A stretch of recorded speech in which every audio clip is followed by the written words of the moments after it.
Carson City School District Board of Trustees meeting, Tuesday, April 14th. At this time, we will go ahead and call the meeting to order. Roll call. Hearing, we have quorum. All right. Moving on to agenda item number 1, adoption of the agenda. Do I have this is an action item. Do I have a motion to approve the agenda? So moved. Moved by trustee Varner, second by trustee Ramirez. Any public comment? Discussion? Just a question for clarification with 8 and 9. Are they good as is? Could we switch them to be able to talk about, the RIF and how that might affect the budget, or does it make sense doing the budget before? Answer. Sure, please. You guys have a flexible budget or flexible agenda. I wish Your budget's not very flexible. I'm like, hey, what do you do? You can take them in anywhere you want. All right, so at this time, then I'll ask Superintendent Fueling. So there's not a specific reason to do the budget necessarily before the RIF. I think the presentation on budget sort of segues into the RIF instead of the other way around. So I think it makes sense the way it is in terms of how we've planned it out. If that's all right. Are you okay with that? And then, okay. As president, as you guys go forward, I think it's worth noting that the budget is not an action item tonight. It is just a discussion. Okay. And then I believe that if you have questions regarding that particular agenda item number 9, I believe that it would be relevant to address them in agenda item number 8 at that point. Okay. All right. Thank you. All in favor, please say aye. Aye. Opposed? Passes unanimously. Agenda item number 2 is flag salute, and this is going to be presented by our newly appointed school board member, Tina Statuki.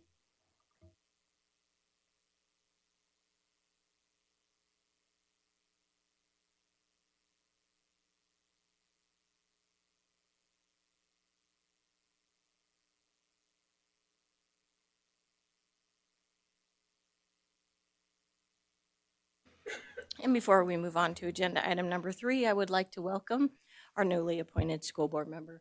Welcome. Moving on to agenda item number 3, this is student superintendent's report for information only. Superintendent Fueling. Thank you, President Walt. You stole my thunder a little bit, but Trustee Statuki, welcome to the board. Hope everyone enjoyed spring break. I am grateful to the crew of Artemis 2 and NASA for making all that really interesting stuff happen over spring break. It was great to have some time to actually watch some of the amazing things going on the dark side of the moon. So I have several things here that are very date specific. Most of this, I believe, is all in your packets, but just a couple things I wanted to point out. So first, next Wednesday, we have our last Community Connections, formerly Community PLC event of the year. It's Wednesday, April 22nd at 6 p.m. in the Carson High Library. The meeting will really be kind of I would say just a soft conversation regarding what is upcoming for this document. So you have the district's strategic plan, the goal for next year. One of the big things that's going to be happening is a reboot, refresh of this document. This was approved by the school board in September of 2023, so about 3 years ago. And is really kind of the guiding light in terms of what I take it as. This encompasses all of the board's priorities, all of those things that I need to be thinking about, we need to be thinking about in the district when we're having difficult conversations or, with questions are being asked out in the community or in the schools, this is a document I rely on a lot. It is extremely comprehensive. There is a little bit of everything in here. And I think it's just an important example of we want so much for our schools, right? We want so much for our kids. But so we're looking at a little bit of a soft conversation around this and talking about what is to come next year, because that will be for the four, I would say minimum of 4 community connections events next year. We'll schedule for, but just depending on how we're pacing on putting together a new document that will hopefully be bringing to you by June of 2027, so that we have a new plan going forward. On Tuesday, April 21st, we have our Employee of the Year recognition event that will be at the Boldrick Theater, just down the way here at 6 p.m. Looking forward to another fun night. It was excellent last year, and special recognition from last year to a very raucous crowd from Fremont Elementary School, and hopefully it should be a bit of a challenge. We'll see how the schools are represented. May 13th is Biker Walk to School Day with our friends at Safe Routes to Schools. They are sponsoring this in the Quad County area, so that will that's kind of a fun thing. If it makes me walk if I participate, and my wife would say that's a good thing. Thursday, April 16th, the middle schools are going to be hosting their culinary battle. I'm not sure if there's a better name than that, but the culinary programs between Eagle Valley and Carson Middle are going to be not throwing utensils at each other, but it's food. They're making food and trying to make the best meal. So if you're interested in that, let me know. We'll make sure to get you in. Congratulations to Carson High School's FFA students. They recently participated in the Nevada State Convention, winning several categories, and special recognition to Mr. Josh Billings, who is recognized as the star administrator for the event. So that was really nice. And that is all I have tonight. Great, thank you. Moving on to agenda item number 4, board reports. Board member comments. This is for information only. Do we have a representative here from Carson High School? Baseball game. Baseball game? Yeah. So he's excused. Do we have a representative here from Carson High Silver Campus? I will be providing the report. All right, thank you. Okay. Trustee Ramirez? From Dr. Molden. She reminds us that the JAG team is currently in Las Vegas at the JAG Career Association event. Their JAG specialist, Mrs. Kelly Stokes, is supporting the following students as they represent the Silver Campus and compete against JAG teams across the state of Nevada. Senior Margarita Anthony Lagunes, Senior Elijah Santa Cruz, Senior Addie Painter, and Junior Serenity Moore. And then on Tuesday, April 21st, or MP8, the owner of the Happy Outlet will be on campus to share what it takes to be an electrician and what possibilities students have to obtain work experience with them. And then on Wednesday, April 22nd, the Silver Campus will be hosting 36 8th grade students and their parents from both middle schools to tour the campus while it is in session, as well as to join them for brunch. Since that day is an early release day, they will be on campus from 9 to 11 a.m., and they're super excited to have them join them. And that concludes the report from Silver Campus. All right, great. Would you like to continue with your, well, I'm sorry, we're going to come back to you. We're going to go ahead and do the NASB update first. Trustee Varner, do we have an update? No, we don't. The only thing is the upcoming training in April 25th down in Las Vegas, which I don't believe anybody from the board is going to be able to attend, and that's the only update they had.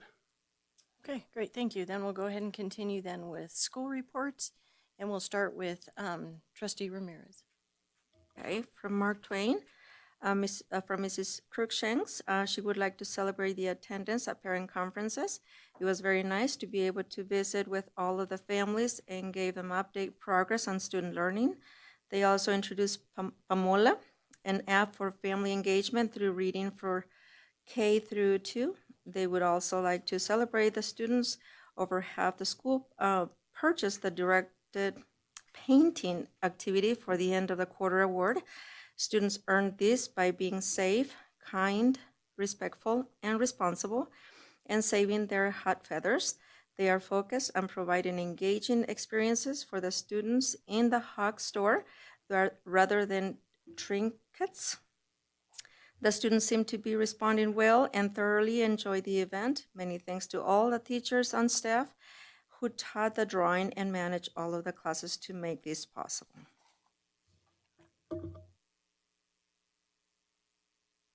All right, thank you. Trustee Roberts? Yes, from Fremont. Tonight is their STEAM night, and I'm really sad to miss that. Sounds like they're going to have a planetarium and everything, so perfect with what all the events were recently. And then tomorrow morning at 7:30, there's a PTA meeting, and parents, you have a Zoom option in your parent square to join that.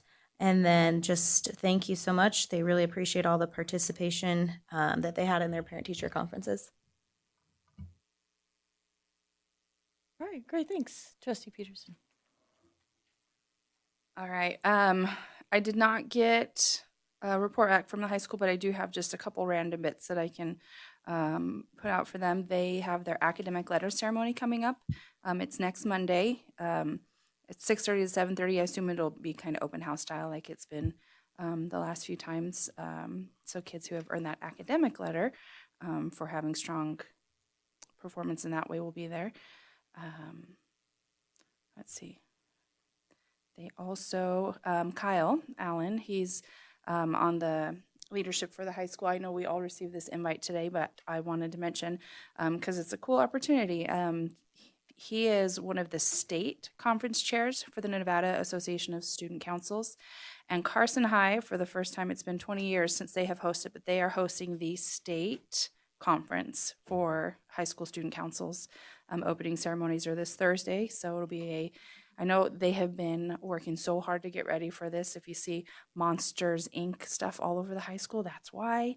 But they're really excited to host all the schools in the state, all the school boards, student council boards from the state.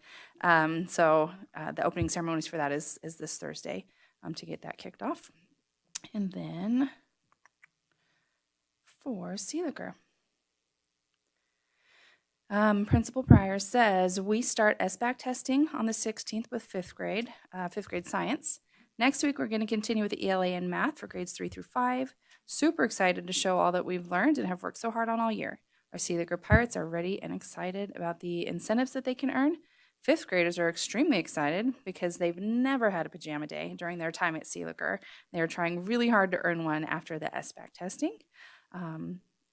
Just wait till high school. Every day can be pajama day. Good. It's good. The PTO also had their first bingo night on Thursday. It was a great night. So I was disappointed not to attend. Thursdays are a rough one for me, but it sounds like it was successful. So that's great. The community and businesses supported it well. Great, thank you. Trustee Varner? Yes, I have one for Borderick Bray.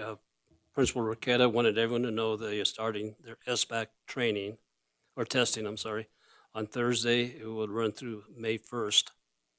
And then on Friday, they have Borderick Bray night at the Aces Ball Field, where their 2nd through 5th grade choir will be performing at the national anthem. Principal Roquetta wanted everybody to know that if you wanted to attend the game, consider buying the tickets from them, through them, which will help support the school. And they also have a link to purchase the tickets, and it can be found on Parent Square, or people can call the school for more information. So that's my report for Borderick, but I have one for Fritz also.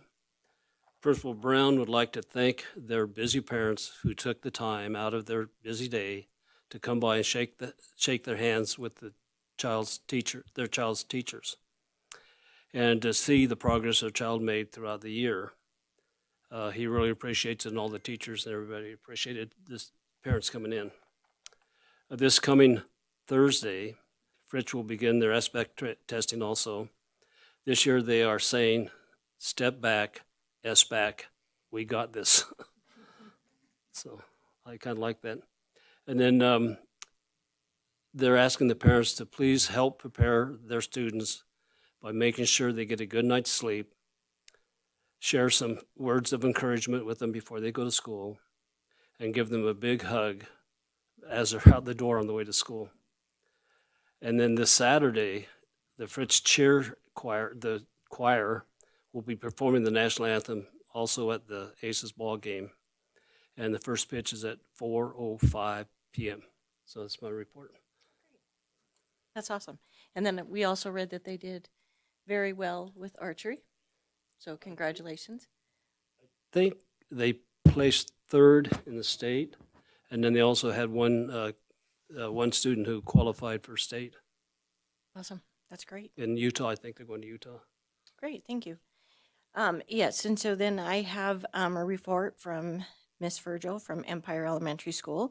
Empire is amping up for their SBAC testing this week with a fun raffle where students can earn tickets to win the opportunity to throw pies at Miss Virgil and Mr. Bingham if they work hard on their testing. So good luck with that. Yeah. So, and then on May 8th, they will be their final STEM tank expedition, which I believe we've all got invitations for that as well. So hopefully we can attend, with the community members giving feedback on student projects in STEM Fiesta that evening for families. So I wish you all very luck with that.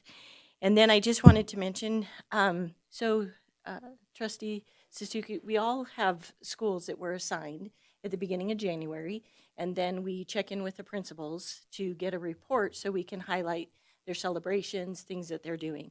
So after this meeting, we'll work at getting you a school or two as well. So then you can get those reports. It's a great way to keep in touch with the schools. Thank you. All right, if that's all the announcements, we'll close agenda item number 4 and move on to agenda item number 5. Do we have any association reports? And this is for discussion only.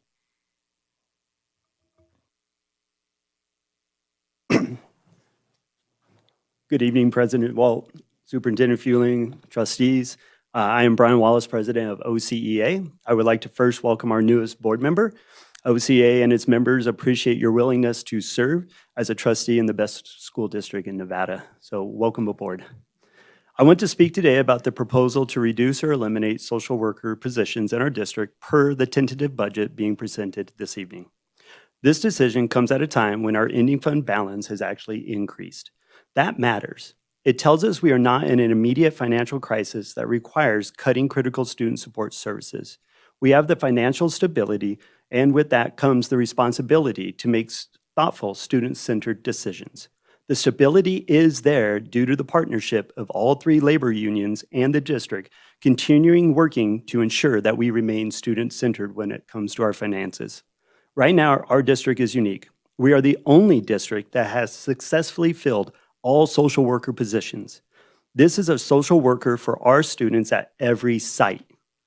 This is not something to take lightly. Many districts have struggled to recruit and retain these professionals. We've built something that is working well for our students and our community, and our budget should reflect that. If this tentative budget were to move forward, the impact will not disappear. It simply shifts. More responsibility will fall on our community partners who are already stretched thin. They cannot replace the daily on-campus support that school social workers provide to our students. This means slower response times, less access for students, and more gaps in mental health care for our students. We also need to take into consideration the impact on our MTSS system. Social workers are essential at Tier 2 and Tier 3 levels. They help address the behaviors, the mental health, the attendance, and the family engagements that teachers need support with and our administrators. Removing them weakens the entire system and puts more pressure on every single district employee who are already managing significant demands. Once these professionals leave, it will be incredibly difficult to rebuild this team, as we have seen statewide with the other school districts. Finally, timing matters. The Nevada legislature meets in less than a year. Funding structures and priorities could change, making permanent cuts now, months before a legislative session, is most likely premature, especially in light of an increased ending fund balance that was not necessarily planned for. So the question becomes, why act now? We do not need to act now. When I came to this table in 2007, 2008, during the start of the recession, this is a similar speech and message I passed on to the board members then. We moved forward with a reduction in force at that time. We lost approximately 5 to 6 really great educators and then turned around and tried to rehire them after they had already left us. We were able to rehire 1. We let good employees go because we moved prematurely. We have the financial ability to pause and wait. We have the ability to lobby at the next legislative session together and see what our efforts will bring. Most importantly, we have the funds to protect services that directly support our most vulnerable students. OCA urges you to hold off on these reductions proposed within the tentative budget. Maintain the positions we have and preserve the system that is proving to work. We can then revisit this conversation when we have a clearer financial and legislative guidance after the 2027 session. Our students need the support today and next year, not uncertainty. Thank you. Thank you. All right, that closes agenda item number 5. We'll move on to agenda item number 6. This is for public comment. This is for public comment that are on for items that are not action items on the agenda. I do have, I believe the 4 that I have here are all for the budget, which would then be appropriate to have now because it is not an action item. The budget is only a discussion item, so I will call you up as we receive those. Okay, first though, Renee, did we have public comment by email? Yes. Okay.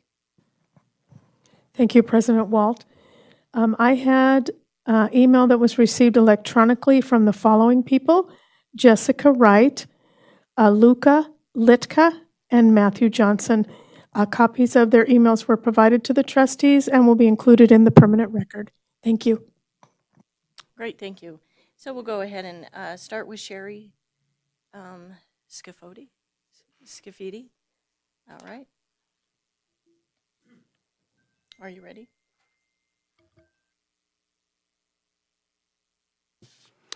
President Walt and trustees, thank you for the opportunity to speak to you today. For the record, my name is Sherry Scafidi. I am an intervention paraprofessional at Fremont Elementary School.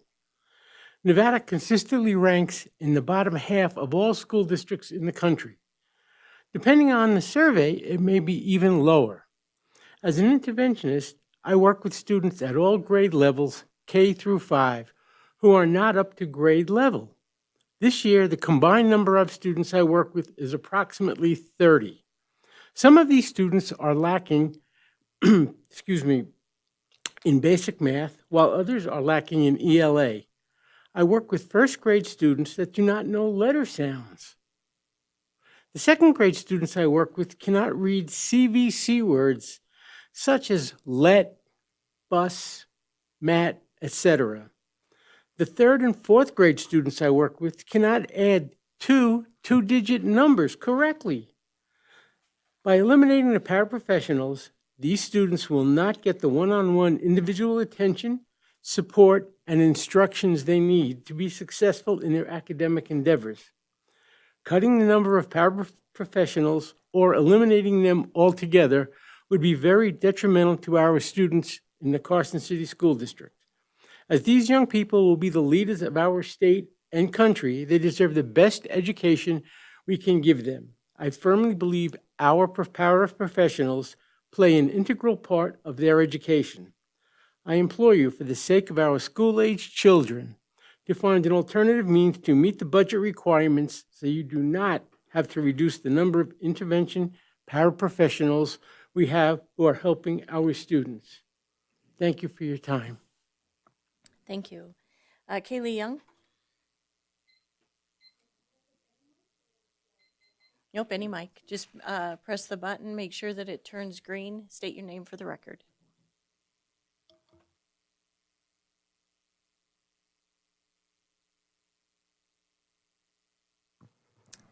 Hi, I'm Kaylee Young. Sorry. Good evening, board members. My name is Kaylee Young, and I'm the parent of a nonverbal child on the spectrum in this district. I'm here tonight because of the proposed cuts to paraprofessionals and social workers are not just budget decisions, but they determine whether students like my son can access public education at all. My son relies on a paraprofessional every single day. Without that one-on-one support, he cannot communicate his needs. He is at risk for safety concerns, and he can not successfully participate in school. Removing that support does not reduce services, it completely removes his access to education completely. Paraprofessionals help stabilize entire learning environments so teachers can actually teach and every student can learn successfully. Many of us choose to raise our children here in Carson City because of the good sense of community we have here, because we believed schools would support all children, not just some.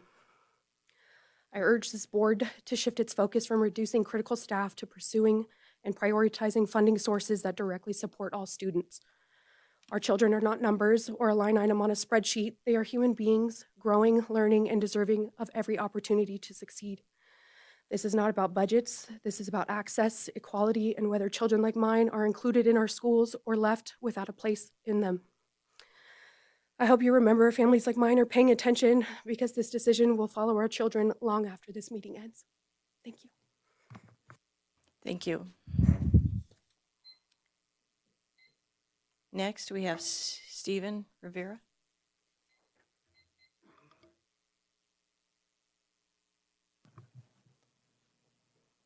Good evening. My son is a 5-year-old nonverbal child on the autism spectrum. Paraprofessionals aren't optional supports for him. They are what make learning, communication, and safety possible every single day. Cutting these positions doesn't just reduce services, it takes away his access to an education. Please don't balance the budget on the backs of students like my son. Thank you. Thank you. And then April Pacheco.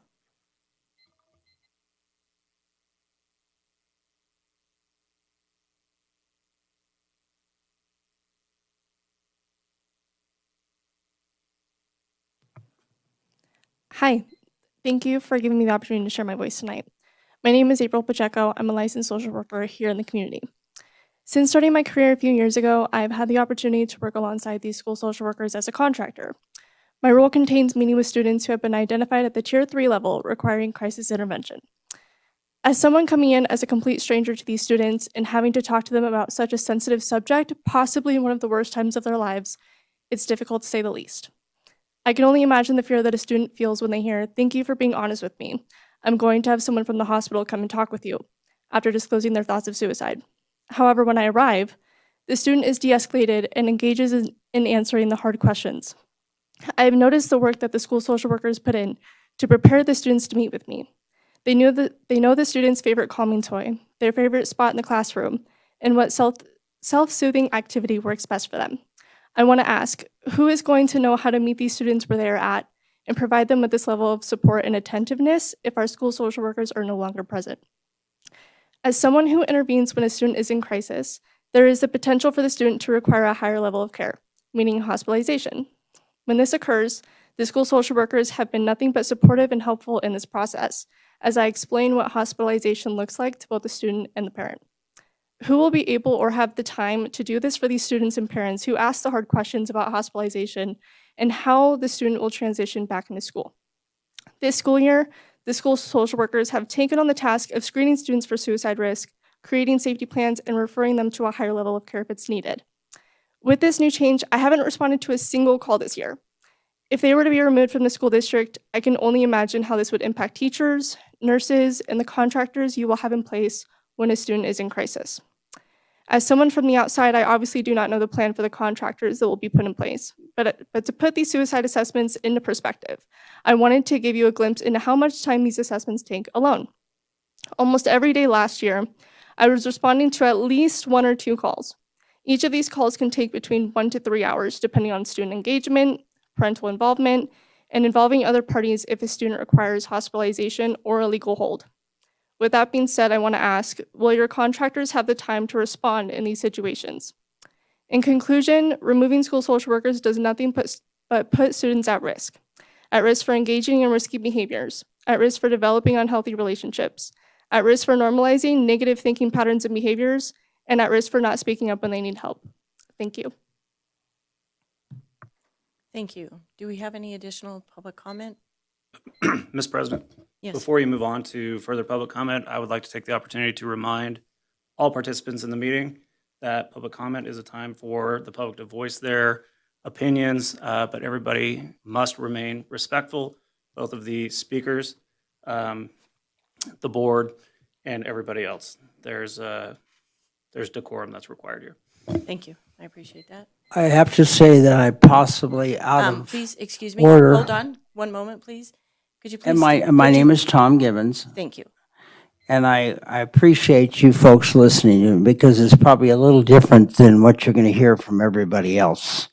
First of all, I'm not as prepared as a lot of these folks are, but I am a taxpayer. I've been in this in lovely city since 1972. I have had a wonderful practice.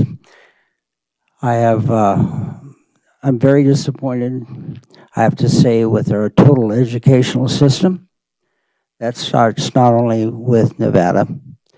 I don't mean to focus on Carson City, but we're ranked, when I graduated, we're ranked from 9th, 8th in the world, now down to 25th.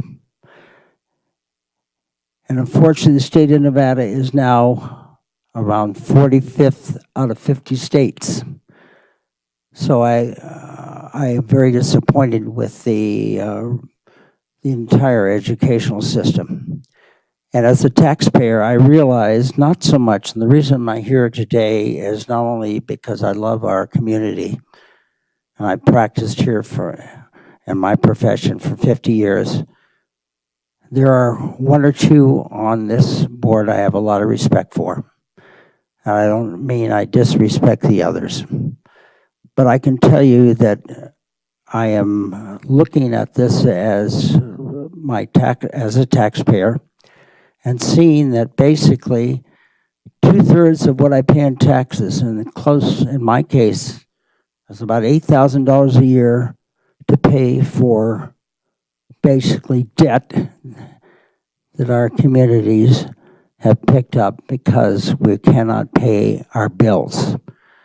Now, I realize that's a consideration, but when I drive down King Street, and I do see the fact that we're looking for substitute teachers, and I look at the Nevada appeal and the issue, which shows, and I know I heard a presentation regarding social workers, and I take a look at the picture, and I'm seeing someone that I have. If this was a social worker, and first of all, when I went to high school and college, I didn't have a social worker because we didn't need them. It's a different time, I realize that. I know we're getting down to the very end on this, but I can tell you as a taxpayer, to spend the money we do on taking care of debt without being responsible for it is very frustrating. And I realize I appreciate it because what you do, because you're volunteering your time. And as I said, I have a lot of respect for that, but I do have a lot of frustration with the educational system. Thank you for your time. Thank you. Is there any additional public comment? All right. Hearing none, we'll close public comment, agenda item number 6. Moving on to agenda item number 7. This is an annual report for Carson Middle School, Eagle Valley Middle School, and Carson High School on programs, supports for students and celebrations. This is discussion only, and it is presented by Principal Amy Robinson, Principal Gina Hoppy, and Principal Dan Karstens. Welcome.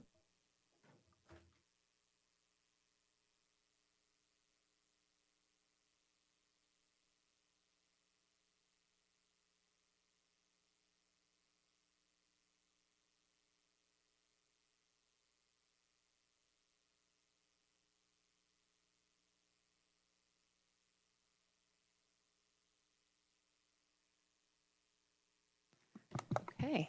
Thank you for having us here tonight. I'm Amy Robinson, principal at Carson Middle School. And I'm Gina Hoppy, principal at Eagle Valley. Thank you. Dan Karstens, principal at Carson High. So we're going to start with the middle schools and then move to our high school. We're starting with, so we did this based on our school performance plan or our school improvement plan. And there are three, will you do the next slide? Thank you. It's not hitting. So there are three parts to the school performance plan and we set goals every year. Yes, thank you, Renee. Thanks, Renee. I'm going to get this all figured out, I promise. I saw her there on purpose. I'm trying to get organized. So there are three parts that we set goals. We look at data and set goals for our school based on student success, adult learning culture, and connectedness. So we thought that would be the best way to present kind of where we are in our school, each of our schools, based on each of those areas. So for student success, our goal, and we share very similar goals at both sites, but our goal for student success is to increase our student achievement, to our proficiency across the board for both in math and reading. We utilize SBAC data and MAP data to measure that, along with benchmark data and kind of daily assessments, but those are our big assessments that we utilize to measure those. And then in order to meet our student success goals, everything that we do is based in our multi-tiered system of support. So we do a lot of work at the tier 1 level that affects all children. So some of the things that we utilize on both campuses, we really work on those high engagement instructional strategies with all of our teachers. We use a lot of our early release days to work on those strategies. We built a common instructional framework that we use in every single classroom to make sure that all kids are getting a consistent message, a consistent education. We focus on our high quality English language development and for our English language learners, and fully implementing our proficiency scales and our common assessments at both sites. So we work together to create those and work together to implement those. We use AVID instructional strategies across the board, and we use other programs like ExactPath and iReady to fill in some of the gaps for our kids. And then we move to tier 2 for some of our kiddos who need extra support. We have intervention classes at each of our sites. I know at Carson Middle School, and I believe Eagle Valley is very similar, but we have an intervention class for both ELA and math at each grade level. So we look at kids based on their MAP scores, based on their grades, and other supports they may need, teacher recommendation, and they receive extra support in both math and reading, starting in 6th grade. And we do a lot of communication with 5th grade to identify those kids who need help so we can continue that help as they move up. And then we communicate again with the high school as they move on to high school. And we do this through our MTSS process, so we're always looking at kids and what they need. We have credit recovery classes for kids who are credit deficient as they're moving into high school, because our middle schoolers are earning credits to go to high school. We have an interventionist who works with small groups and kind of runs our intervention program. So she also pulls small groups. And she also, at my site anyway, she's working with even our tier 3 level, which would be the real intense kids who need more of the one-on-one interventions. We do extended day interventions. So we have an after school club, homework club, that we have a math teacher and an English teacher and our interventionist who work with kids who need extra help. We have DEEP, which is an alternative education program for kids who struggle behaviorally or with situation, like if they're coming back maybe from opportunity school and they need kind of an easier integration into the full school day.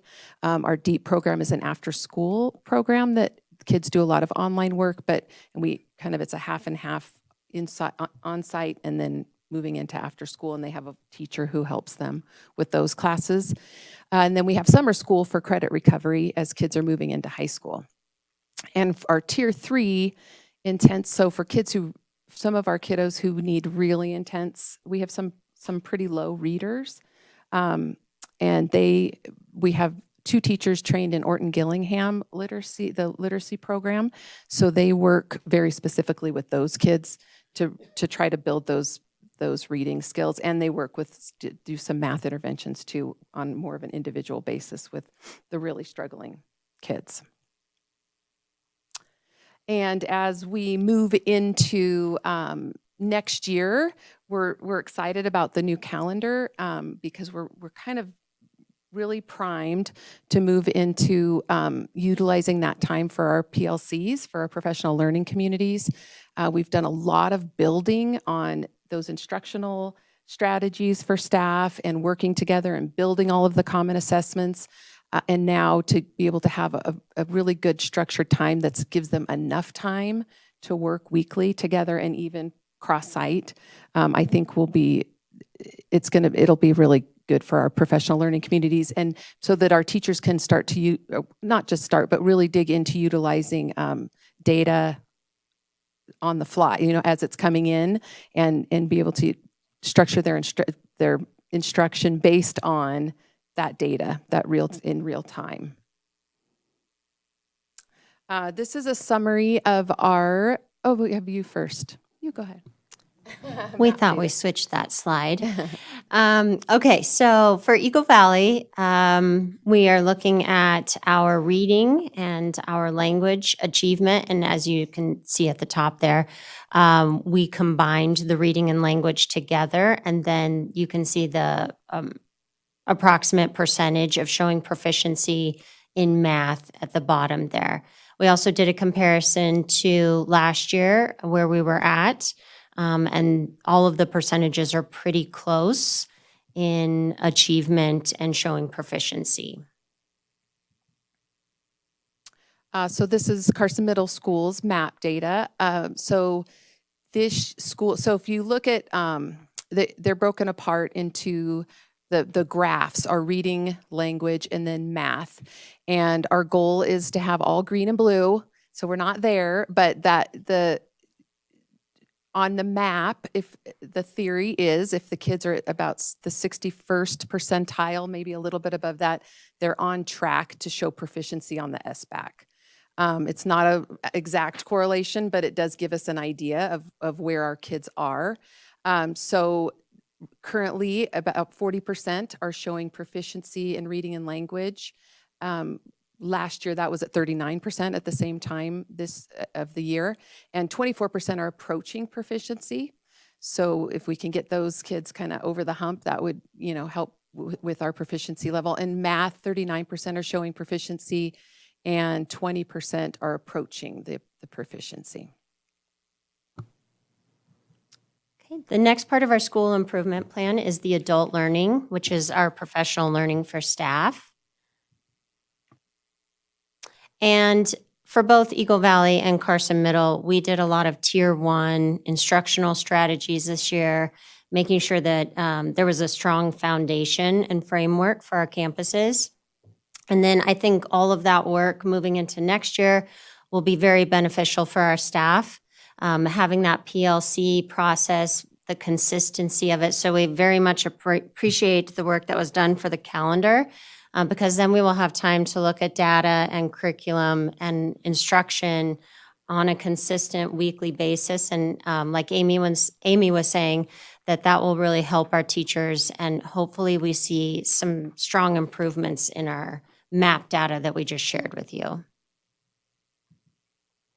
Connectedness is the third part of our school improvement plan. And this has a lot to do with how we are connecting with our community, our families, our staff, and our students. So how we are supporting them. And this work cannot be done by alone. It takes a lot of people to make this happen. And MTSS is a big part of that. We've done a lot of work over the years to support academics and behaviors and attendance, and support the students with incentive programs and rewards and supports and all the things that we put in place for them so that they can feel successful. The parent outreach opportunities, both for Carson Middle and Eagle Valley. We have opportunities for families to come into the building.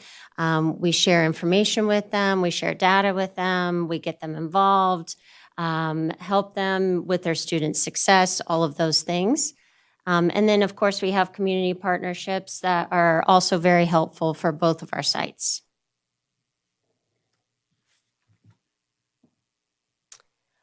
Another piece to our school improvement plan, of course, is behavior data. So I'll let Amy, you share yours first. So this we pulled from the last 3, so including this year, the same time, about the same time in the year, the number of events that have occurred.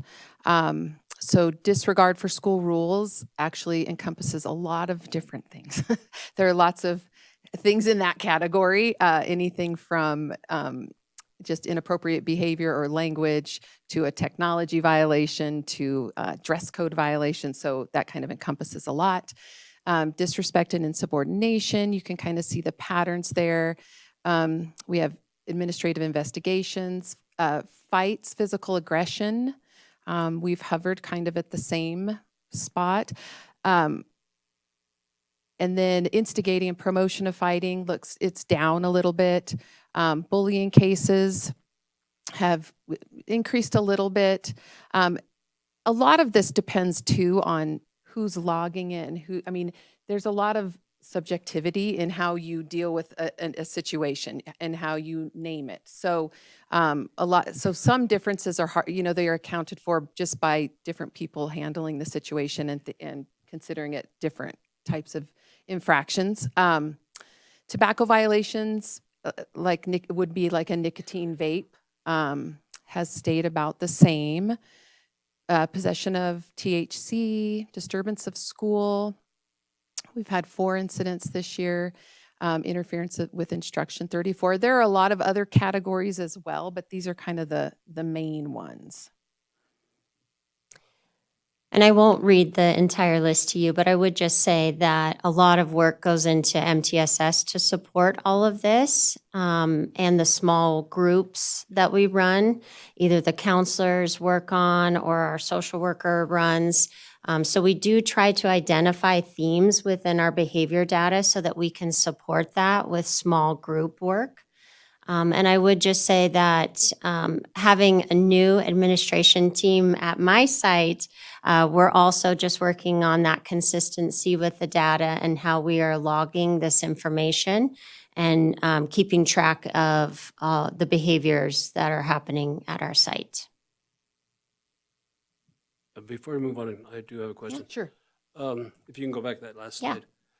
Disregard for school rules, it's gone up about 100 incidents this year.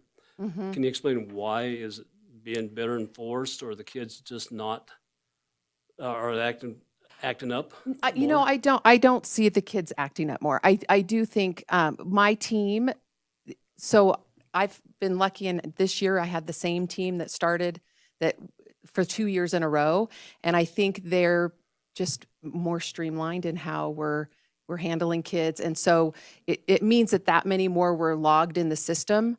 I don't necessarily think I have a sense of more calm on our campus. It's not quite as, we always used to say it was like pretty active campus. I feel like it's not quite as active, but it seems calmer. And even like our fights and physical aggression, they're not as violent as they have been in the past. I feel like there's just a stronger sense of calm on the campus. And I feel like that maybe and it is data, right? You look at it and think, well, why? Because it doesn't feel like we've had so many more, but it really could just be, we're just better at getting it documented, or we're out there more and able to handle more of the situations too that are happening. Thank you.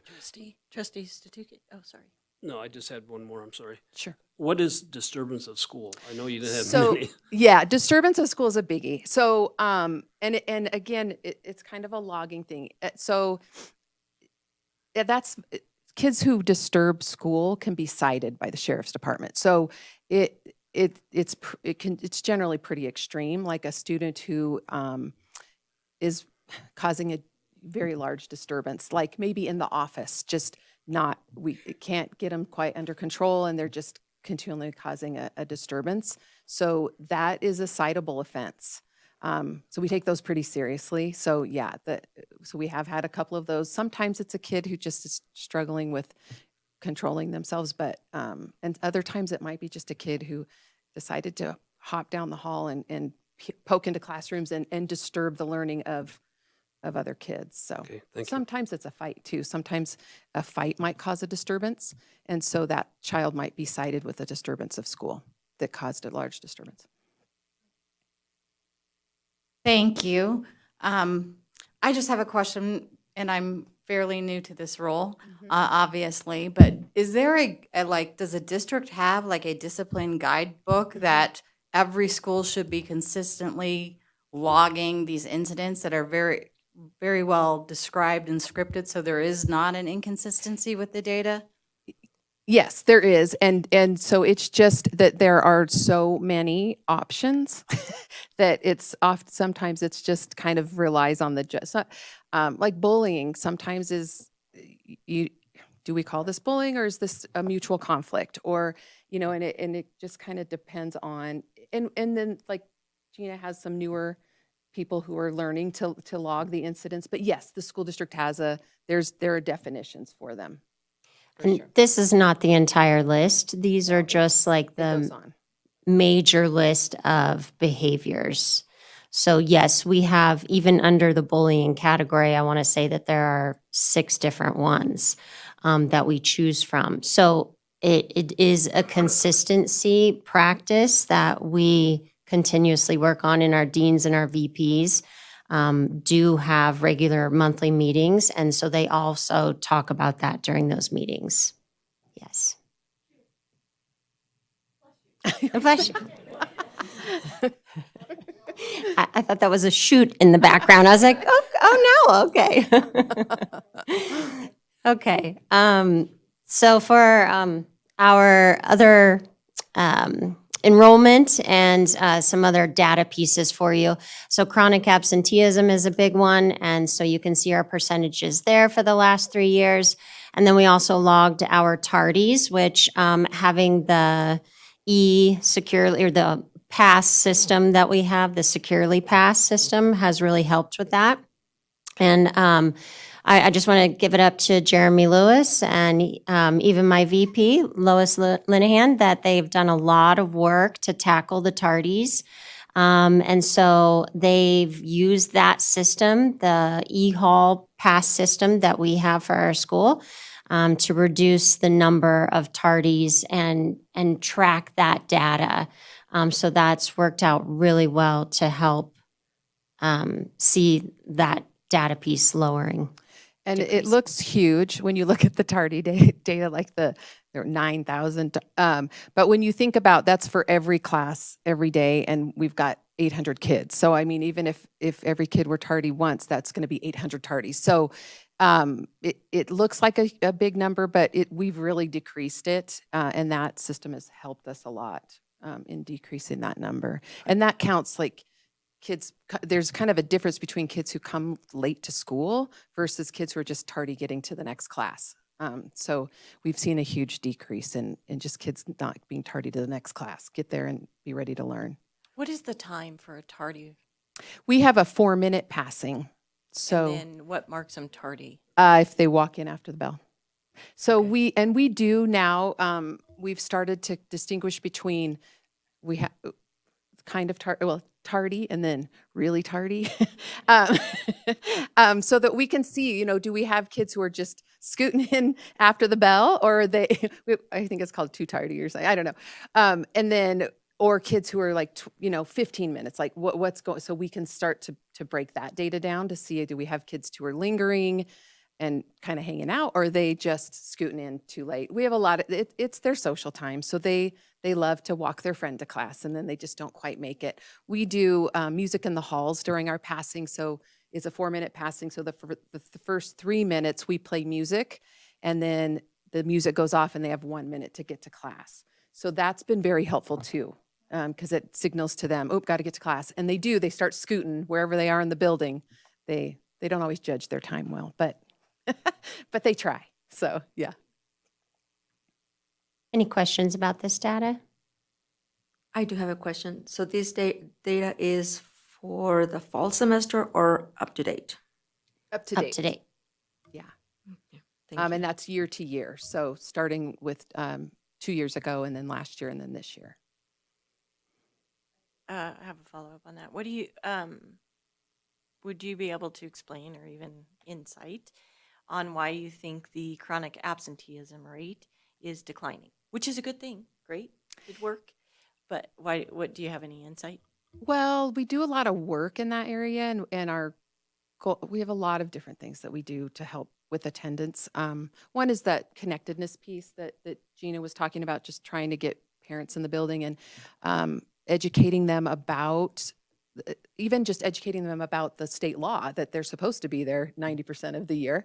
So we do a lot of that. I send a lot of email, parent squares about that. I send a letter home with their report cards about that, because that's also a promotion requirement. We even try to, that engaging classroom, that, not so much online. We've tried to move a little bit away from using the Chromebooks so much to where they kind of have to be. You got to be there in class to get your instruction.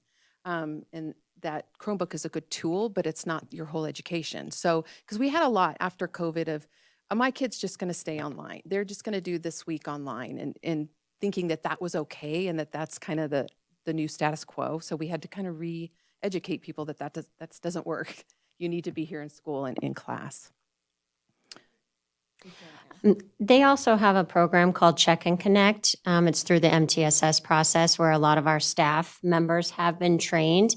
And it's like a mentoring program to help with students that are chronically absent. So they have then kind of like a buddy system where their mentor checks in with them and looks for them on a daily basis. And they're tracking their attendance, but more of like a one-on-one. So that also helps.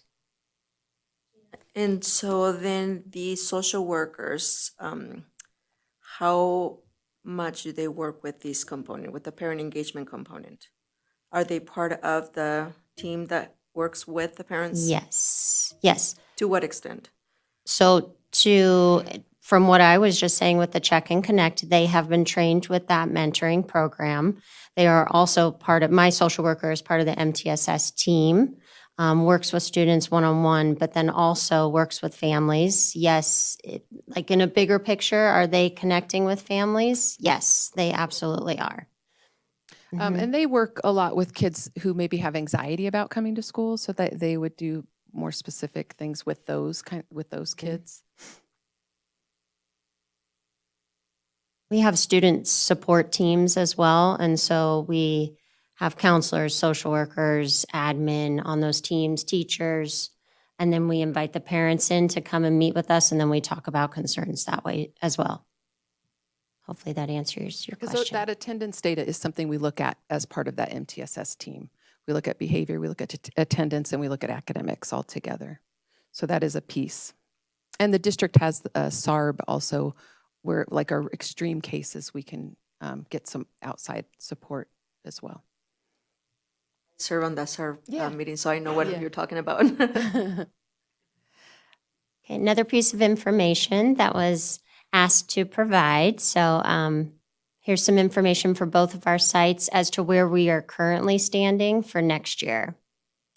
So with my current staff right now, thinking about possible hiring or what's going to happen next year, we're not sure. But I have 2 science teachers who are critical need. So those positions technically would be open because those are on a year-to-year basis. I have a PE teacher who's retiring, an ESL teacher who's retiring, and I currently have 1 English position vacant. It's filled by a long-term sub currently. Any questions about that? Okay. All right. So here's a long list of things that we are doing to support the connectedness, and I won't read the entire thing to save time. But I will just say that both of our schools are using an SEL program, a social emotional learning curriculum. It's called Second Step.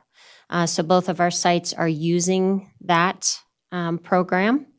And a lot of positive things that are happening at both of our sites, just looking at this list. We both do announcements for our buildings, and today I was recording the announcements with one of our teachers because our students will be going to UNR on the 27th and the 28th for a tour. And so we're trying to get the students excited about that. And it's just a lot of fun things happening at both of our sites. I know CMS does a hero lunch. We stole that idea, and we now do a VIP, very important people lunch. And that has been a huge success to get parents and families in the building. And just a lot of different things on this list that I think are positives and celebrations for both of our sites. Yeah. Real quick on that last one, there's the acronym PBIS points. What is that? Positive Behavior Intervention Supports points, which is it's funny that we call them PBIS because even the kids call them that, which is silly, because we should have a catchy name, but that's what that's what they call them. They probably don't even know what they're saying, but those are the points that they earn for good behavior, and then they can buy things from a store, and the things that they can buy range from funny little trinkety things to lunch with a teacher or picking the songs for the day. Ice cream sandwiches. Yeah. Ice cream sandwiches. picking the songs, that the kids listen to when they go to class, and all kinds of different, we try to find fun, engaging, free things. And our schools, the Carson City Schools Foundation supports that program for us really nicely. So that's nice. Is this me? I think so. So for tiers 2 and 3 levels, so for the kids who need extra support, some of the things that we do for connectedness is just more intense assistance and intervention for those kids. We do those student study teams where we bring the parent in, meet with them, come up with what we're doing there is looking at the whole student and trying to figure out a good way to support them to be successful. We do those for academics, we do them for behavior, attendance, we can, for any reason, but it involves the parents in the process, and it gives everybody kind of a job to do to help to support the student. We have the school attendance review board for kids who are extreme cases of attendance or chronically absent. We have small focus groups that our counselors and social workers run. We're currently at Carson Middle, we have our in-school suspension room. So for kids who maybe had a behavior, usually it's for a behavior that they're in-school suspension. And traditionally it's been, you're in there and you're going to do work and it's just kind of a quiet place, but we're revamping it to be more learning about the right kind of behavior and pro-social behaviors. So really integrating that into that program. So we're lucky we have a really great teacher in there. So she's excited to do it and she makes great connections with kids. So I think it's going to work well. And we partner with juvenile probation in that process. So they come in and do small groups with those kids. And our school resource officers, having them on site is very helpful, very helpful to us. And we do our counseling on site for some kids at the tier 3 level, like therapy for those kids. Our district intervention and assistance team, the DIAT team, has been really helpful in when we have a kiddo that we're kind of like, we've exhausted, we're out of tools in our toolbox. What else can we do? We refer them to the DIAT team and we all sit around and there's community partners and we come up with better ways to support them and just different kinds of supports. So it's been really helpful to have that team. And these are our celebrations. So some great things that have been happening, the continuation of our intervention classes. We're really seeing a decrease in the number of students who are credit deficient. And I really believe that's due to our interventions classes and starting those early. So starting those in 6th grade so that they have that opportunity for those kiddos who are struggling. We started a cheer team this year at Carson Middle School. So that's been a really positive, just really positive for just getting families in the building. It increased our our attendance at games, and the kids are having a lot of fun with that. So Sheila Story did that, and it's been really great. Our walkthrough observation data. So we do a lot of just observing classrooms. We have an instructional framework that we want all teachers following, and so we follow up with that with walkthroughs, and we're able to look at that. So we've seen an increase in student-centered activities, which is our goal, and that high engagement in the classroom, and revamping our in-school suspension room to be more restorative and social emotional based. We have a new greenhouse on our site, so that's exciting. It's not quite up and running yet, but we're almost there. So hopefully by next year we'll be able to start out with it. And utilizing the DIAT and MTSS tiers, all tiers, and tier 2 and 3, especially for our struggling kids, has been a celebration, and just really diving into that and getting that going and running strong has been good. And then for my celebrations, I would just say I'm happy to still be smiling in April in my first year at Eagle Valley. So I would say the first bullet point there is a huge celebration, just creating a foundation together with my staff. And, just the work that we've done this year has been, it's been great. So very happy to be there. And then down there at the last two bullet points, I just want to recognize those two things. Our sustainability team, our hoop house is still going. We have an ag class. And so all of that work is still being done. In fact, they replaced the roof on the hoop house this year, and just a lot of staff members are in there doing the work. And Amy Riddle does a lot of the work out there, and she keeps that hoop house running and gets those kids out there. She has her Green Biz kids out there doing a lot of the gardening, and so I just want to honor her for that work. And then the last one, we had our College and Career Day on April 1st, and we had 40 different, I have to look at my information here, 40 different community businesses and organizations that came into the building. And it was incredible. So Caitlin O'Loughlin, one of our CTE teachers, she organized that. She was the mastermind behind it, but she had a handful of teachers who also helped support her with that. And then in addition to that, the entire staff got the students prepared for that event. And all of the students, it was well received. They were all incredibly engaged. 80% of the students found a career that they had not considered before. So that we had done a survey afterwards, and that was the data that we received, and that they really wanted to learn more about the careers.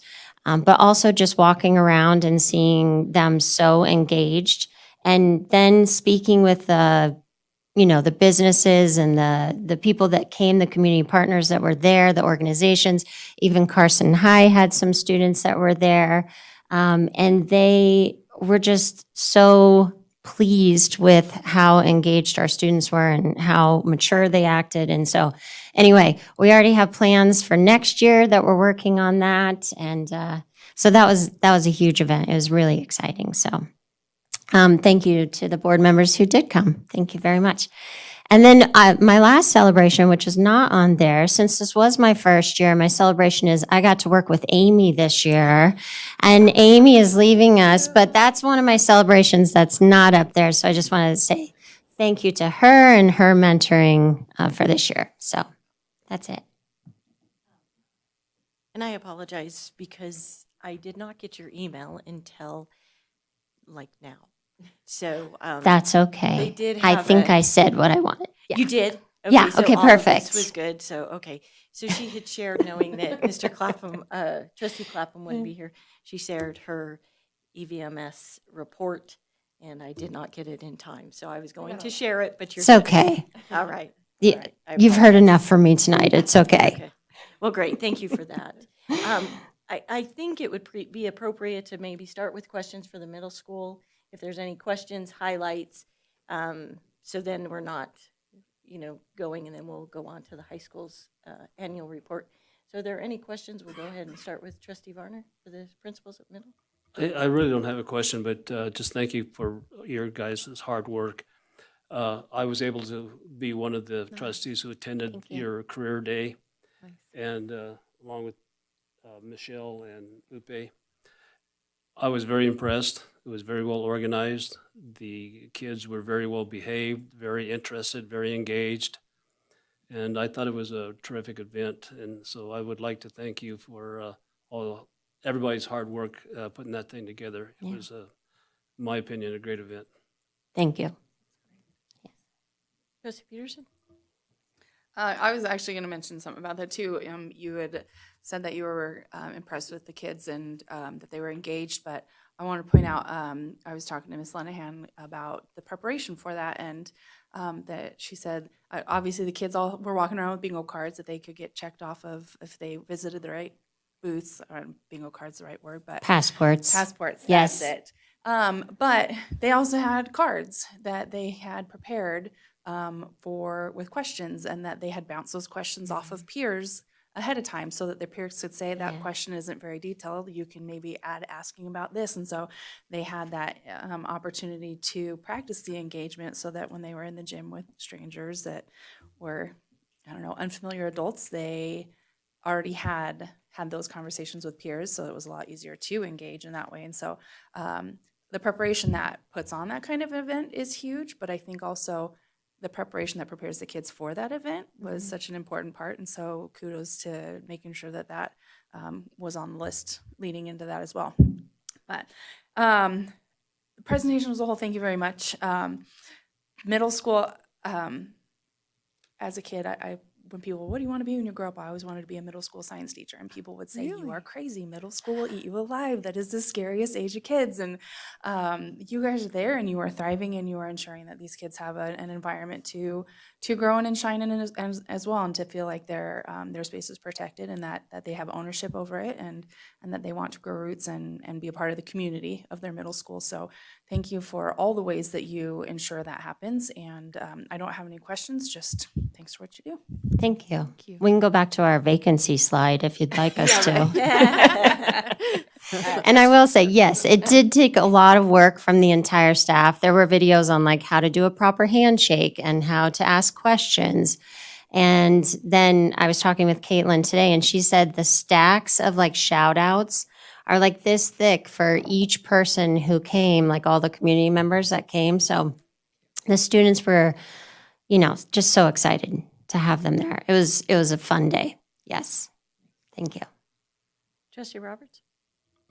No questions. Just thank you guys for all that you do. And it's really fun to hear the good things, because a lot of the time we get bombarded with the negative side. And so it's really fun to see all the things that you're doing to, engage the kids and help them want to be there and want to learn and everything. So thank you. Thank you. Thank you. Trustee Ramirez? Yes, I echo my colleagues. Thank you so much. I can honestly tell you that the College and Career Day was just phenomenal. Over the weekend, I met with the family, and I was telling the parents about it. And then one of the kids was very, very quiet. And when she heard me say that, she's like, "Oh yeah," she goes, "that was super fun." She goes, I really enjoyed it. So it was a huge impact that you did to all the students in there, including the quiet ones.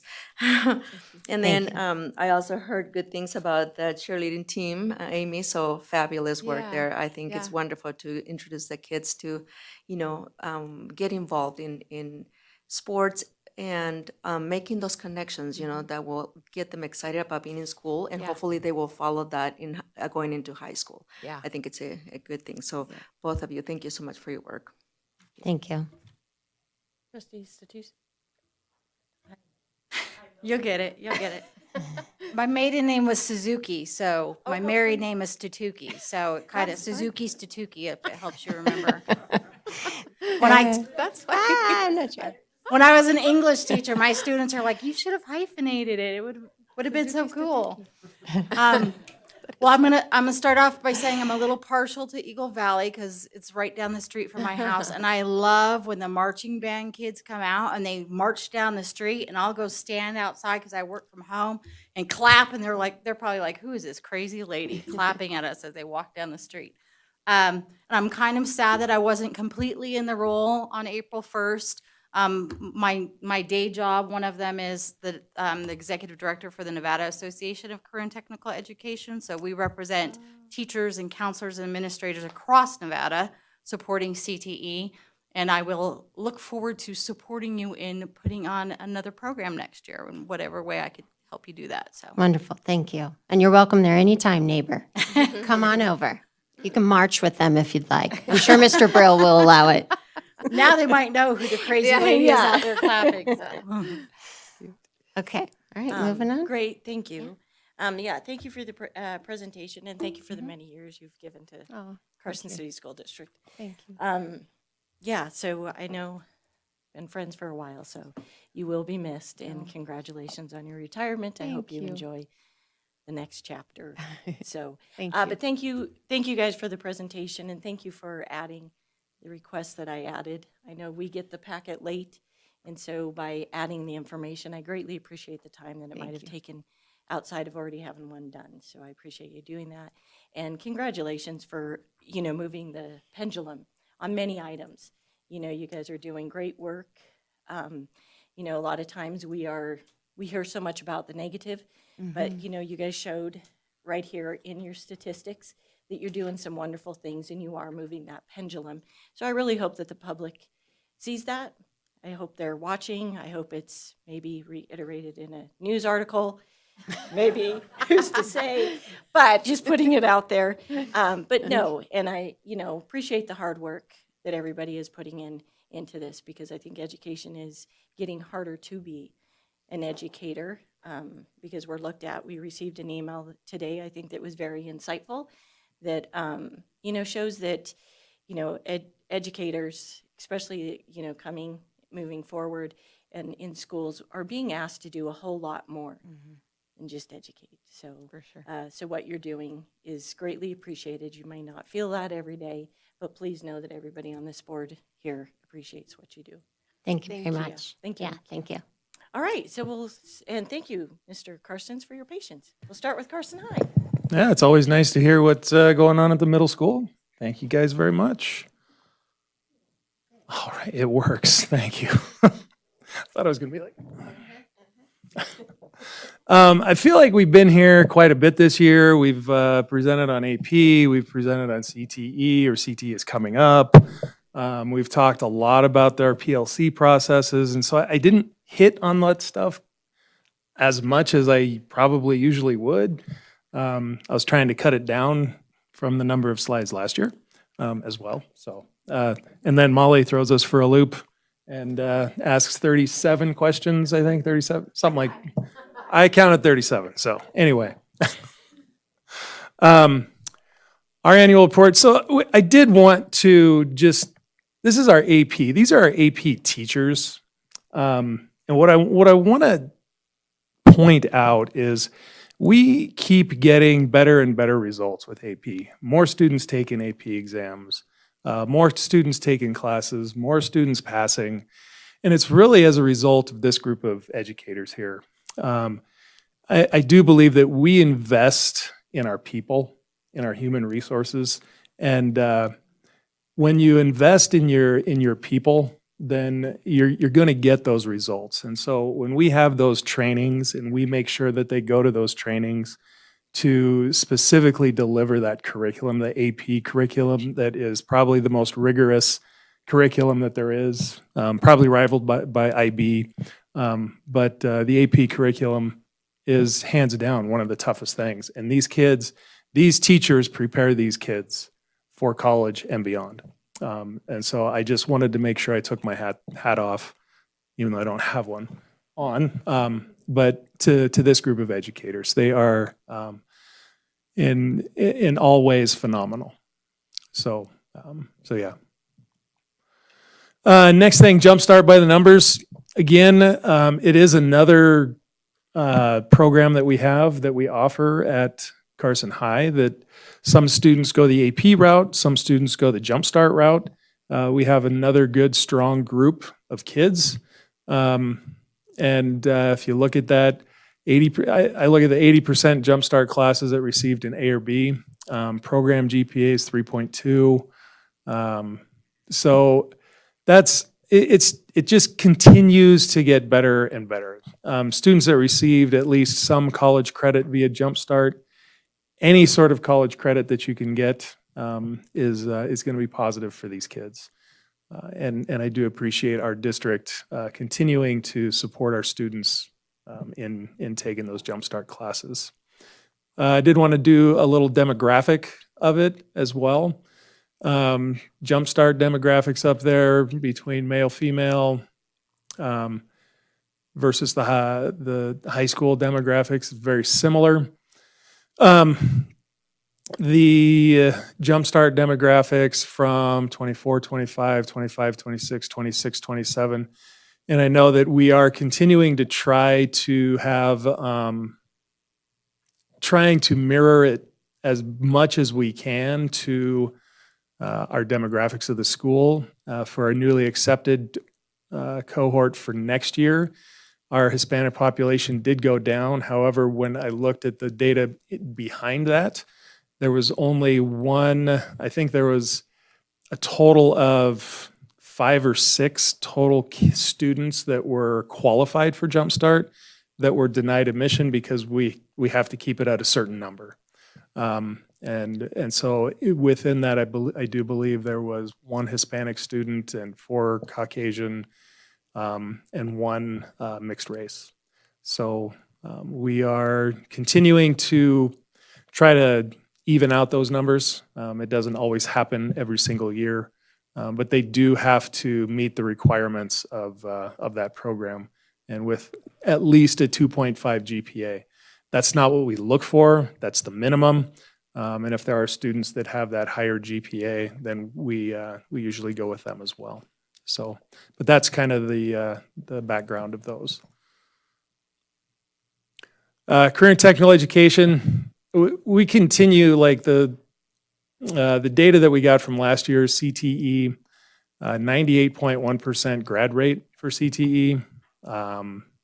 You look at the industry recognized credentials, 617, increase of over 50 credentials from the previous year.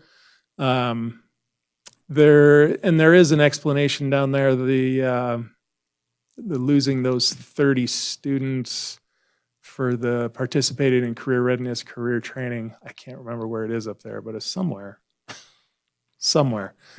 But again, if you look at the earned certificate of skill attainment, it goes from 148 to 342.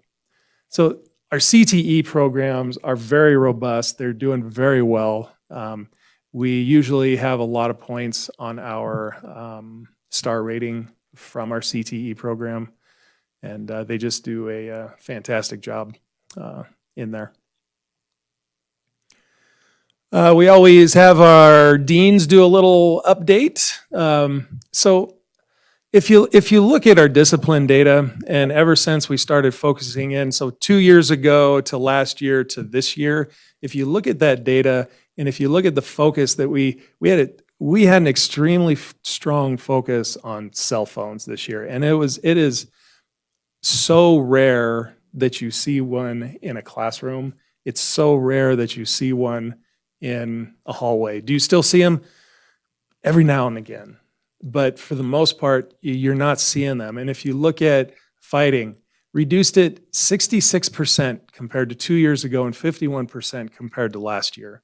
I mean, I think we're down into the maybe into the teens this year for fighting for the whole year.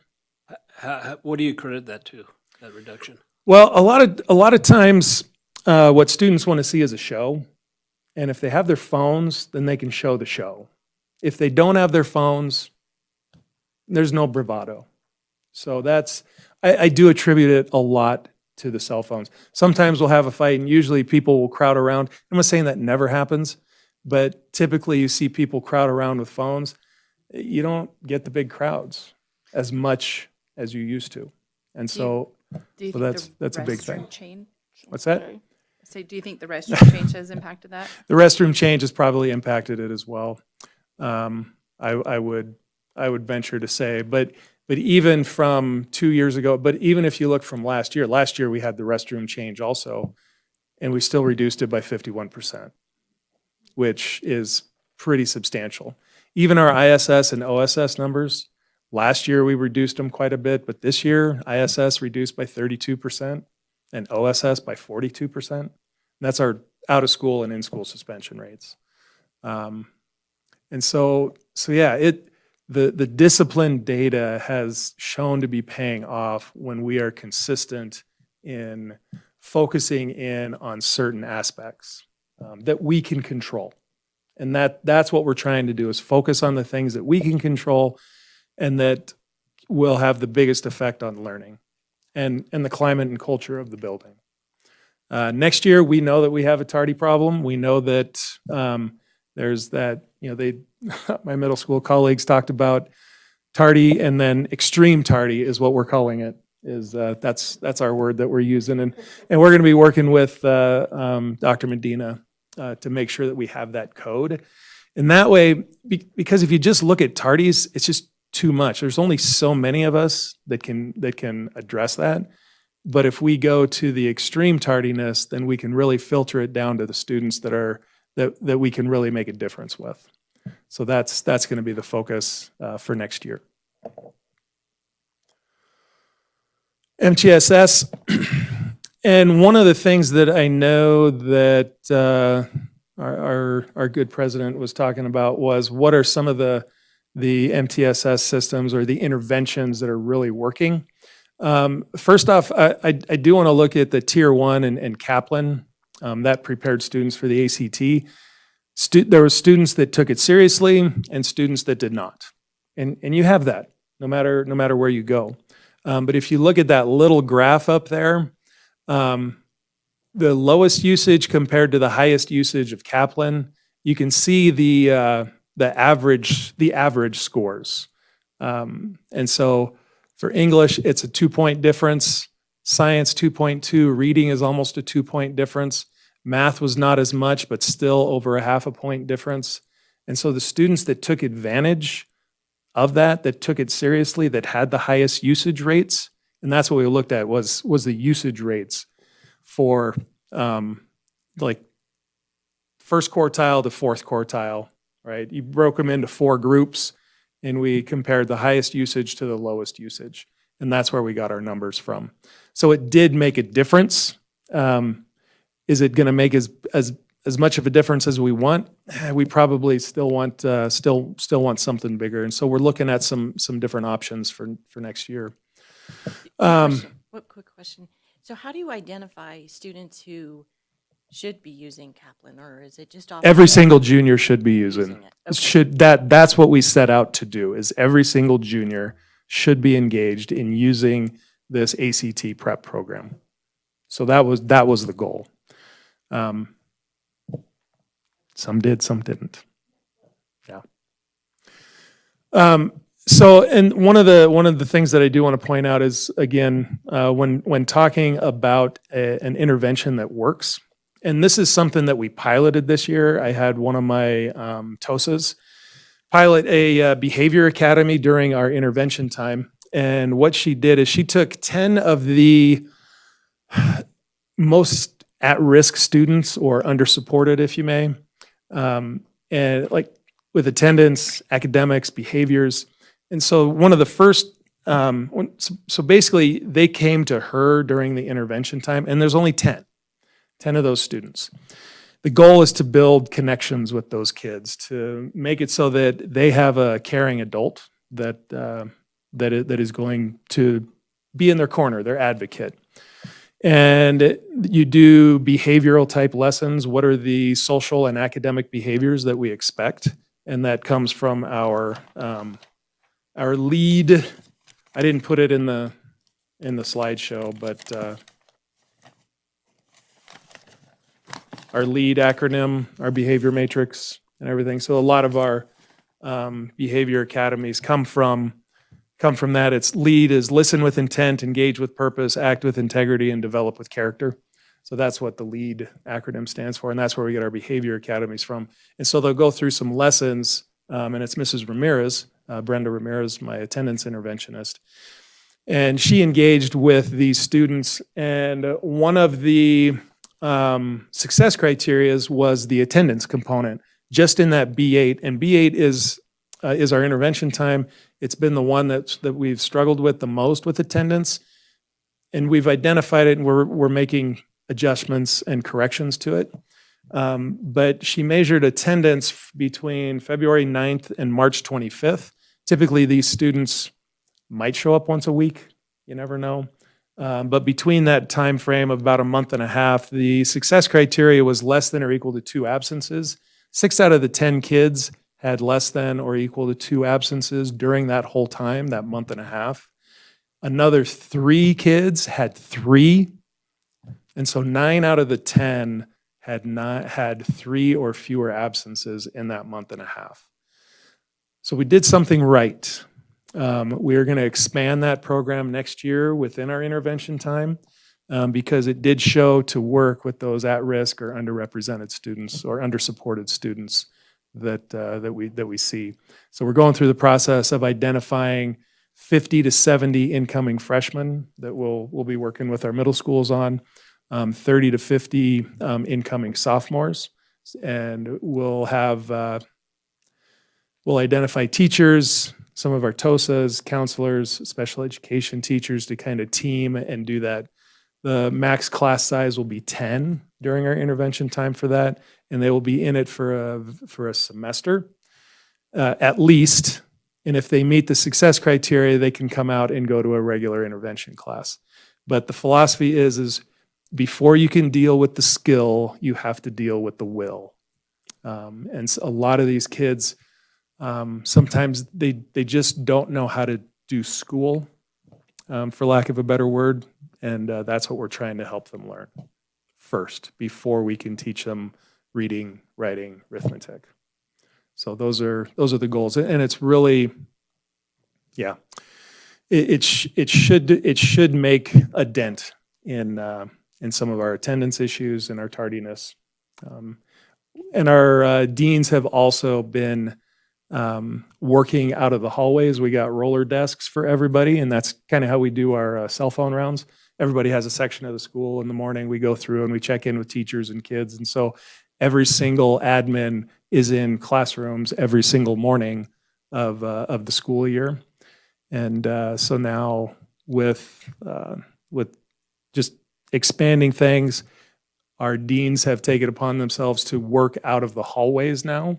They have at least one in that upstairs hallway going into those classrooms that, and it's really making a difference for students getting to class. So we are doing some different things, trying some different things, because yes, we do know that we have an attendance issue. And so we're taking those steps, both in the intervention time and physically being with students, even during class time in the hallways, quite a bit more. Attendance trends, these are not things that I'm overly proud of, but again, we needed to make sure that they're up there. Enrollment numbers last year, 2260. This year, 2173 is what our numbers look like. It's down about 3.8%. Some of those students, and I think this is just main campus. It doesn't include Silver Campus. Absences. We actually have an improvement in our number of absences. And so that's every class period, every day. So again, when you look at it, it's 8 periods. It's not 7 periods like a lot of classes are. And so you actually look at that, it's a 9.3% improvement. You know, it's not that great to have 24.8 absences per student, but that's why we are working through these different interventions that we've piloted and that we've identified to fully implement in the 26-27 school year. Tardies.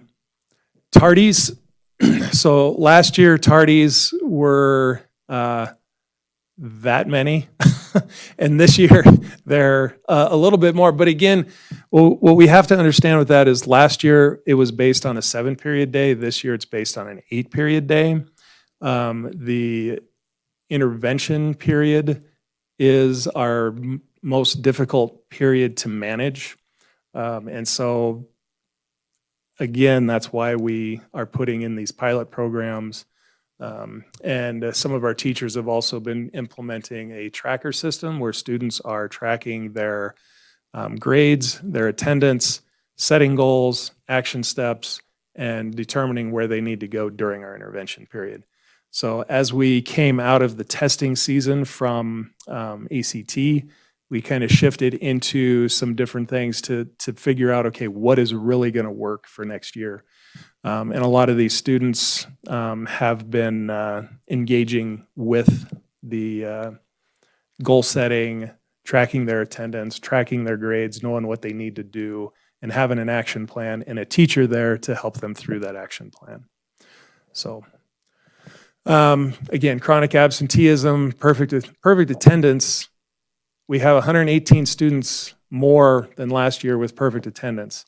And so it's almost like the at-risk kids are getting more at risk, and the ones that are perfect attendance are getting more there too. And so it's an interesting conundrum for us.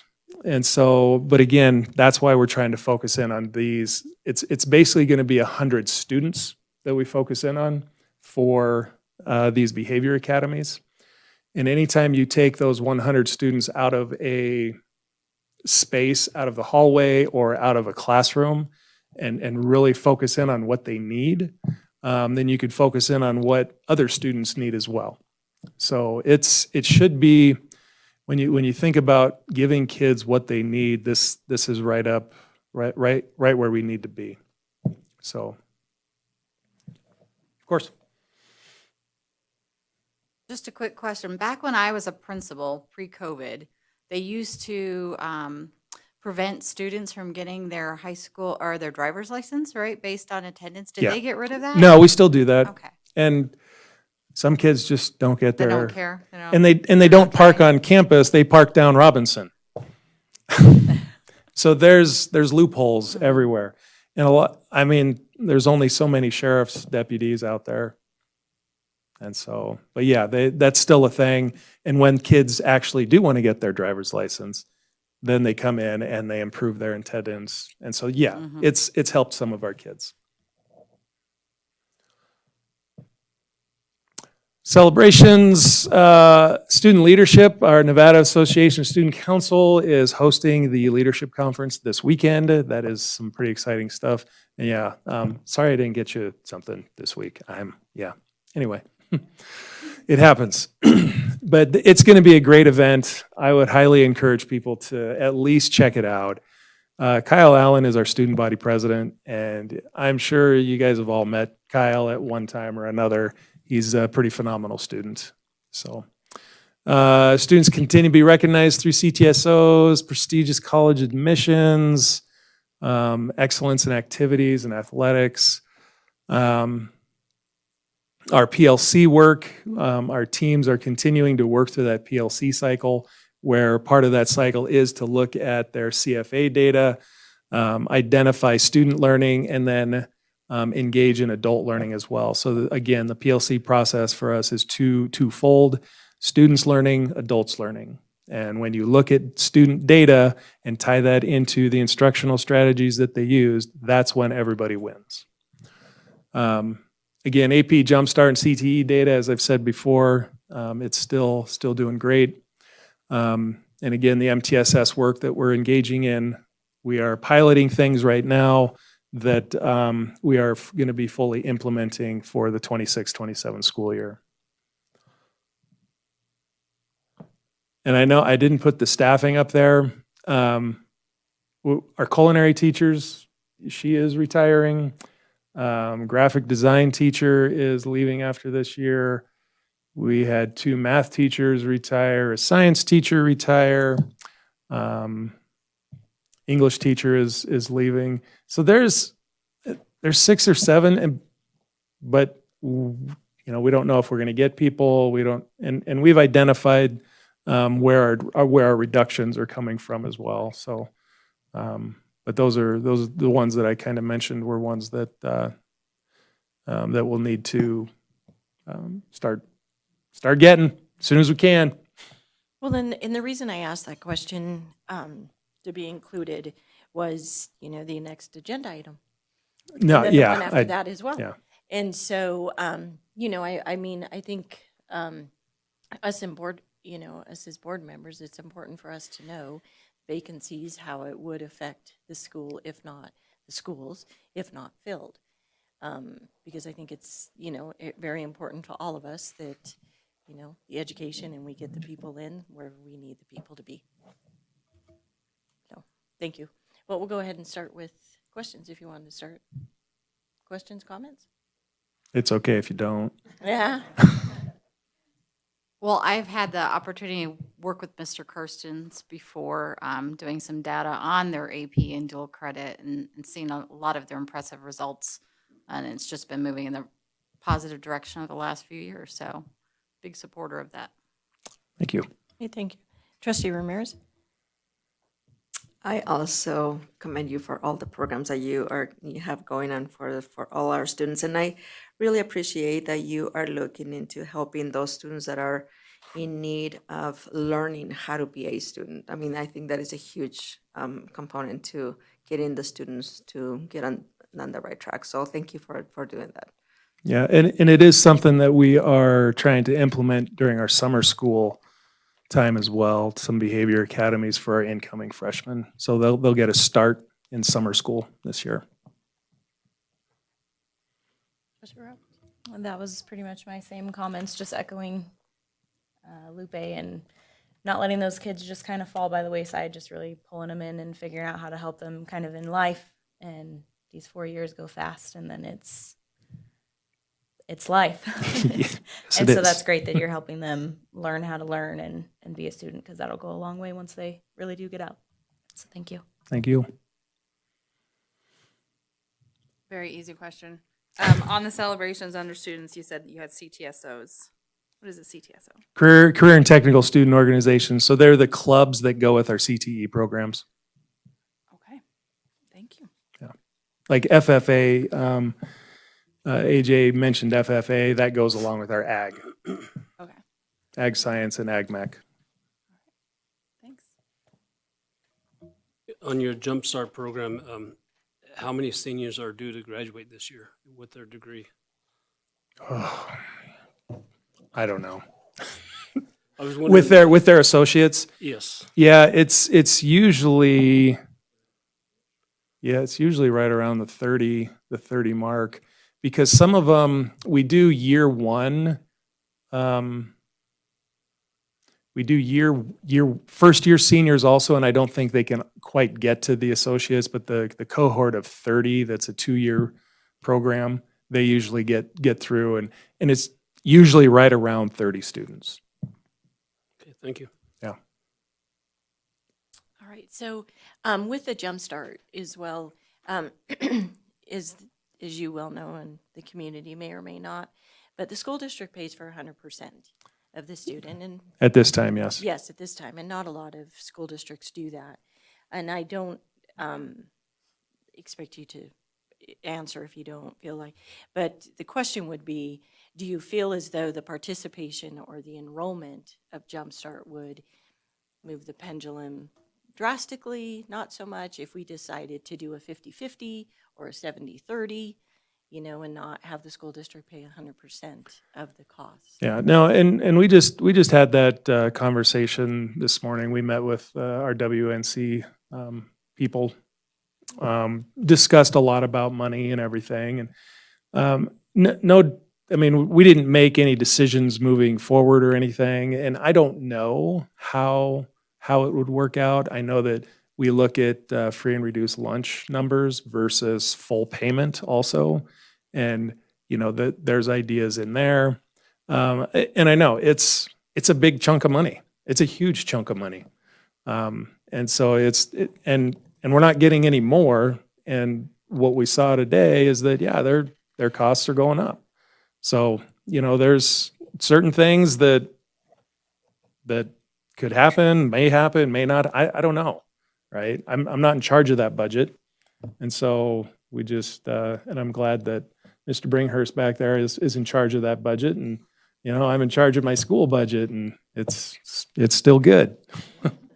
It just brings up, and we'll discuss it in the next agenda item, but we're up here working on, making sure that we're doing the best that we can financially that's not going to affect student facing.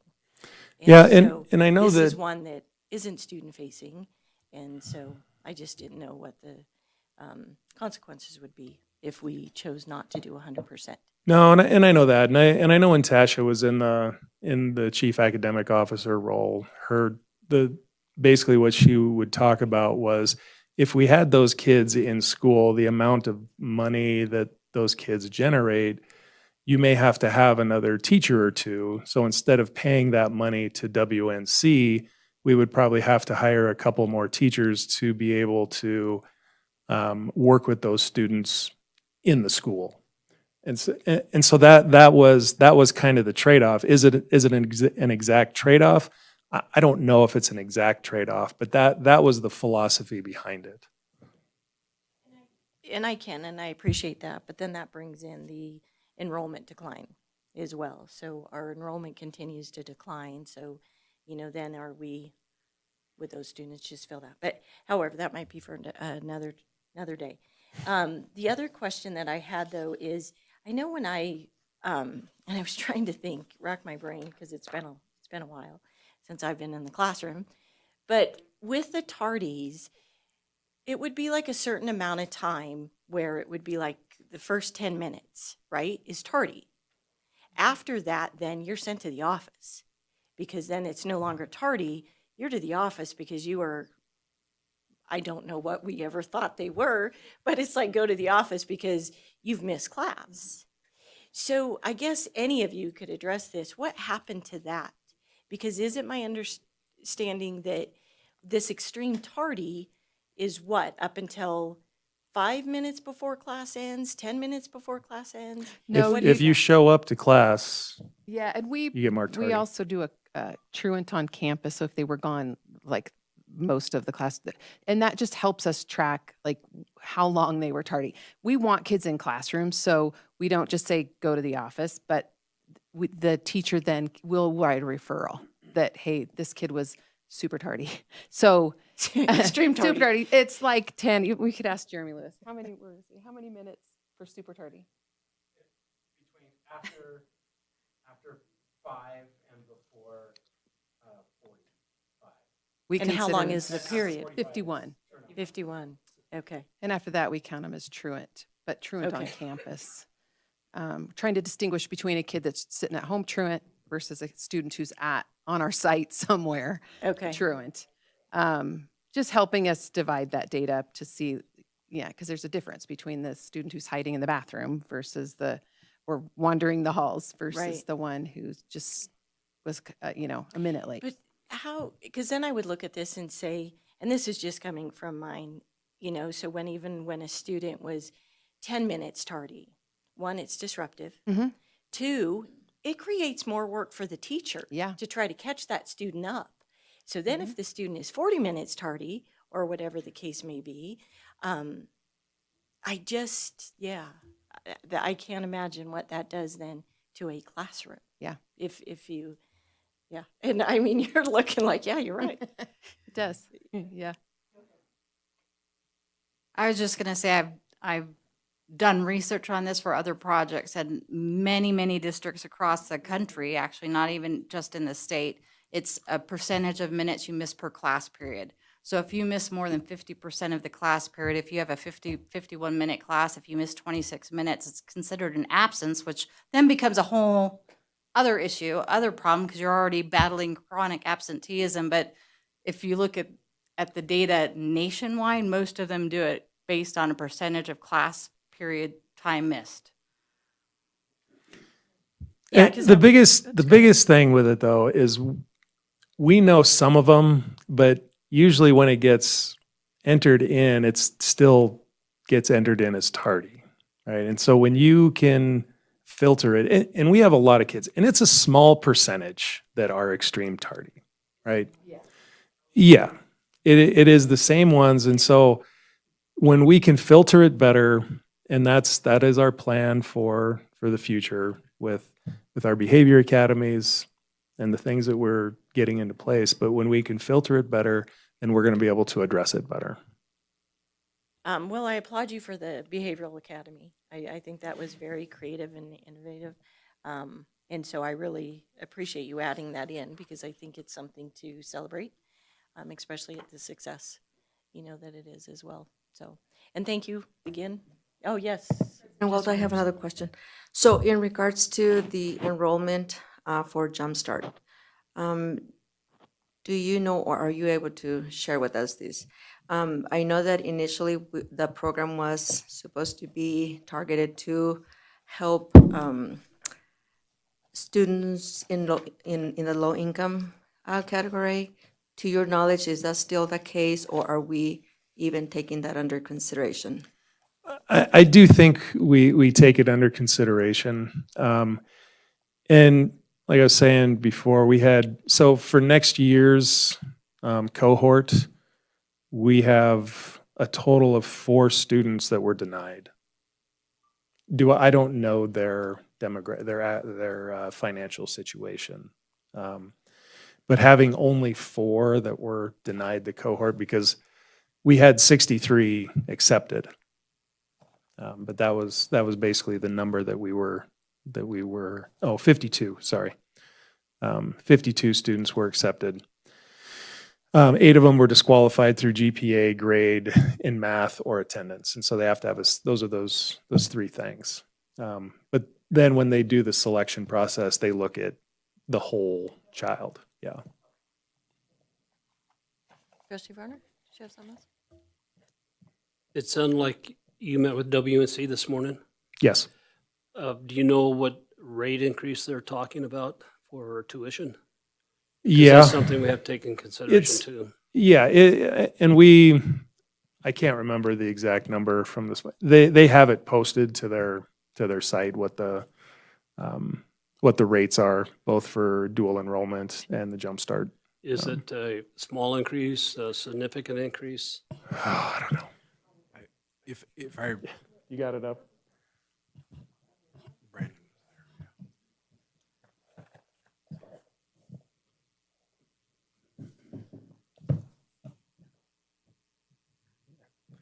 It's because I sent it to him today. Yes, Brandon Bringhurst, Chief Academic Officer for the record. Yes, we met this morning together with representatives from the high school, myself, and representatives from WNC, and talked about a lot of these things, how our students are doing, most importantly, the success that our students are or aren't having, and any changes we need to make in order to better address those, to make sure our students have the most success possible. So there are rate increases, and the rate increases are driven by the Nevada System of Higher Education. WNC is not setting those rate increases, right? They're subject to those increases that are given to them. And there's a couple of different types of fees that we pay, depending on who teaches the class, where the class is taught at. Are we paying by course or are we paying by credit hour? So I won't go into all of those details, but I could tell you like the per course cost, if those are being taught by our staff, that in 24-25 we were paying $75 per course. This year we're paying $100 per course. That continues to go up. What they have projected out is through the 28-29 school year, and it'll go up to $118.50 per course. So that cost is increasing, has increased, and will continue to increase.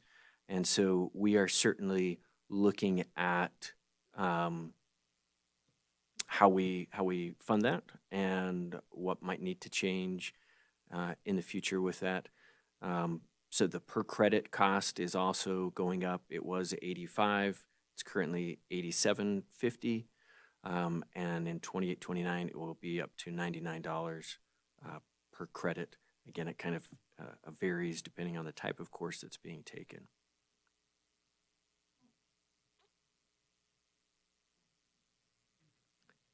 Thank you. You're welcome. All right, anything further? All right, well, thank you very much for your time and your presentations, and congratulations. Yes. And at this time, we will close agenda item number 7. We're going to take a 10-minute recess before we get into the fun part. All right.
We're going to move on to agenda item number 8, presentation discussion on the tentative budget for the Carson City School District for fiscal year 2026-2027. This is for discussion only, and this is brought to us by Spencer Winward and AJ Fueling. Thank you, Madam President. Spencer Winward, presenting tonight on the budget, hopefully with a lot of input that we've received from the board over the year. And as we've been kind of putting this together, this gives you a chance to get a good first look of what the final budget would look like in late May when we approve that. Just as a couple of reminders, here's kind of some important dates.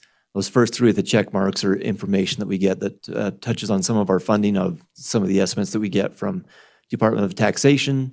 We all have those. Those have been incorporated in this budget. And then our deadline to provide this to the Department of Taxation is tomorrow. So I'm glad we're getting this done today. It's usually a little bit earlier in the month, just how the days fall, but it works still. So we'll provide a copy of this to them and of course, take this opportunity to receive more input from you on how you'd like us to shape this. And then as a reminder, during the month of May, we have the public budget hearing where we put a notice in the paper. It has to be no more than 14 days, no less than 7 days prior than the date of the hearing.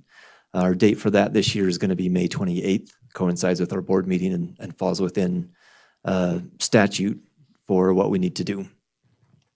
And then after that, we provide a copy of the final budget by taxation and to the county clerk by June 8th.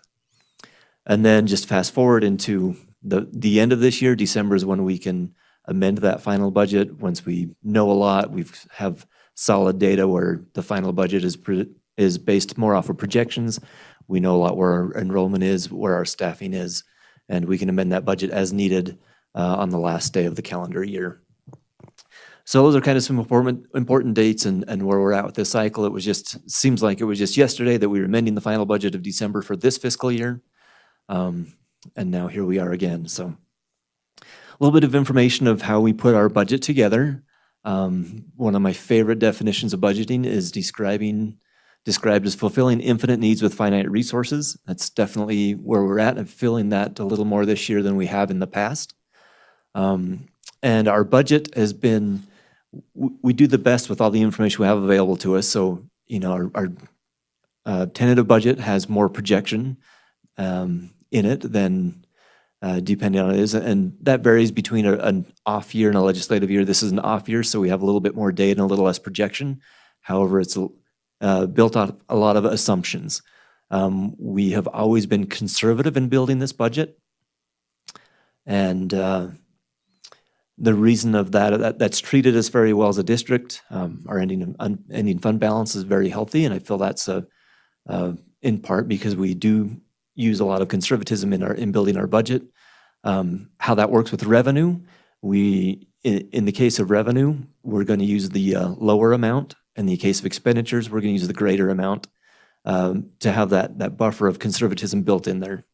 Reasons for that is that to reduce our risk of deficit spending. It also greatly reduces our risk of budget violations. And one factor of that is our budgets often show a deficit budget, even though when it's all said and done, we don't always end up with a deficit spending when the budget year is over. So any questions up to this point?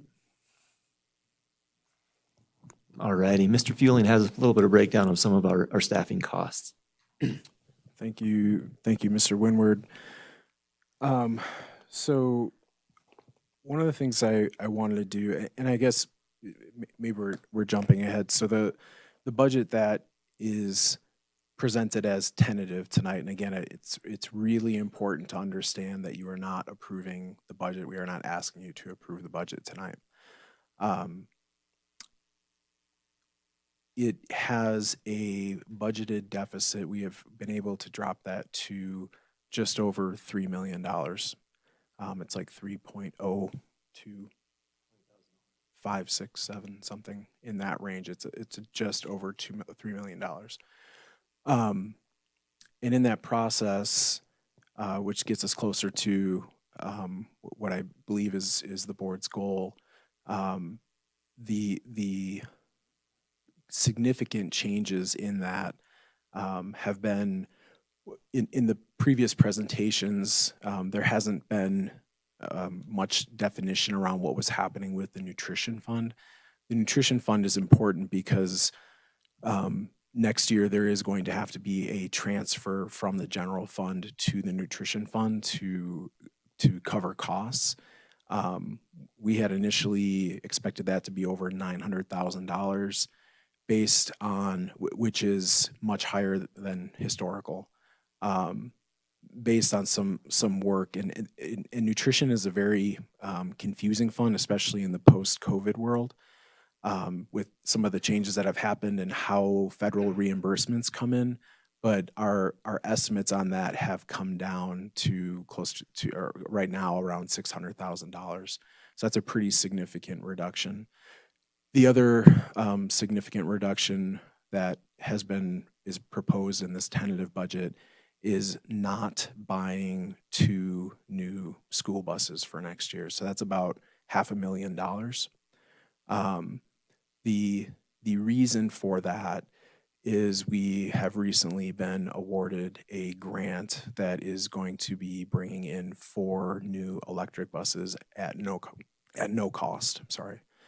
And so I know this board heard a presentation back in the fall about how we need to do more with replacing our bus fleet because our bus fleet is aging. The average age, I think, is like 20 years. It's like, I think she said it was a 2005 bus.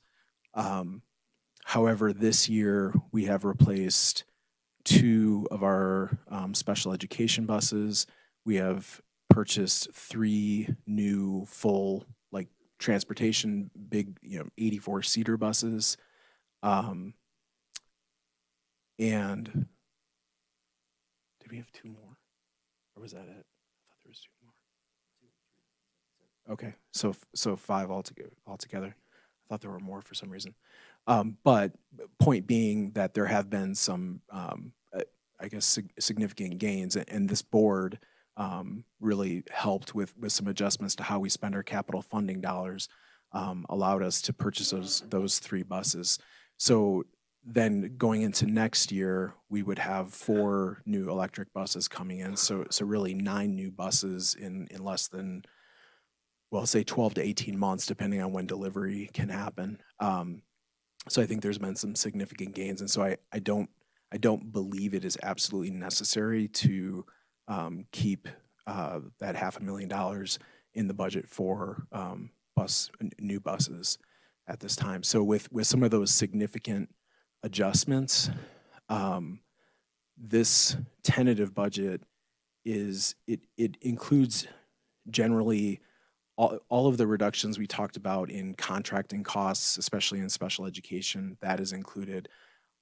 All of the proposed reductions in staffing that we have looked at are included, except for in the initial budget conversation, we were talking about reducing 12 social worker positions. 6 of those positions have now been added back into the budget. So even with adding those costs in, those people back in, the current budget, again, the deficit is down to about just shade over $3 million.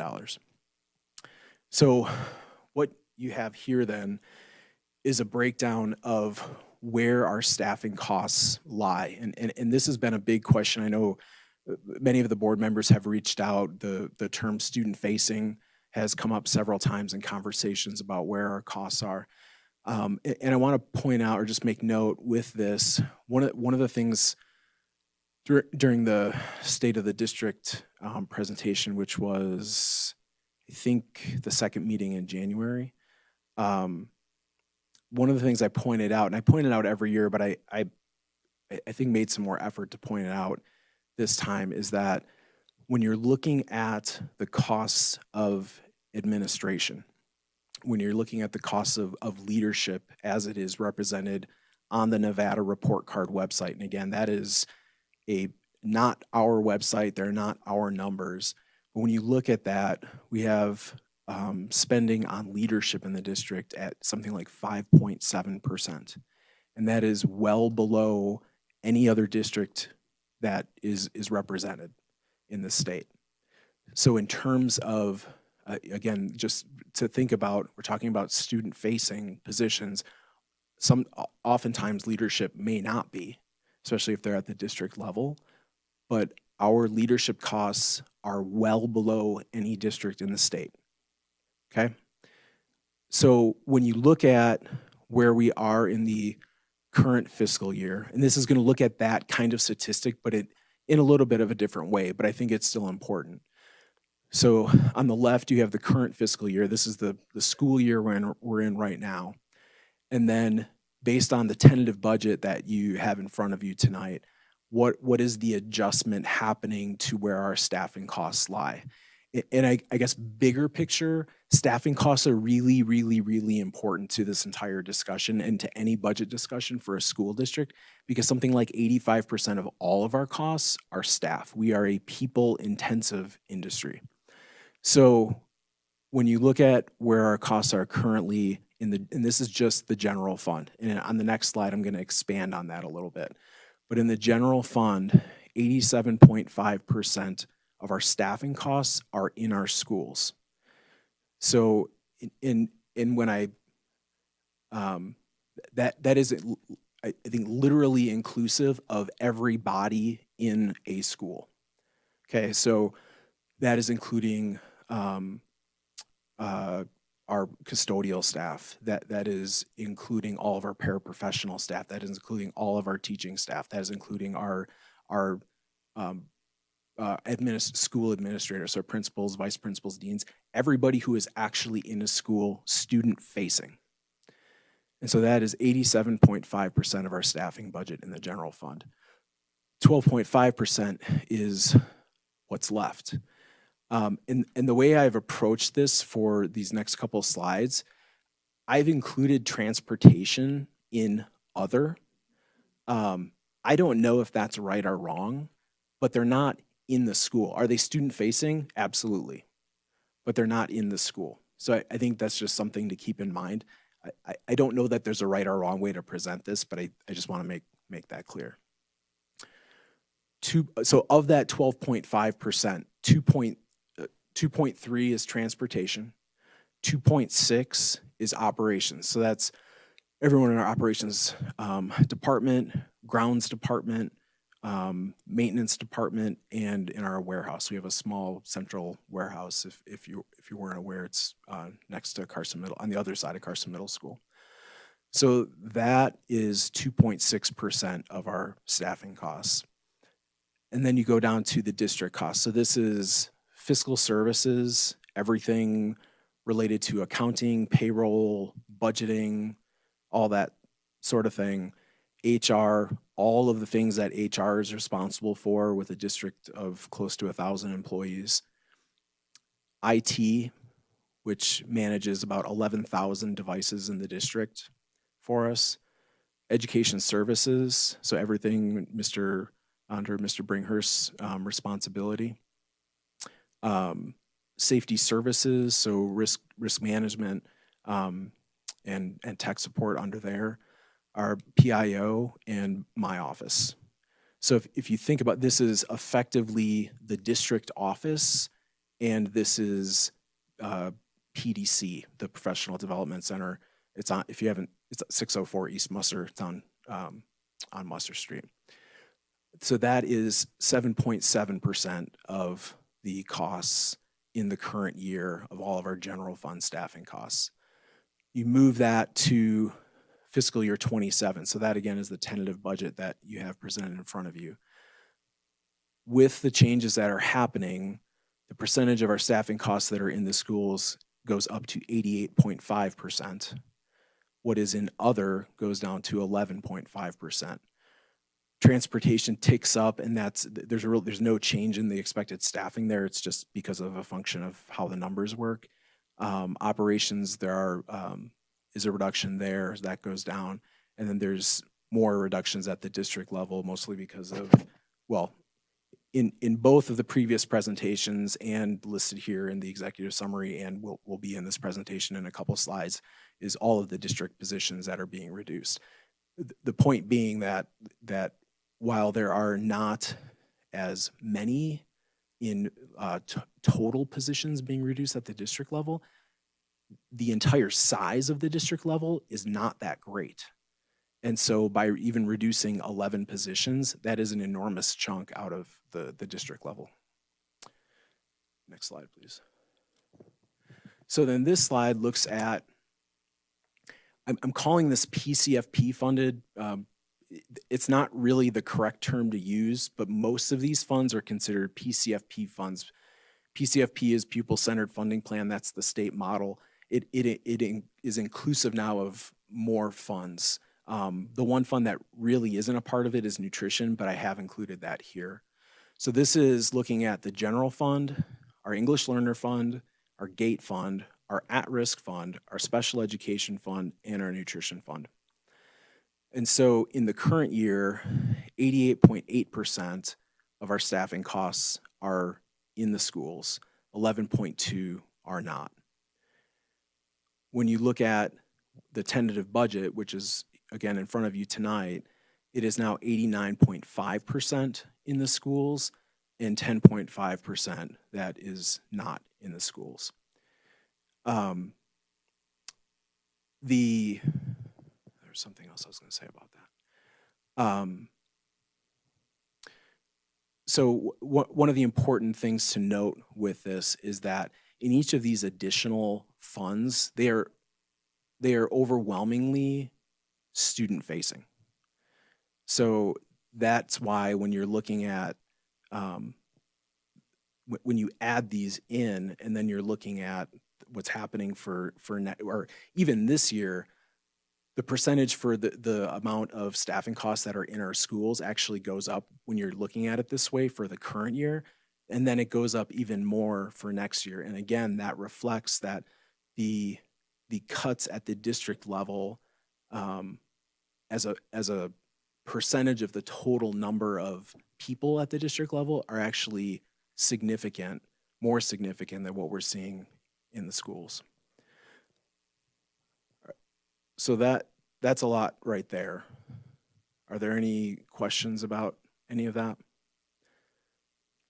And so actually one other thing I want to point out is, so I don't know, like I've gone through lots of training around this kind of thing over 15 years of doing this kind of work. I don't actually know what, like how this compares necessarily. I would welcome a comparison to other districts around us, because I got to believe that those numbers on the school side and the other side, on the school side is higher and on the other side is lower than any other district in Nevada. And because I don't, like these are not numbers that are reported. This is not on the Nevada report card. So I did some research with a friend called ChatGPT, because I don't know where else to find anything. Yes, and like, don't look down upon me. I don't really know where to look for this.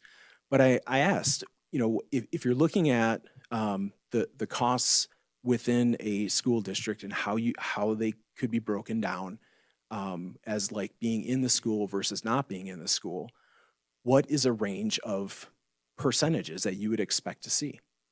And what it came back with is 12 to 20%. And it was a very thoughtful response. At 20%, it would say that you are a very district-driven district, I guess, in terms of having the level of staffing and resources to really offer a pretty significant amount of support to your schools. Balanced was considered 15. Lean was considered 12. And at the lean stage, I asked, because I had already come up with these numbers, and I said, well, what if it's closer to 10? And it said, well, you're getting leaner.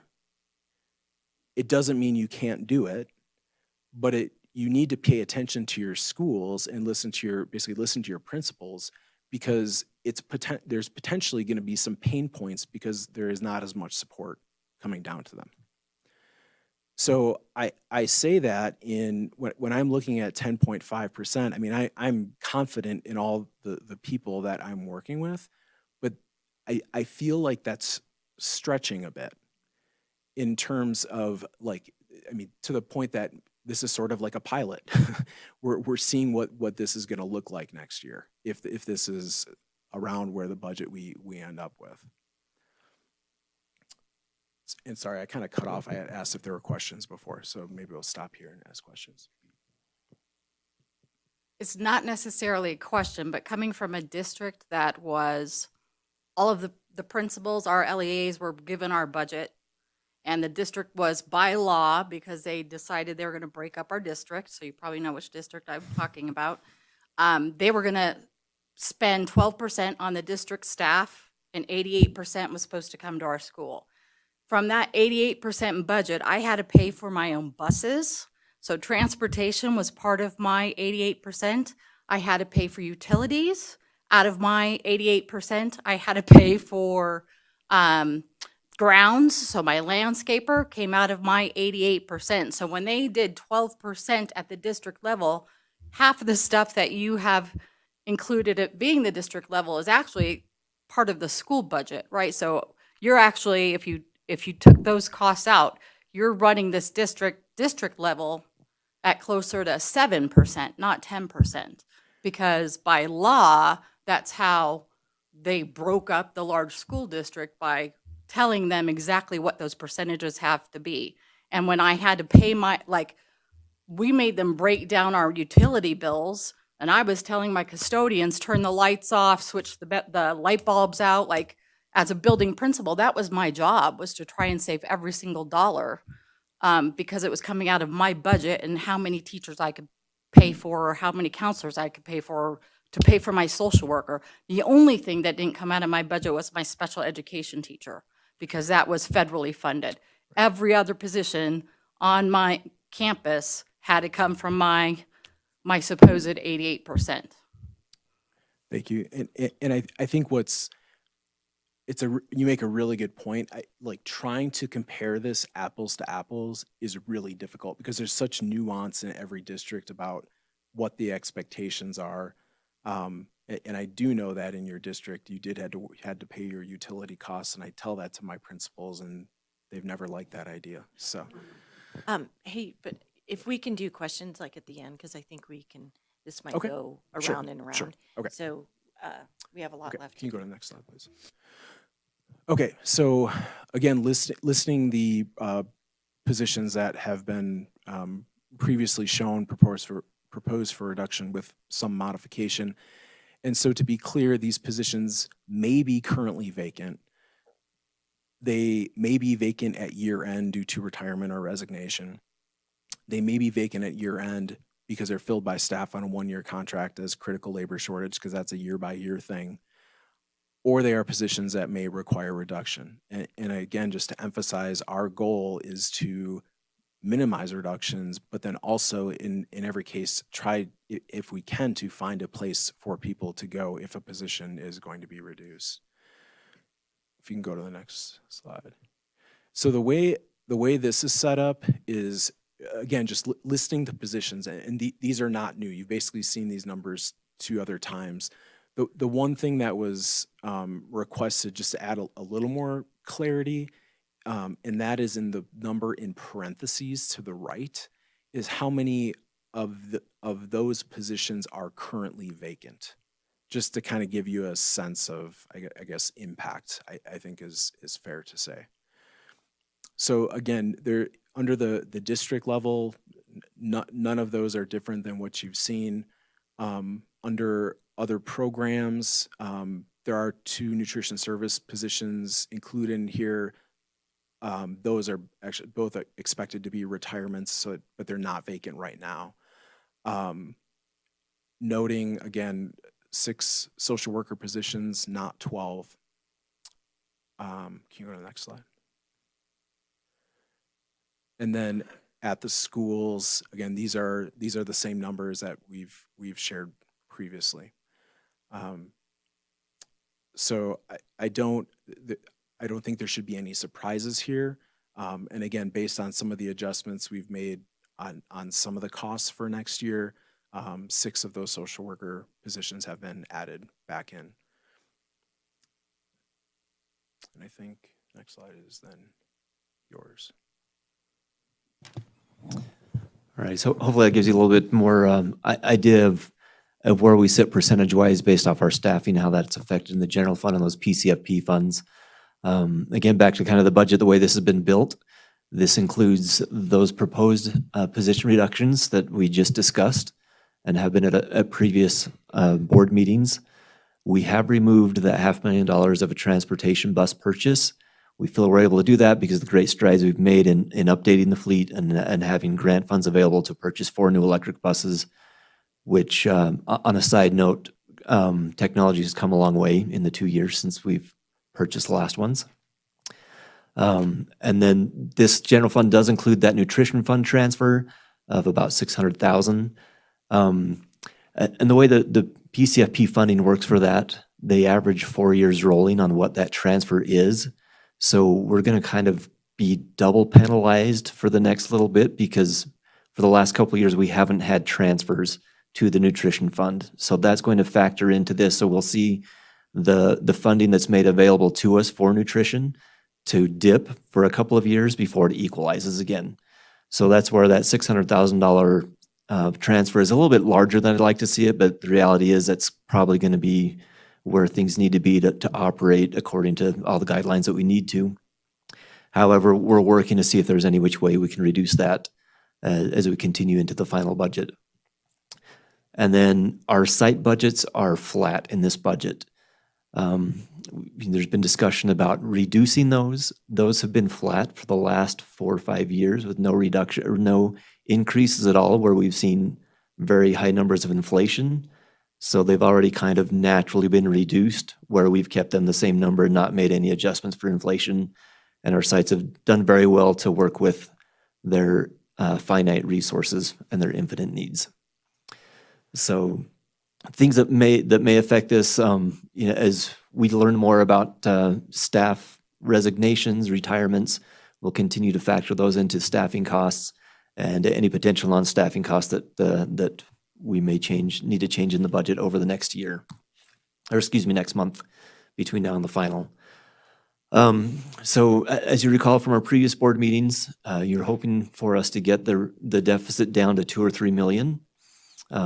As presented here tonight, that deficit is 3.02 million, so like $21,000 over 3 million. And as an illustration, our total general fund expenditures for the FY26 December budget, the amended budget, is 85.3 million. In this budget, they're 83.1, so there's a reduction there of 2.2 million. This includes in the special education fund a reduction of contractor costs based off of, and again with special education, we have to be very careful that we don't reduce the level of services beyond where we're supposed to. We want to make sure that we're still taking care of all the needs and taking care of our kiddos. But we do have less students, and we've been able to whittle down some of the contractor costs and the services that have been provided by them in this tentative budget. And that's approximately $500,000, which again, that would flow through the transfer projected to the special education fund is lower based off of that. So things that may change between now and the next budget, I would expect some minute changes in the general fund, unless we get extreme guidance from the board. Same with special education fund. We've got a lot of projection and information put into those to feel that those are pretty good. Same with our PCFP funds. We may see if there's any difference in funding that we expect to see, we may see some positions slide back and forth between the general fund and those. Again, keep in mind, the general fund is the least restrictive fund. So we can pay for a position out of the general fund that we could also pay out of EL fund or gate fund or at risk, but we couldn't just take any position out of the general fund and pay for it out of those. We don't expect much change for the state and federal grants for budgeting purposes. And again, those are self-augmenting as If the changes of an amount awards that we get, then we would change those throughout the year. If there is a large sum of grant money that comes available that we could use to pay for positions, that would not require us to add additional positions, then we would take that into account and could affect the general fund. We're not expecting any change for our local grants, gifts and donations, or student activities. Those are pretty static from the tentative to the final budget. And our bond and capital projects, we're just starting to get a lot of bids for our summer projects coming in, and we'll have a lot more data by the final budget, and those will be updated to reflect that. Nutrition services, not expecting much change, but we are continuing to analyze any which way we can save funding to reduce the transfer from the general fund to cover those services there. And we don't expect any changes in our proprietary funds, which is our workers' comp and health insurance fund. Anything else that might change is any input that we receive from the board and guidance on and how you wish us to proceed. So any questions? Before we get into questions, I do want to disclose very carefully here.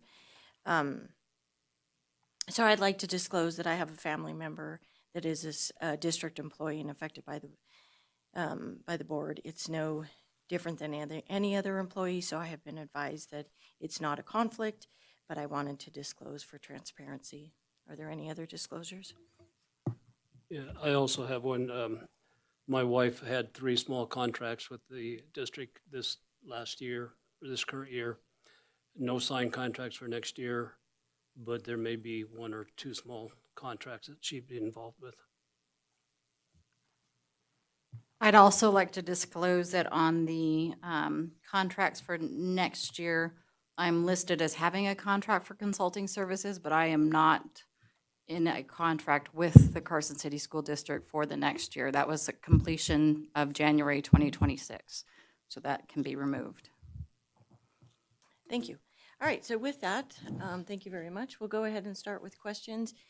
First and foremost, though, I want to thank the board for putting so much effort into this budget. I know you've all spent a great amount of time listening to the constituents, working with our superintendent, addressing your questions with me. And I want everybody to know that the board has spent a great amount of time. I think this is one of the first years where I've been involved that so much time from every board member has been put forward with this budget. So I greatly appreciate your time on that as well. So we'll go ahead and start with, did you want to start, Trustee Varner? Okay, we're going to go ahead and start at the other end. Would you like to start? Do you have any questions, Trustee Statusi? Suzuki Statuki. You can just call me Tina, yeah. I just had a question, because again, especially when we're looking at not just this budget, but future budgets with the reducement in enrollment, not just applicable to Carson City, but to school districts across the country, right? With the reduction in enrollment, like my dang kids won't have kids, right? I don't have any grandkids, so don't have any kids going to school. I'm just curious as to, I'd like to be able to see a breakdown by building facility, as in cost per pupil per building, to see what schools are receiving more money per student for funding. I know we have one really small school that I'd like to see how much money is spent to educate each one of those students, as opposed to maybe an elementary school student or a middle school student, especially as we're making decisions potentially in the future of even having to close down facilities, right? We know that districts across Nevada are closing down schools, and that might be something that Carson City has to think about in the future, especially as we have fewer and fewer kids enrolling. So I'd like to see a per pupil cost breakdown per school, so we can kind of take a look at how those funds are being used. Thank you, Trustee Suzuki. Yeah, we can certainly provide that for you. I think the reality is that as we have not made significant staffing adjustments over the past number of years. I would argue that the enormous increase in funding we got from the state 3 years ago to where we are now after 30 years of really bad funding, it really there I keep telling people I think there's some kind of psychological impact to anyone who's especially in the world of budgeting, because after such a long period of time to have such an enormous increase, I think we knew we could do some really good things and we could add some good people and give some great wage increases, but it kind of lulls you into thinking like, gosh, if it was that big, I don't think they're going to do something that big again. But boy, it looks like they're serious about trying to do better. And that didn't happen. And so that's a really hard thing. So I think we weren't necessarily reducing staffing levels, even if our student population was dropping. And so I think what you'll see in that is that the cost per student within that school within schools generally has increased a little bit, simply because class sizes overall have been dropping slightly because of the drop in population. But we can get that information. Well, and just to clarify, like, I want to see the differences between the schools themselves, right? So not an overall cost per pupil being spent. I think we have that. I'd like to see what this school is compared to this school, compared to this school, and whether or not there's inequality as to where we're placing our funds that have the most impact to the most students. Understood. Really quick before we do questions as well, because I don't know if this would help you all as well, but can you turn to page 2 of the tentative budget? So within your presentation, you had mentioned that you brought the deficit spending down to 3 million, but on page 2 it states 4. But are you adding then the million of the contingency? Yes, I apologize. I should have used the term the structural deficit, which is what we Okay. typically present in our budgets. You reduce that million of the contingency fund, which again, we don't spend that unless we come before the board and say, hey, it's a break glass in case of emergency. We need to open we need to break that and use that. So that is not included in the deficit. It's been at least a decade, I believe, since any of contingency funds have been spent. Okay, but then I've also had a question about the general fund ending balance. I thought that was going to be higher than the 9 million. So in the tentative, you kind of have, so it would include everything that we budgeted for this year. And in the event that we don't spend all of that, that's not included in here. So everything that's budgeted for this year and in the tentative budget lowers that. So in the last couple of years where we've had a deficit budget, but actually had a surplus, that amount's not factored in until we have our financials audited and then we adjust that. So that does appear lower than you would think, where, as we were discussing the audit a couple of months ago, our ending fund balance was 18 million. But then with the FY25 budget, or excuse me, FY26 budget, brings that down. And then this budget brings that down even further. So you have 2 budget years of deficit in there, budgeted amounts, not actual amounts. What would we be saying if it's not 18 million? What would it roundabout be, approximate? Sorry, can you ask that again? So at the last couple meetings, we were told that with the audit, we would have then a balance of 18 million. Right. Okay, if it's not that, what is it going to be? So that's a good question. So if we're just looking at the current year, so in the current year, we're saying the opening fund balance is $18 million. The budgeted deficit in the December budget that was approved, I think was around $4 million. But then it's also adding in $1 million for contingency again. They make you include that contingency number, so it actually drives it up or like to 5 million. So that's where you see the 18 million going down to this very top number, 13 million. So it's just it's assuming we're spending the entire amount that was budgeted this last year plus that contingency amount, so it would drop it. So that drops it 5 million, and then here from 13 million, it's now reducing it by that $4 million number that you pointed out, President Walt, and so that's what brings it down to 9 million. And so the question is kind of where do things land this year? I would right now it's hard to. We're going to be, when do we cut off purchasing? Is it like in 2 weeks or something like that? Yeah. So district purchasing will be cut off here in the next 2 weeks, and we'll be able to get a sense of where we really land. I wouldn't be surprised, and based on kind of where things are looking right now, if it ends up being around a reduction of about $2 million, not the 4 million plus that was approved for the budget for this year. So then that would be, say, then like 17. Make that $13 million number to start, 17 million, or sorry, $16 million, right? So we're coming in under budget basically, but that's, does that make sense? Am I saying that right? Yeah. Okay, I just want to make sure. Yeah, So you kind of have the culmination of 2 years in there at once. So, and again, keep in mind this current year, we kind of had that planned spend down of about 2 million.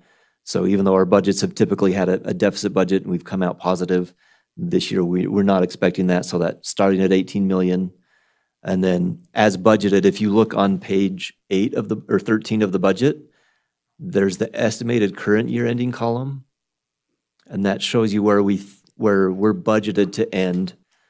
And again, as we get close to the end of this number, we're feeling pretty confident that we're going to be much higher than 13 million. It's going to be somewhere between the 15 to 16 million. And then, but that doesn't show in the start of this budget because we can only go off of, hey, we think we're going to end at 13 million. That becomes our starting point for the tentative budget. And then that typically gets adjusted during the December budget when we say, hey, we actually did have some, all of our vacancy savings. We didn't use all of everything that we budgeted. So our beginning fund balance is much higher than we thought. Okay. But the reason I bring this up is because during the association announcements, it was brought that, we are looking healthy. And in all honesty, though, if you're looking at this we're going from 13 million down to 9. How long is that going to last? Because then in the next year, we're going to go down further, and the next year, we're going to go down even further. Because enrollment is not going up. We're not seeing any more new revenue. We're seeing less revenue. And so it's concerning because I don't think that this is healthy. But I'm not going to, we're going to move on. Okay. We're going to move on from Molly. All right. So if I may, it's healthy because we have this option. It's not like, hey, we have zero ending fund balance and we have to make drastic reductions right now. We've been very, as you look at those positions, those parentheses that had positions vacant, instead of filling those years, this year, we've opted to keep those vacant. That's resulted in a little bit of savings. And in a kind of a trial run, hey, we've done this for 5 months. Can we do this for another year? So there's some savings there. We have those options, and I think that's where the Associated Press is coming from, is we don't have the option, we must cut. So that's where his position's coming from, and let's be thoughtful from this instead of think that everything's coming to the end of this fiscal year. Because we do have some time, and then there's options to see what comes forth in the legislature to see if now we're in that position to be a little more drastic, or if there's been some funding that's come to take some of these positions that we've enjoyed for years that we hope to continue to enjoy. Okay. All right, thank you. Trustee Ramirez. Thank you. So I want to start off by saying when we have gone to trainings, the first thing that they remind us is that whenever we are in need of making a decision, we need to keep the student in mind of how we are going to serve their needs. So I am going to be very honest, and I hope I don't offend anyone. because I think that in a perfect world, we recognize how valuable every position in our district is to help our students. But since we are on a budget deficit, we recognize that we have to make some very difficult decisions. And so I am struggling with the idea of not having social workers and paraprofessionals and teachers in the classrooms. I feel that that is really going to hurt us, and most importantly, hurt the students. In addition to that, the feedback that we've gotten and input that we have received from public comment, from the district community, from the community as a whole, families, organizations, they remind us how important these positions are to our student growth. So I think it is important that we listen to their concerns, and I think that they have very valuable concerns, and it is only fair that we take that under consideration. That being said, I want us to go back to the reduction report on the PowerPoint.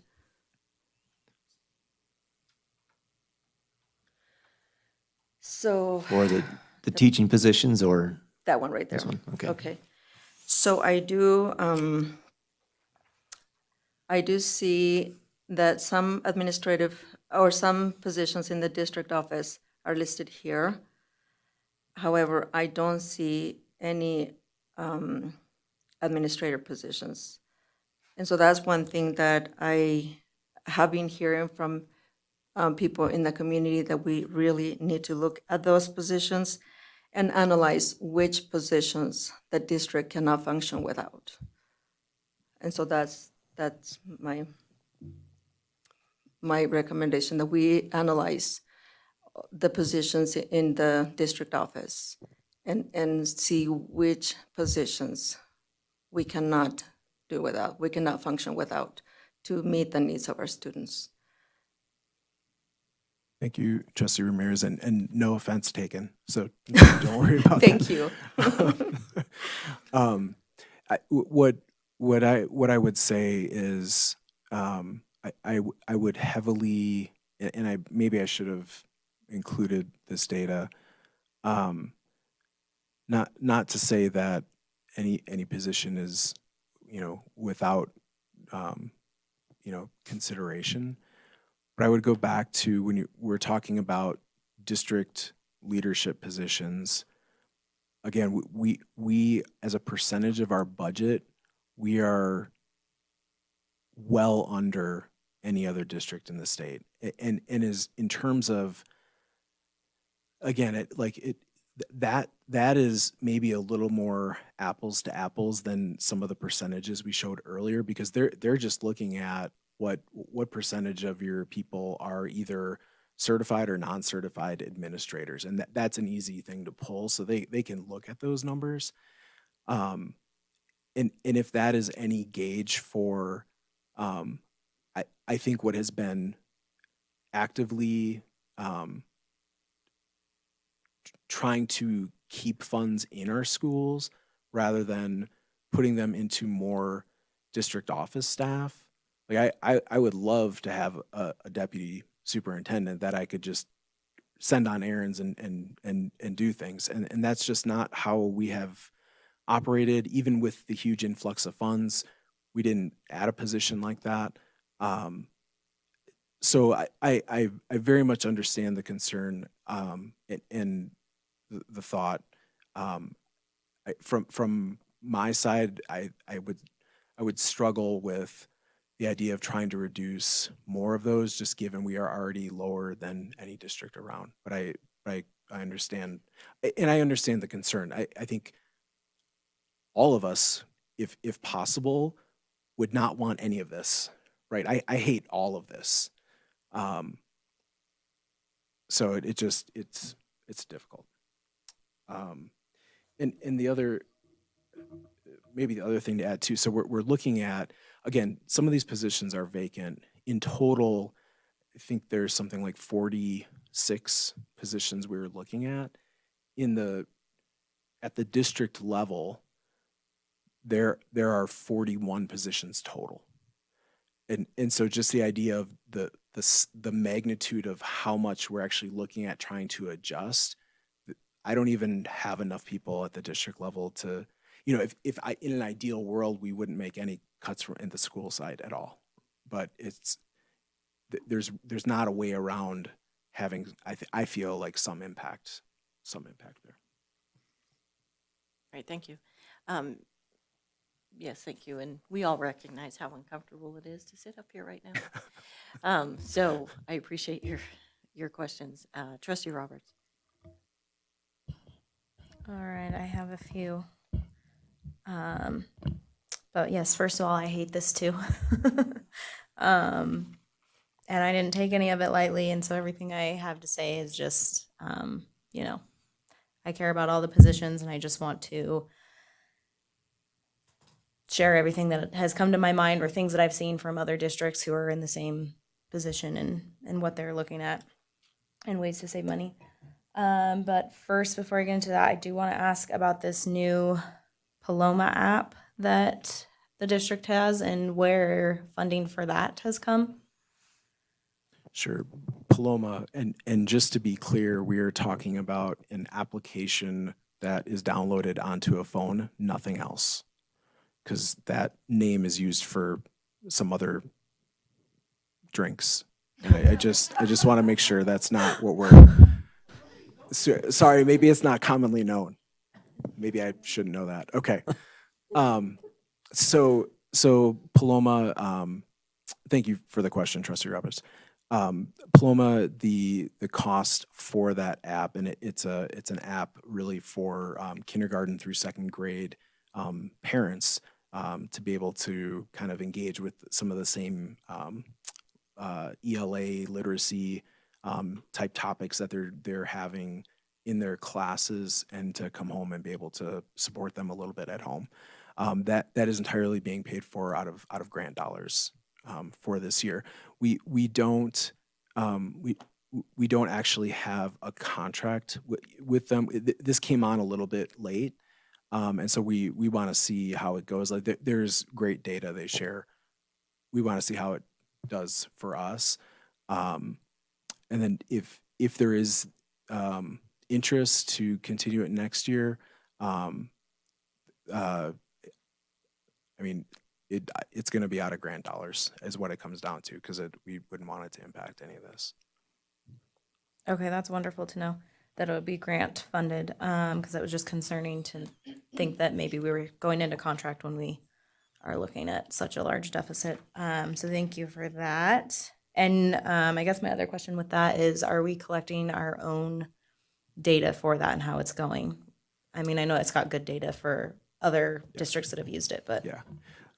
So the rollout hasn't, it's not that old, so we haven't actually collected any specific data yet.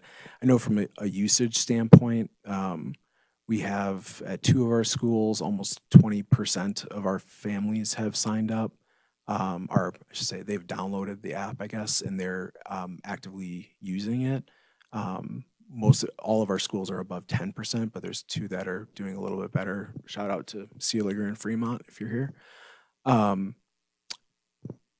As far as sort of like outcome from it, or like what the impact is, that's something that it's going to take a little time to see, but we will want to analyze our own data. And I don't know, I might say this wrong, but Mr. Bringhurst can shake his head, but I believe they help analyze our data as well. Like, so taking our actual data and trying to help us understand like where there's impact. Cause it's hard to show like specific causal, if all of a sudden our ELA scores went through the roof, we just introduced a new ELA curriculum this year. Our elementary teachers have put in an immense amount of work trying to make that happen, so like what exactly is causing it? I think that might be a little harder to tease out, but to the question's point, we certainly are going to be looking at our own data to see the use. okay, because my other concern is that it's just K through 2, and so could that grant funding go to something that would, better serve a larger of our student population? But moving on from that, I did have a question. With the 12 intervention paraprofessionals, is that all of them at the elementary site? That eliminates all of those paraprofessionals? That's correct. So those positions, I believe, came on three years ago, with some of the influx in funding that we Okay. had. It was something, and I think really we were seeing such a call it like learning loss. That was kind of the term being thrown around, but the impact coming out of COVID, and so that was kind of the bit like a part of the push. Is like, where can we offer some more support at that time? But yeah, Those it are all would of be them. all Are of there those. other paraprofessionals in the schools? These are just specific to intervention paraprofessionals? That is correct, and that's a really important clarification because one of the public comments that happened earlier, clearly very concerned about their child and understand that I think the paraprofessionals that are helping with their child are special education paraprofessionals. There's no reductions to those. The intervention paraprofessionals are very specific to each elementary school having two, but not related to special education services. Okay, thank you.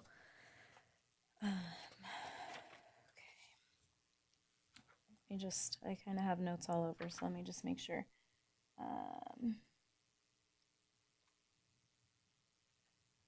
Okay, and then my understanding with the budget workshops that we had been doing the past year was to try and see where we could cut, not student facing first. And I just feel like that's been presented a lot with student facing, and that maybe we were hoping to see where we could reduce costs with contracts or different programs that we offer. I know it's been talked a lot about having families help pay for like Jumpstart, summer school, at least half the cost rather than the district covering the whole cost. And I just would like to see how that would impact, both the enrollment side as well as, the budget. I think that Mr. Bringhurst and I have already talked about that a bit in terms of. I think there are clearly other places that we can continue to look, and this is kind of one iteration of some of that as we get into next year, especially now that we know we have increasing tuition costs. I think it's just fair to look at that program.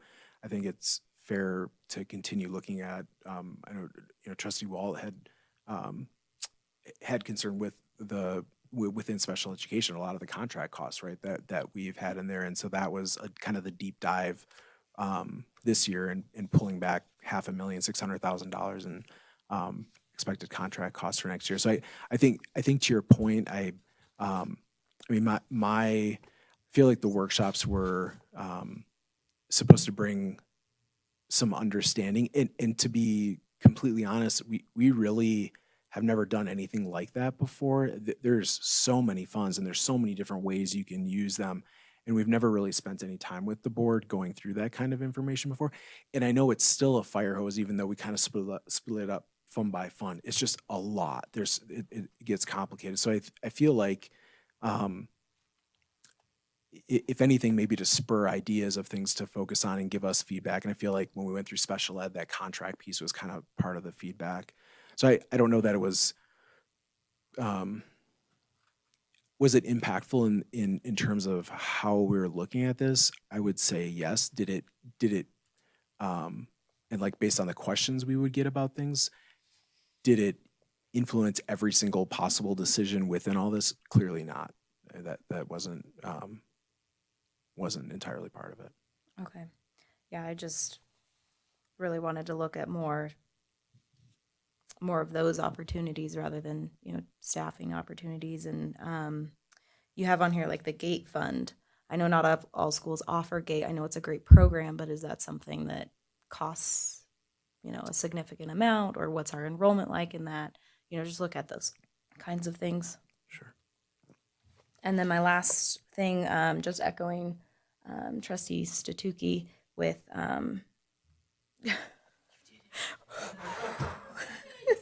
sorry, Molly.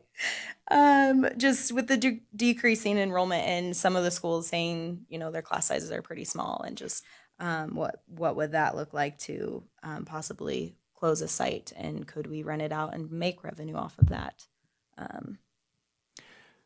So, and it is a good point. I mean, there's just, it's kind of the same reality. We're talking about there's a reduction in the number of students in our schools. And there is a reality to just, if you have fewer students, you don't necessarily need as many teachers in the schools, right? Take that another level higher. If you don't have as many students in the schools, you may not need as many schools, right? And so I think that ultimately, like, I don't know that, I don't expect that we're making a change for next year, but I think we have to be looking at that in the near future with how quickly this enrollment does fall off. Again, we're basically at enrollment level that we were in 1993, right? And so a lot has changed since then, and expectations have changed and all of that, but there is just a plain reality to the number of bodies in a building, and how many buildings do you need to fill those with those bodies. All right. Well, thank you. That's everything I had. Trustee Peterson.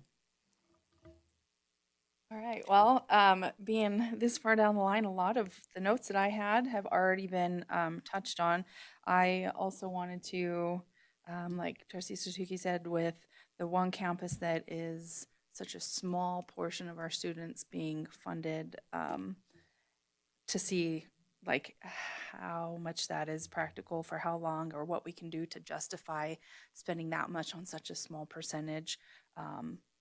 So that got touched on a little bit. I wanted to dig into pairs a little, and clarify also the difference of a one-on-one or interventionist, a class assistant, like the variety of pairs. And this is only talking about the interventions, so, and taking them all away, got touched on. The district office also already got touched on, but I wanted to, within that,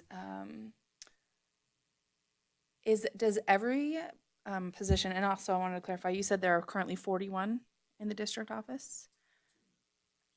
Sorry, between district office and PDC. Okay, so 41 current, and you are proposing to lose 18 of them. I think it's 11. Did I math it wrong? One point of clarification, TOSAs. Yeah. So the TOSAs are put in the district, but are they not in the schools? They are in the schools, but they're housed at PDC. They're not in the schools all the time. So there's six or. Sorry, I guess my math included just kind of the vacancies. Can you go back to, sorry, go back. Oh, no, go forward. Sorry. One more. So back. So under the district heading, it's the two admin assistant positions, the IT, the HR, the operations, and the 6 TOSAs. Okay. That's and the so 11. Just that top portion is the 41, not including the bottom. Right, because like the social worker positions, those are student facing, special education are student facing, and nutrition service is student facing. Like they're in the schools with kids all the time. So okay. Do all of those positions that operate through the district office work through the summer as well? Not all of them.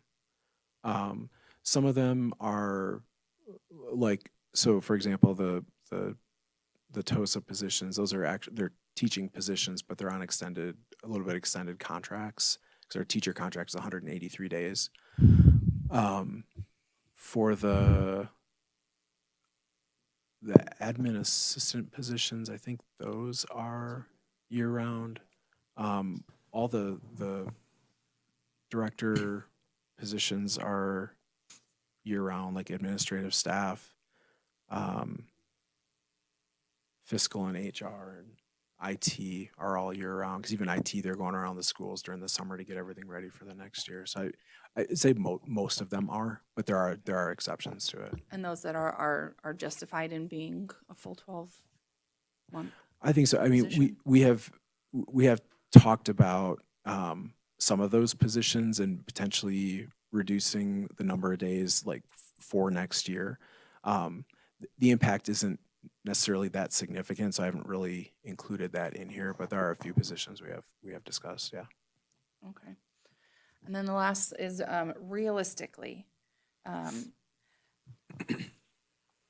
this is, I don't know, maybe this is for next agenda item, but like one of the double-edged swords, a blessing and a curse of our community is we are such a small community and everybody knows everybody, and only having the schools we have, it makes it so easy to be visible in all of them and connected to everybody, which is great for building relationships, but then it's terrible for times like this where it's not like a giant district like Washoe or Clark, where it's faceless. These are faces that people we know that will lose their position, and that is hard. And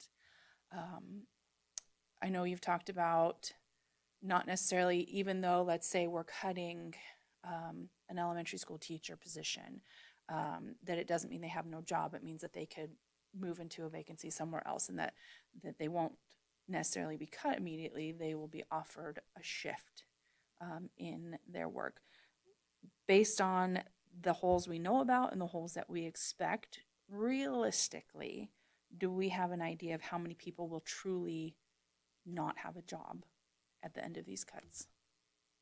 So I believe within our teaching, like purely teaching staff, so not just certified, like teaching staff, I think there is a pretty decent shot that everyone finds a place. I spent some time, I kind of expected that question at some point, and we've been, I mean, we've talked about that in conversations, but actually trying to pencil out where there is potential. I think there is a good shot. For most of the other positions, can you go to the next slide, to the right? Yeah. For basically what remains, for the intervention paraprofessional positions, potentially, but it wouldn't, there's not a natural shift necessarily. There are other paraprofessional positions, but not that title. So that there is potential there. For the admin assistant positions, currently I don't think there's one potential vacancy. And for the social worker positions, there isn't a natural alternative. Hopefully that's the level of detail you were looking for, even though it's not the answer you were hoping for. Thank you. Thank you. Trustee Varner. This is very hard, to have to make these kind of decisions. It's decisions that really none of us want to really make. And I want to thank you. I know that you and Spencer have put a lot of work in, and your administrative staff, in being as thoughtful as you could about the cuts that we have to make, or the risks. Unfortunately, I don't see an alternative. In the perfect world, to steal Lupe's word, we wouldn't have to make any cuts, but we know that we're going to have to. And I want to also thank you. I had a lot of questions about the tentative budget, and I want to thank you for taking the time.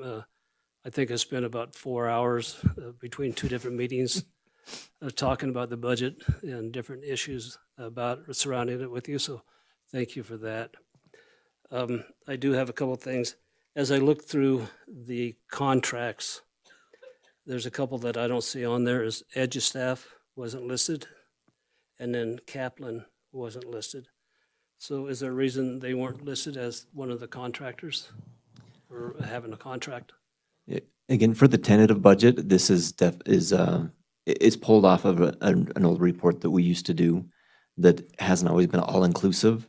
It's always been suffice for taxation for the tentative budget. So we're working to get that to be a little bit more accurate, to show a couple of those other contracts that are newer that might not have listed on there, or that are funded out of a slightly different account code that didn't get caught in where this report grabs data to generate from.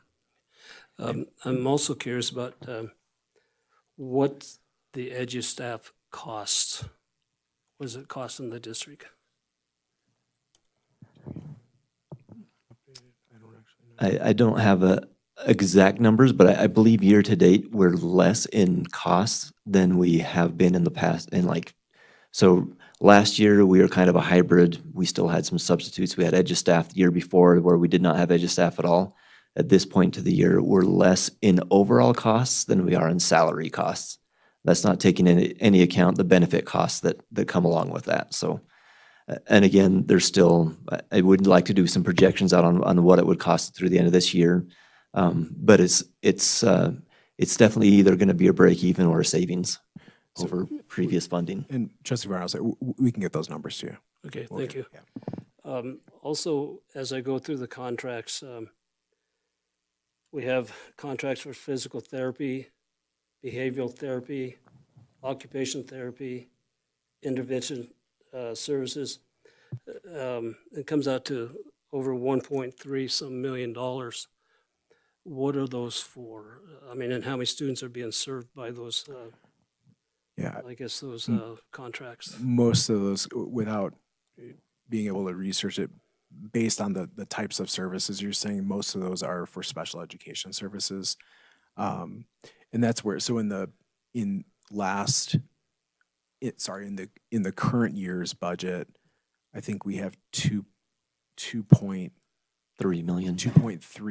million budgeted in total for all of our special education contracts. And working with Dr. Lennox to go through really all of the needs that we have in the district and what is actually specifically needed to meet the requirements of IEPs and that sort of thing, that we can reduce.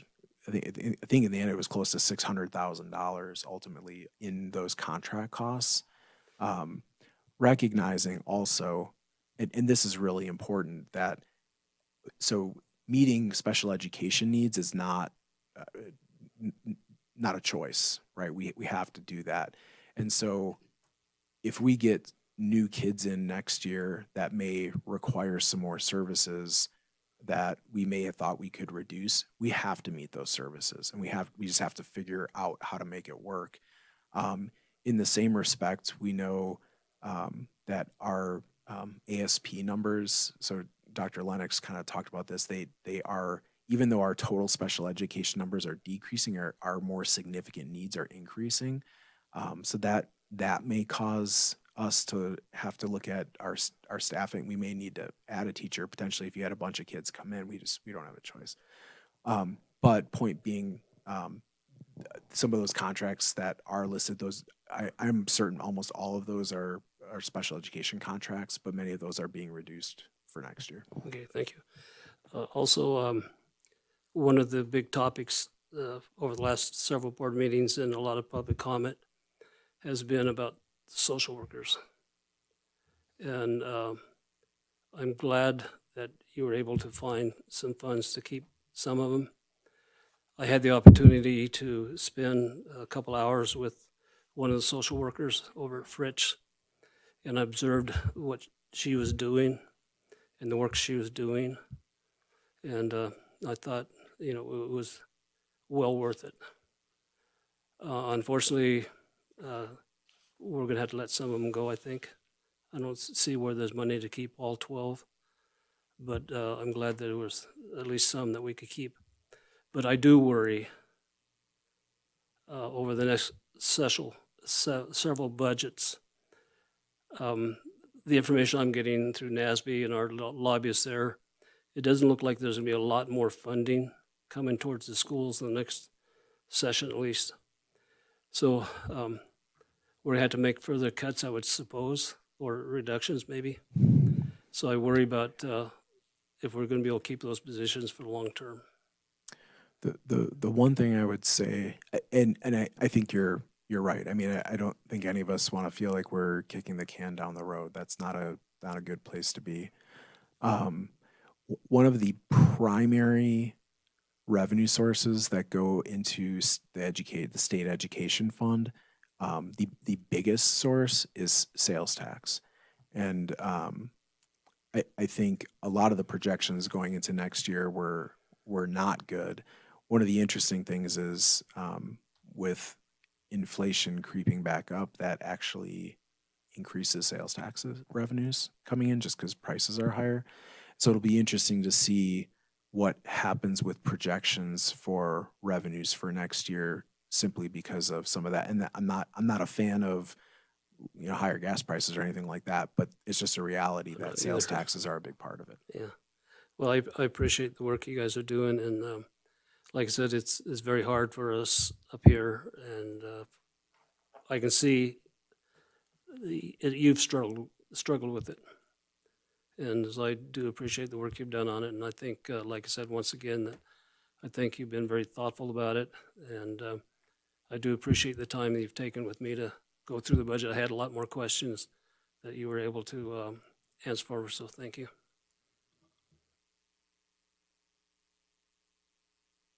All right.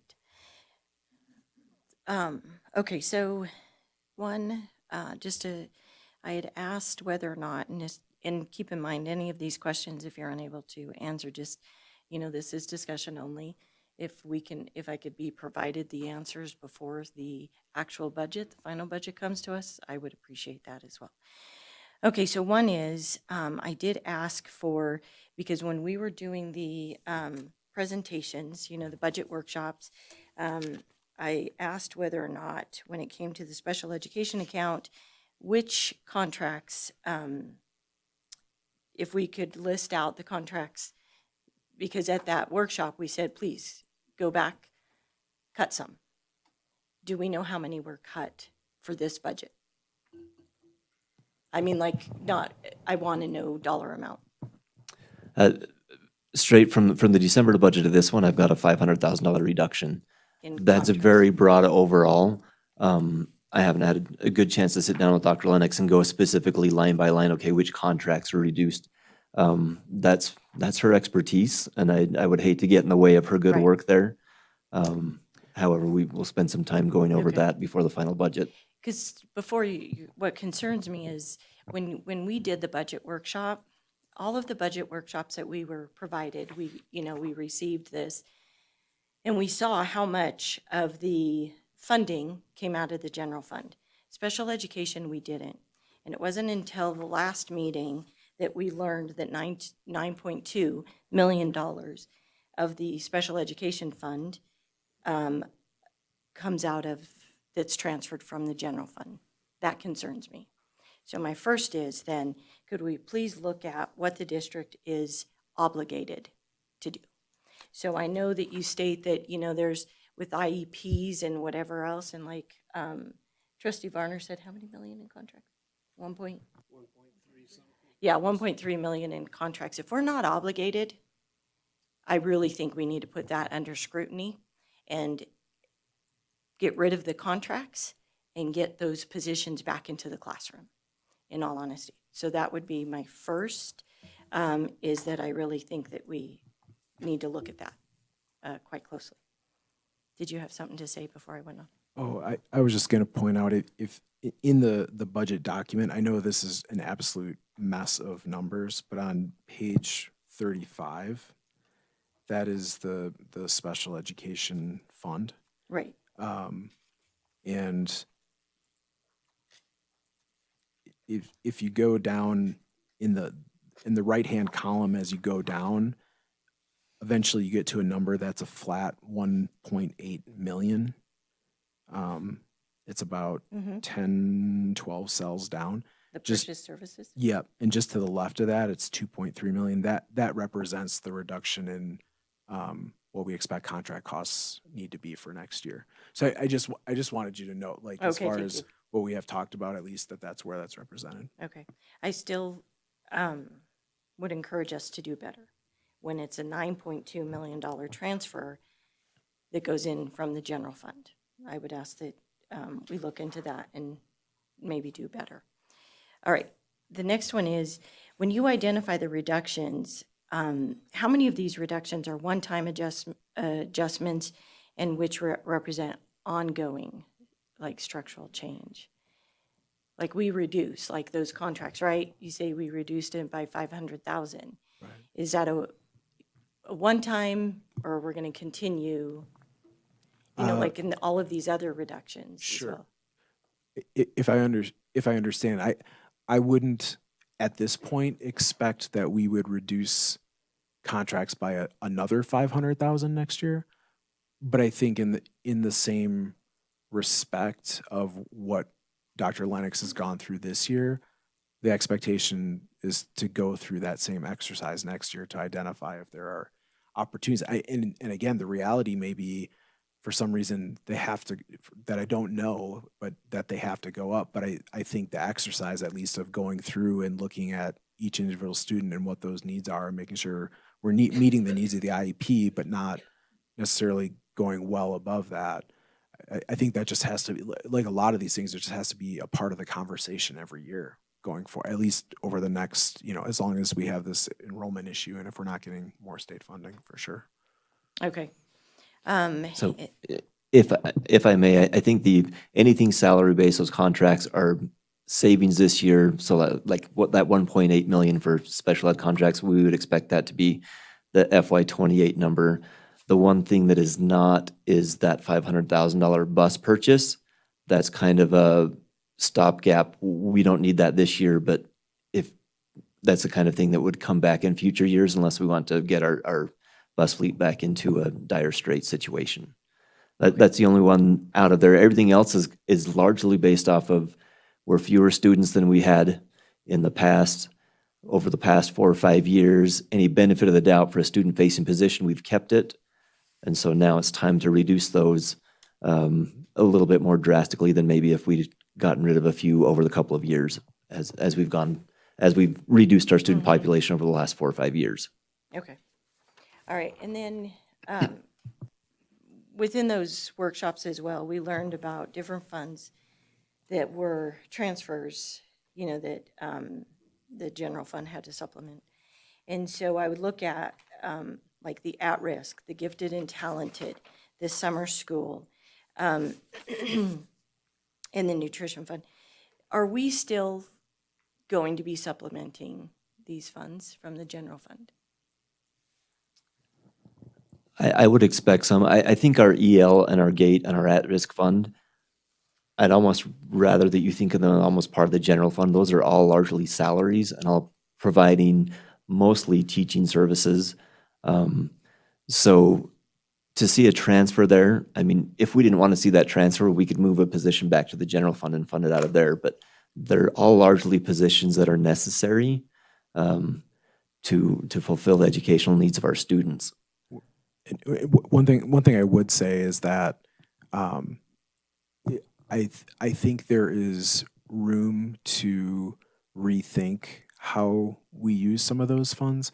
We kind of established even before this funding came in, especially in terms of like that at risk, like our English learner needs are kind of, there's certain needs we have to meet in terms of staffing.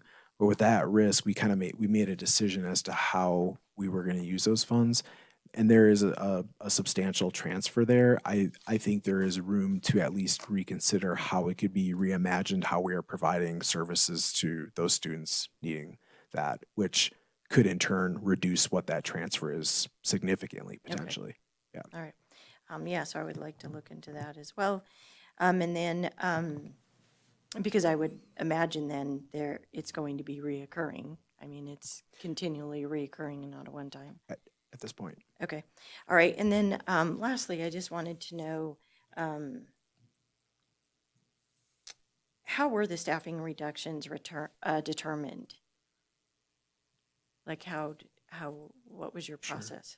So for the teaching positions specifically, that is really entirely based on ratios. And at the elementary level, we don't. I mean, the ratios are actually set by the state. So you're looking at projected enrollments for next year, and what is the number of staff you would need to be within those ratios, or at least within the ballpark of those ratios. Middle school and high school level, there are no requirements. Theoretically, you could have a bunch of classes of 50. And of course, we'd have mutiny, and that's not where we would want to be. But based on how like the ratios of staffing, it's if you look at districts around us, our ratios tend to be rather low. And so if you increase those ratios a little bit, you can still have reasonably similar class sizes. There still is going to be some kind of impact, but not an enormous impact necessarily. Then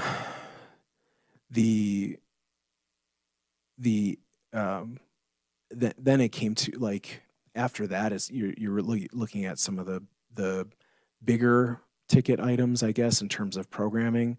And then you're also looking at where are there already maybe vacancies that we can try to assign some things to somebody else. I mean, that's not real scientific, right? But after going through all that, then there are still some really big numbers that we're trying to look at. And so then as going through, more recent additions in terms of some of the intervention paraprofessional positions and how far we have come in establishing intervention systems in our schools, that became an area that we started looking at. We had several conversations with our schools, trying to get a sense of what potentially, because the numbers were so big, what potentially could we look at. So intervention, the 12 intervention paraprofessionals, is intervention for behavioral? In this Or is case, it- this kind of intervention is academic. It is academic? Yeah. Okay. Because with that, if you put a dollar amount to it, whatever case, I am just adamant that I do believe that more funding could be generated from less the special education contracts to fill some of these positions. So we're not cutting. However, that bless you. Yes, go ahead. I might have missed it in a previous meeting, but I know we've talked about the Jump Start as well, right? Passing off some of those costs to students or to their families. Does Carson City also pay for AP tests? Because The foundation does. they pay for all the exams for everybody? No, Not all of it, but it at least so for some kids, but otherwise discounted for many others. Okay. Yeah. So they still pay, so students may pay part of the cost of an AP test unless they're like free and reduced lunch or, Right. okay. Okay, so those are the questions I had been before we do a recap. Are there any additional questions that y'all generated? Trustee Roberts? Yeah, a couple with the contracts. Can you explain to me the difference between all these different speech therapy services and like the speech pathologists that are in the schools? Like why do we have so many contracts for that when speech is offered? So I'll give you my best explanation, and then I'll talk to Dr. Lennox too, just to make sure. But there is a reality of we don't have enough speech paths to necessarily provide all the services, or even like the intensity maybe of services in some cases. And And so that's where you will have some of those extra contracts that do come in. And even you'll have situations where we have a vacancy, right? And so then there happen to be speech paths who are in the community that we can contract with to help cover in those times. Okay, thank you. And then question I forgot to ask earlier, how much is our incentive for the early notice of retirement or resignation? It was $1,000 for up to 40, I think we said, people. And Mr. Sadler, I think we had 29 this year. Yeah. So 29 actually took advantage of it. Okay. So not too much, but I just wondered what looking at cutting that down would look like, but 1,000's not really too much. Really quick on the speech therapy, though. Yeah. With all the different therapies that we offer, can some of that be that the student goes and uses their health insurance?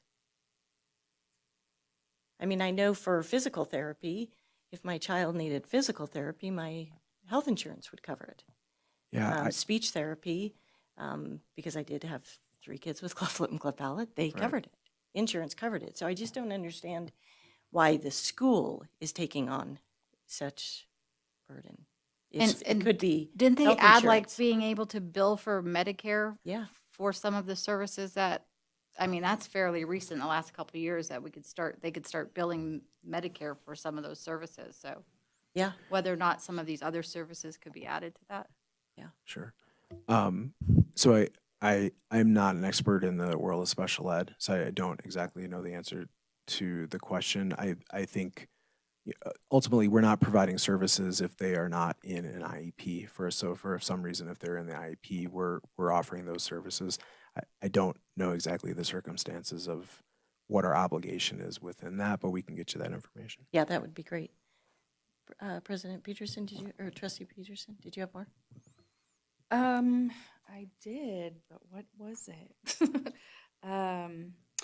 For the reduction in staffing, the teaching positions specifically, because that's what's up here for the proposed reduction at the sites.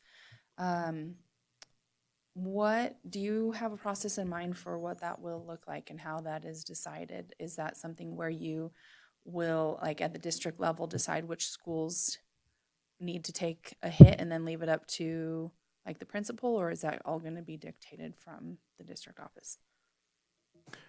So at the elementary level, because of the number of students being projected, we know kind of what the number of staff should be or would be for next year potentially. So principals are being made aware of if they've been identified for a reduction. At the middle school level, it actually, well, I don't think there's actually like there are. I don't think there's actually going to end up being a reduction at the middle school level because there's shifting that can likely occur. And I think the high school level is about the same with that. That one's a little more complicated, but in that case, like we would get feedback from the principals as far as what they, how they might want to adjust that in terms of where people end up. That's a part of the next item is allowing for directed transfer. So we're trying to place people into positions so that they do at least have a place. And if they decide to apply for something else after the fact, they can certainly do that, but just trying to get them to a home. So there's a couple things, and I don't know, Mr. Sadler, if you want to come up, but you're looking at, have you been waiting? Did he shake his head? Wow. But as far as like how the decision is made, specifically. Dan Sadler for the record. So as far as like who gets impacted, is that understanding the question? So there is pretty extensive statute and also language in the collective bargaining agreements that spells that out. So the quick assumption is that it just quickly jumps to the least senior, and that is not the case. It's actually pretty complex as far as looking at first-year probationary employees first and foremost, like for certified staff. And then you work through the evaluations and what those ratings have looked like, and then you get to seniority. So it's not, I can't sit here right now and say, well, it's going to impact this way and this way without going through those scenarios and looking at our staff. Oh, that's a helpful answer, that it's not an arbitrary, it's not a decision, it's more of a formula, kind of. All right. And then my only other thought is I wanted to just add my voice to what President Walt is addressing with the special education. There is so much that we cannot say no to, as you know, so much that we must fund and that we must provide for. And so I would agree that there are so many things that are nice to have and helpful, but at this point, if they're not necessary to have, I think we do need to look at referring things out, because there are resources in the community. It takes more work on the behalf of the families, but the same therapy that might be nice to have contracted and available during the school day can be scheduled and visited outside of the schools. And obviously that's not going to be the case for all things. There are some that we have to provide, and we should provide, but when the trade-off is offering nice to have services, convenient services that are available elsewhere versus maintaining our teachers, that's a hard one to shift that priority. Trustee Ramirez? Could we also look at the SRO's positions to see if we are able to reduce the amount of officers that we have at the different schools? That may be another area where we can look into saving. Okay, so if there's no more, I'm just going to do a recap. I took notes. So before the final budget is presented to the school board, these are the concerns that we have addressed, and hopefully I've captured them all. Definitely keep social workers as many as we can. 2, we need to look at the school operating equity. And if it is not equitable, we need to look at closing a site. 3, not paying 100% of Jumpstart or summer school for students. We looked at cutting the contracts. And so we're looking at necessary contracts only. What is the district obligated to provide? And whether some of those services that we are paying for now can actually be billed to health insurance, or if the families are able to go get those services on their own using their health insurance, and then possibly looking at Medicaid as a reimbursement as well. You've been asked also to provide the board with a comprehensive list of the vendors and the amounts before the next meeting, so we can take a look at that as well. And then look at funds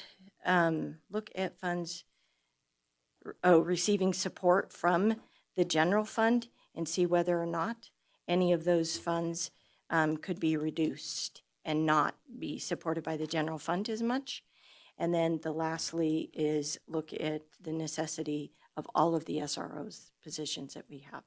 Did I capture it all? And the positions that the district can function without. Yes, and then the positions that the district office might be able to function without or have shared positions. Is that it? All right, thank you very much. All right, if there's no further discussion, we will close agenda item number 8 and move on to agenda item number 9.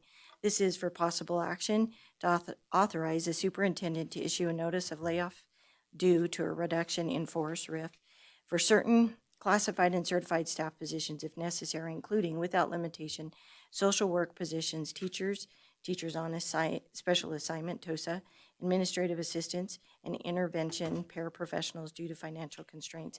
If approved, the board may also authorize staff to pursue voluntary or directed transfers of staff to fill vacancies as available. This is for possible action presented by Superintendent Fueling. Thank you, President Walt. And not to extend this, I think, longer than it needs to be after, I think, a good discussion around this. So this item specifically grants us the authority to begin issuing reduction in force notifications to staff. It's not, again, I don't like any of this, and it is unfortunate, but in terms of timing, it's really important because with May 1st is a deadline coming up to issue letters of intent specifically especially for certified staff. And there is a process that, HR needs to be meeting with people even before we get to that point and start having discussions about where people could potentially land here, and talk about the process and the possibilities and future impacts to them. And so this is trying to meet that statutory deadline, or before we get to that statutory deadline of May 1st. This would allow us to begin having conversations with staff in this that are subject to this. Happy to take any questions. So then what we have, okay, so I do have a question before we get started. Is the possibility then with all of the recommendations that we provided to you to possibly look at before presenting us with the final budget, if we approve this agenda item as is, you could possibly then come back to us and say, hey, guess what? We found by doing, whatever it might be with the recommendations, we were able to find $150,000 more, which would not bring us into a deficit, any larger deficit spending, but we were able to find the 150. So we did not have to do as much as we said we wanted to do. Right. We could effectively recall people if those issues or these notices had been issued. Yeah. Or do the first and then not even have to issue them at all. Right. So go and find, some a couple $100,000 of contracts that we are not obligated to do, and before you actually. But if we give you this authority, you could come back and say, I did not need to do all of those cuts. Yeah, Yes. it is possible. I just the timeline is getting tight, so that's just. But I understand that. Okay, so at this time then, we'll go ahead and open it for questions. Trustee Varner? I don't have any questions. I think during the budget hearing, we pretty well discussed everything, so I don't have a question. Trustee Peterson? Same. I feel like we hashed things out pretty heavily in the budget conversation. Thank you. Thanks. Trustee Roberts? Same. I think we got it all. Did we talk about billing Medicaid for this, and that's the plan, and what does that look like? Yeah. So thank you for reminding me of that. So Medicaid, yes, the plan is we already bill Medicaid for a lot of special education services, as Trustee Stuckey brought up. So that process has already started. We are fully on board with trying to expand that as much as possible, actually across multiple categories of employees. The reality is that the reimbursements, and we've gone back and verified this again just to be sure, the reimbursements are nowhere near what we thought they were going to be, say, 4 or 5 years ago, what we had initially been told. But there is some reimbursement expected, and that is something that we are expecting and including in this conversation. Okay, great. And then I just echoing President Walt with trying to look at the budget reductions, hopefully before you send out any notices. I think that I agree with you there. Thank you. Trustee Ramirez? So following up on Trustee Roberts, you will be able to bring us a list of any additional reductions before you send the budget? Well, so I wouldn't be, because we don't have another board meeting. That's what I thought. Right. So Okay. I wouldn't be bringing it to you. I think, again, in the bigger scheme of things, I don't want any of these. And so if there is some stone in the world of contract or somewhere that we could potentially find another $150,000 in savings, we'll certainly take advantage of that and make an appropriate move not to have to do any of this or something in this. So if I'm not comfortable with these, with moving forward with this, I can refrain from my vote, correct? From voting. You would need to vote, but you would be a no vote. Correct. Yes, uh-huh. Yeah, sorry. Yeah. Yeah, all right, thank you. Trustee Statuski? Close, that was close. God. I have no questions, thank you. Yeah, so mine I already said was, please, try to find the money before. But I understand the importance of doing this as well. So at this time then, do I have a motion? I'll make the motion. I move that the Carson City School District Board of Trustees authorize the superintendent to issue notices of layoff due to reduction in force, RIF, for certain classified and certified staff positions, if necessary, including without limitation, social worker positions, teachers on special assignment, TOSA, administrative assistants, and intervention paraprofessionals. Approval by the board also authorizes staff to pursue voluntary or direct transfers of staff to fill vacancies as available. Do I have a second? I'll second. Motion by trustee Varner, seconded by trustee Roberts. Do we have public comment?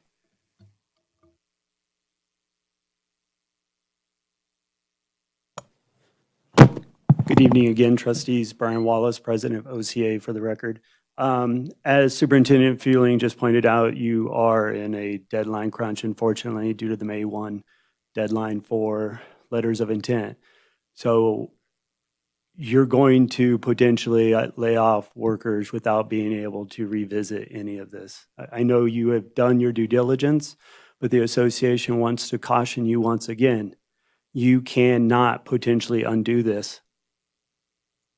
You're going to lose excellent staff. You've spent all this time and effort to build it.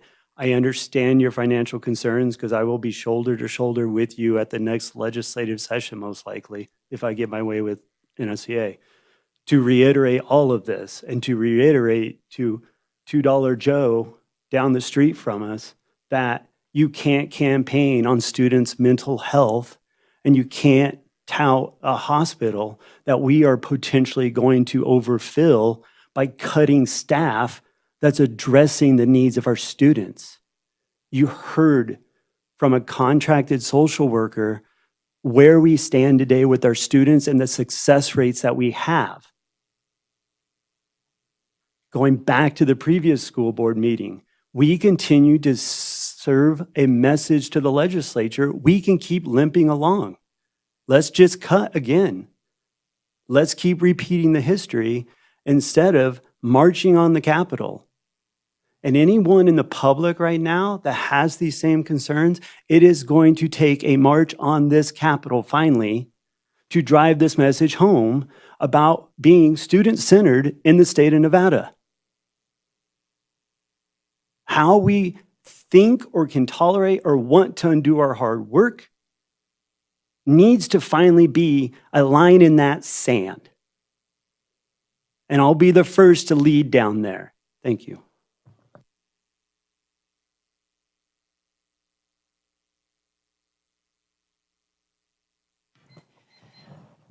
Carrie Pryor, principal of Sealiger Elementary School. I just want to thank you all. Truly, the last board meeting was emotionally exhausting, and I'm sure it was for you as well to listen to the public comment. But what I appreciate so much about our board over all the years that I've been in Carson is that you do seek out the answers, you go to the buildings, you talk to the people who are in the trenches, and I thank you for doing that. Mr. Varner, I heard that you had went over to Fritch, and I really appreciate that. I know you all read a message that you received from my social worker, Miss Navidad, from Stephanie. You've read my messages, you've listened, and we're just so grateful. I want to thank AJ and the financial team and all the people at the district office who at least are acknowledging that we can bring back 6 social workers. I think that's very important. So once again, I just want to thank you for listening and doing what's best for the schools. Thank you. Any additional?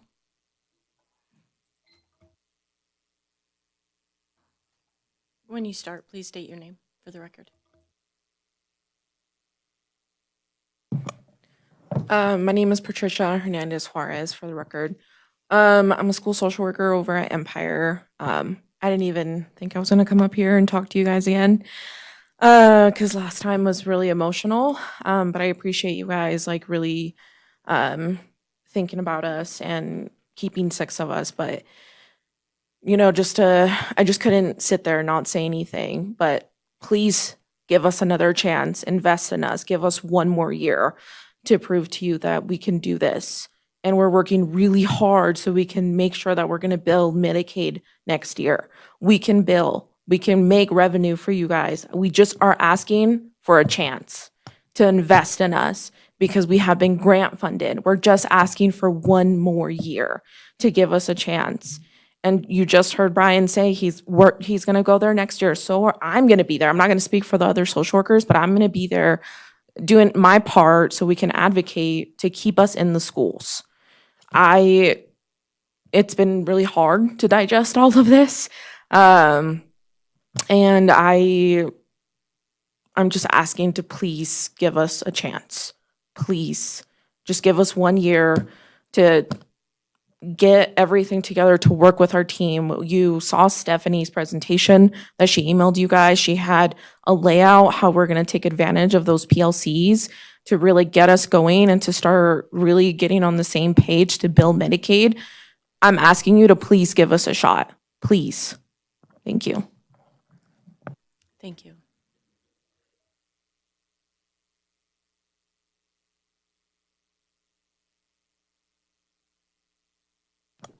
Hello, board. Stephanie Navidad on record. I did send you guys a presentation. It was 10 minutes long. So if you didn't view it all, I feel like this is a great opportunity to please look at it. I did do a layout. We talked about Medicaid. I gave you guys reimbursement. The money is good. We're going to continue to fight. We're going to continue to make sure that we are getting the students in those tier 2 levels, tier 3 levels by fixing our systems. The layout for next year's PLC, that's going to be really important, like that push to make sure that we're helping and being part of that solution is what we were trying to show. Like we're asking just to help in that partnership, but I also want to highlight like the importance of every student. I know that we're advocating hard and it's not just for us to keep our job, it's for the students. I think of all the students I serve, I think about next year when anniversaries come up, when things come up, like who is going to be there for them. So I'm really pushing hard and giving you guys different ideas, and I have more ideas if you guys want to hear them. But we really are asking just for one more year. And I know right now we're at 6, and I'm super grateful for that. I don't know how you guys are going to decide that or where they're going to go, because I think that's super important to also consider. But I'm really hoping that you guys will look at keeping all, at secondary and at high school. And I just want to say thank you for the opportunity. And if you didn't look at that presentation, please take a look at it, because I did highlight a lot of things that can help us into finding solutions, as opposed to just asking for you guys to give us a shot with nothing that we're going to offer. We're going to give it our all, and we've tried to do that this year. And so we really hope that we can find that way to keep all 12. Thank you. Thank you. Any additional? All right, seeing none, put it up for a vote. All in favor, please say aye. Aye. Aye.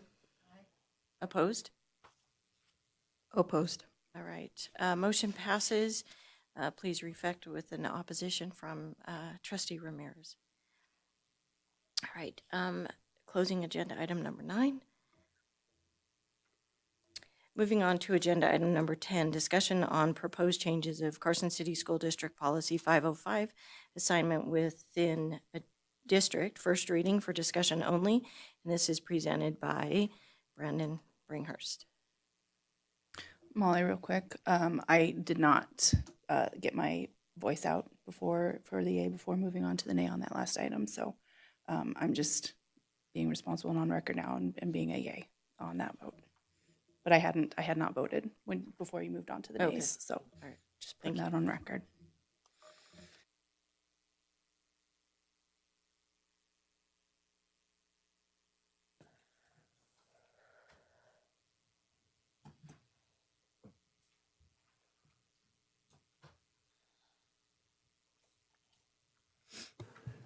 Good evening, President Walt and members of the board. This is Policy 505 for first reading. Very brief presentation to give a little bit of background for this. This is a change to what is called open enrollment, and it is required by Assembly Bill 533. This is the summary statement of that Assembly Bill.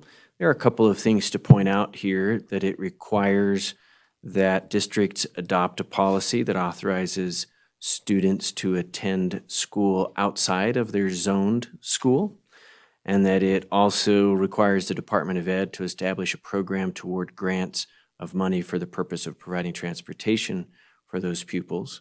And we'll talk about some of those details as we go through this. It's important to note that Carson City School District has had a variance procedure that has been in place for many years.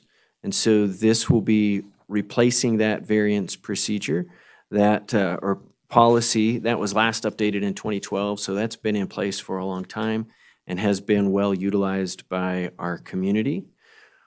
One of the pieces that I wanted to show you is how our current variances play out. So to read this chart, if you look on the left-hand side, I think it's your left too, attendance zone, that lists the schools and the zone that the school that the students are zoned for. And across the top there you have the school that they are actually enrolled in. So for instance, Borderwick Bray, the first school there, 400 students that are zoned for Borderwick are actually going to Borderwick. But there are 5 students who are zoned for Borderwick and going to Empire, 18 to Fremont, so on and so forth. So you can see that virtually every one of our schools has students attending them that are zoned for every other school. The only exception that you'll see on this chart is Seeliger Elementary, where there are no students from Fremont that are zoned for Fremont that are attending Seeliger. But you see a great deal of movement of our students. And also, I think that's all I'll say about that.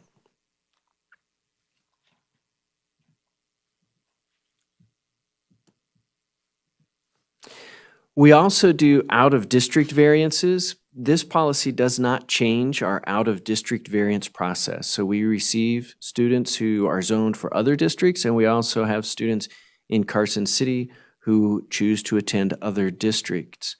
And a brief breakdown of what that looks like for us over the last 3 years. You can see that the number of students that come to Carson City School District from other districts exceeds the number of students that leave Carson City to go to our neighboring districts, which is great because when they are enrolled here, we get the funding for them in Carson, even though they may be coming from one of our neighboring districts. So that is a net gain for us. So that's a little presentation to give a little bit of background on this policy.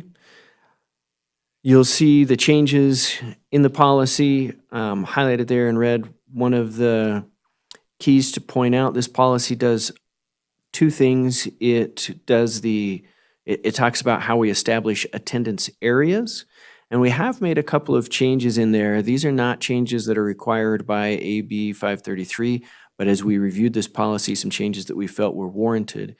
For instance, and as part of something that has been discussed here tonight, previously there was no language in here for rezoning schools based on declining enrollment or the potential closure of a school.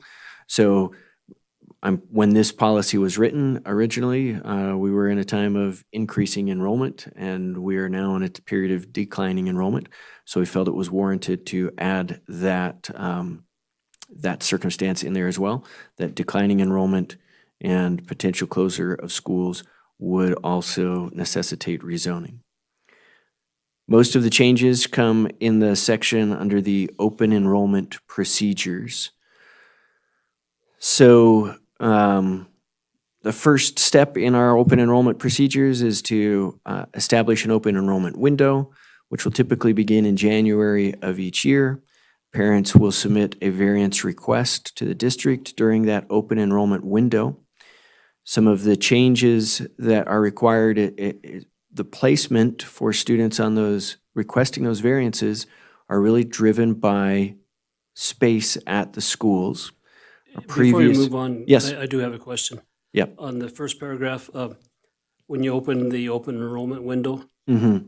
how long is it open? The policy doesn't specifically specify how long it's open. Should we? Currently, we accept variances as long as we have space available. Those variances are accepted. So I think potentially adding some language in there about that it opens in January and then it is open until the spaces are filled. Something like that, maybe. Okay. How disruptive, though, is that in a school? Well, when we do that before the school year starts, it is not disruptive before the school year starts. Once the school year opens, it can be more disruptive. And we'll see, there's some language in here about the movement of students during the school year, where we limit that to one move during the year. I should also say in this that this policy is based on the best information that we currently have from NDE with the guidance about how this should be crafted into policy. It will need to be submitted to NDE to be graded on their rubric. We don't yet have their rubric. And so some of what we have here, we may be coming back to you to change some of that. Depending on how you read the guidance from NDE, it may indicate that students can move around as much as they want during the school year. What we have in here is to limit that to some extent because of how disruptive it can be, not just for the school, but for a student's learning.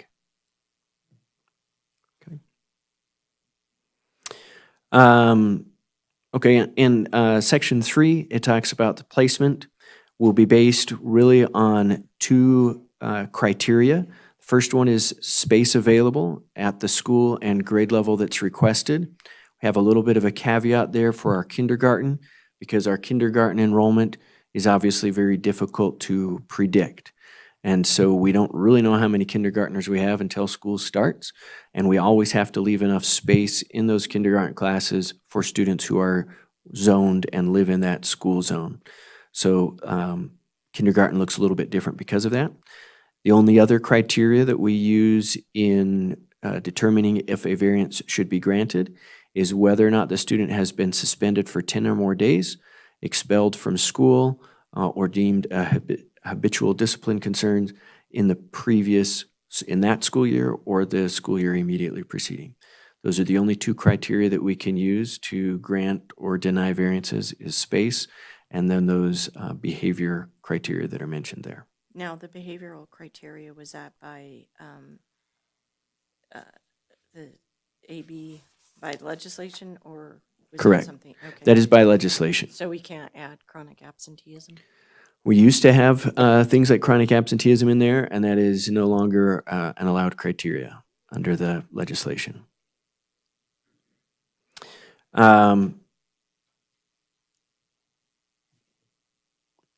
Section number 4 talks about if there are more requests to a particular school than what we have space for in that school, the process that we go through to decide who gets those variances. The first, we have some required priority students. These would be students who are zoned for a school that NDE has rated as either a 1 or a 2-star school, and they are wanting to go to a school that has a higher rating. So they would get first preference if there are more requests than we can accommodate at a particular school. After that, then our next criteria would be some discretionary priorities, children of employees, siblings that are currently enrolled in the school. And then after that, it would be a random lottery to fill any remaining spots. Paragraph 5, we base it on the space available and behavior. We specifically cannot consider things like athletic ability, participation in extracurricular activities, disability status, English learner status, or the student's home address.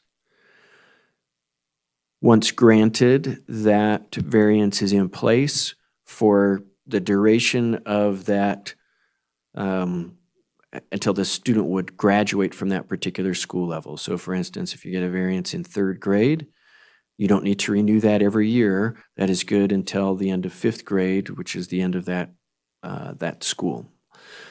Unless the student is suspended for 10 or more days, expelled from school, or deemed a habitual discipline concern.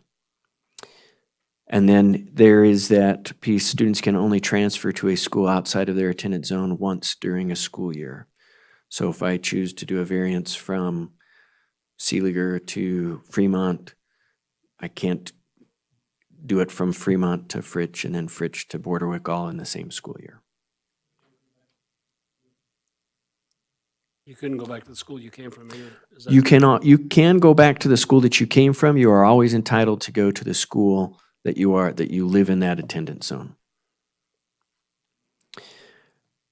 7, we cannot assess any tuition or fees. The students would still be responsible to pay the same fees that every student at that school pays, but there's no additional fees. Like in order to get the variance, you have to pay a fee. That is not allowed. The next section talks about how we determine capacity.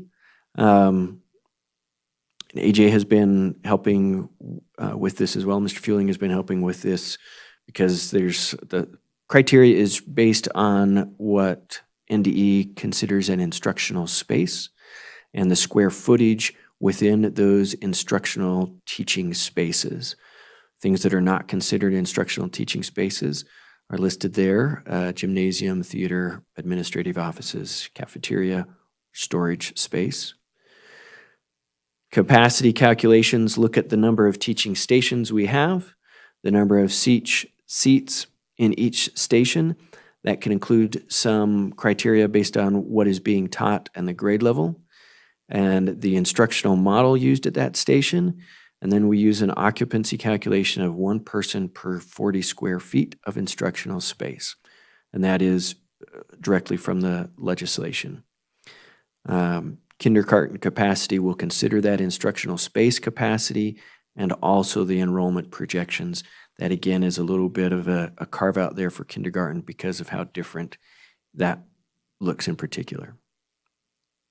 Any questions about the capacity?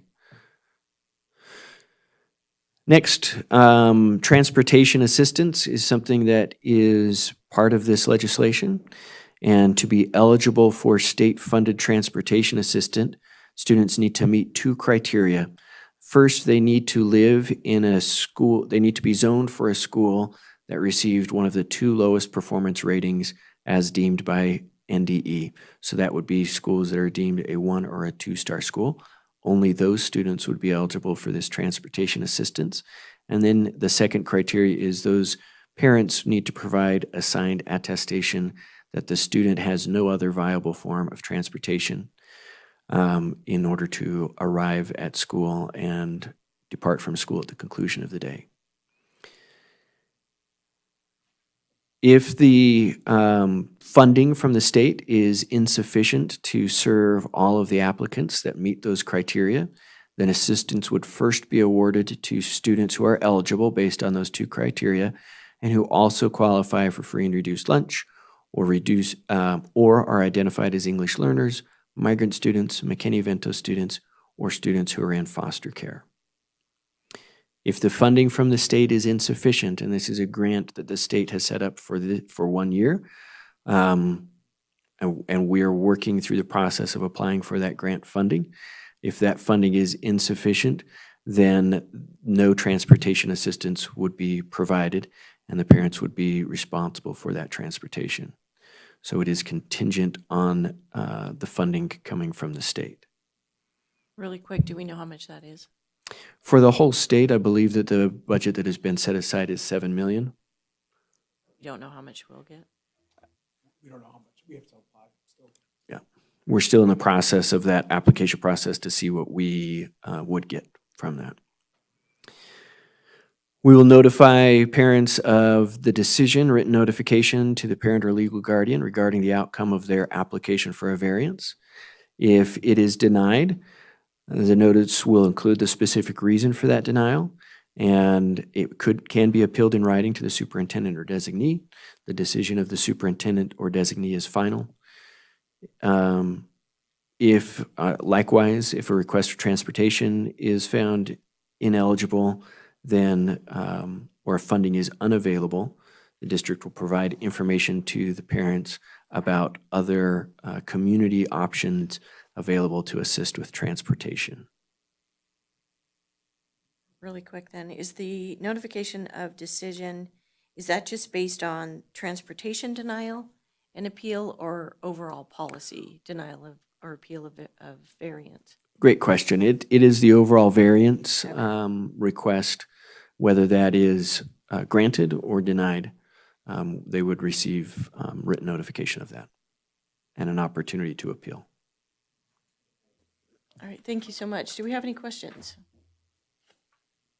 Go ahead, Trustee Roberts. Okay, thanks for bringing up the absenteeism, President Walt. I had that question as well. With the kindergarten applications, when will they be notified? Like, should parents put register their kids at their zoned school as well so that they have that space, and they're ready and prepared for them just in case that denial happens at the school they're hoping to go to? Yeah, that's a great question. And this year we are certainly running kind of behind in the process as parents are already registering for kindergarten, and we are just bringing this policy to you now. And we've been waiting on some things with some clarification with NDE so that we could get to this point. So for this year, what we have asked the principals to do with the variance requests that they've received for kindergarten to hold on to those variance requests until we can get our projections and our space available solidified, and then we'll be able to notify those parents and get them those requests for variance either granted or denied. So at this point, they should fill out those requests for the school that they want to attend, and then we will go from there. Okay, great. And you can request the variance to go to a lower school, correct? You just don't qualify for transportation if you're that 3 or 4 star. Correct. going You down. can request to go to any school. The transportation assistance only applies if you are at a 1 or 2 star school wanting to go to a 3 or 4 or 5 star school. Right, okay. Does that include the reimbursement for them driving their students? Correct. All transportation? All transportation That's all in there. assistance is only available if you're coming from those 1 or 2 star schools. And I should note, and I didn't mention this when I was going through the summary, there are 2 forms of transportation assistance. It can be either district transportation that's provided or reimbursement to the parents at the state's determined rate. But the decision as to whether or not it is which form is a district decision. The district will decide this is what we can do reimbursement or we can do bus. It's not a parent choice. We will determine which one of those works best for that based on bus routing and all those other factors. Okay, and is that reimbursement option state funded as well, or is that Yes. district? Okay. And do you know yet how this will impact the bus routes, the times? Do we have enough buses to cover that? Is the state giving us more buses for that? That's a great question. We don't know for sure yet because we don't know how many students have requested, but in talking with transportation, we're really talking about students from 2 schools, or we only have 2 schools this year that would be in that 1 or 2 star school status. So it's a limited number of schools. We already also provide a fair amount of transportation to students who qualify for that through McKinney-Vento services. So transportation believes that with 2 bus routes, we would be able to service our McKinney-Vento students as well as service any students that need this type of transportation. But again, that at this point is based on our best estimates, and we will know more once we see exactly how many students are requesting this. Okay, and my last question, on the notification of decision number 1, it just says that, the district will notify the parents or legal guardians. Do you have, like a timeline of when you try to do that? Hopefully plenty of time for them to. Yeah, and that's, yes, plenty of time for them to make their decisions and arrangements.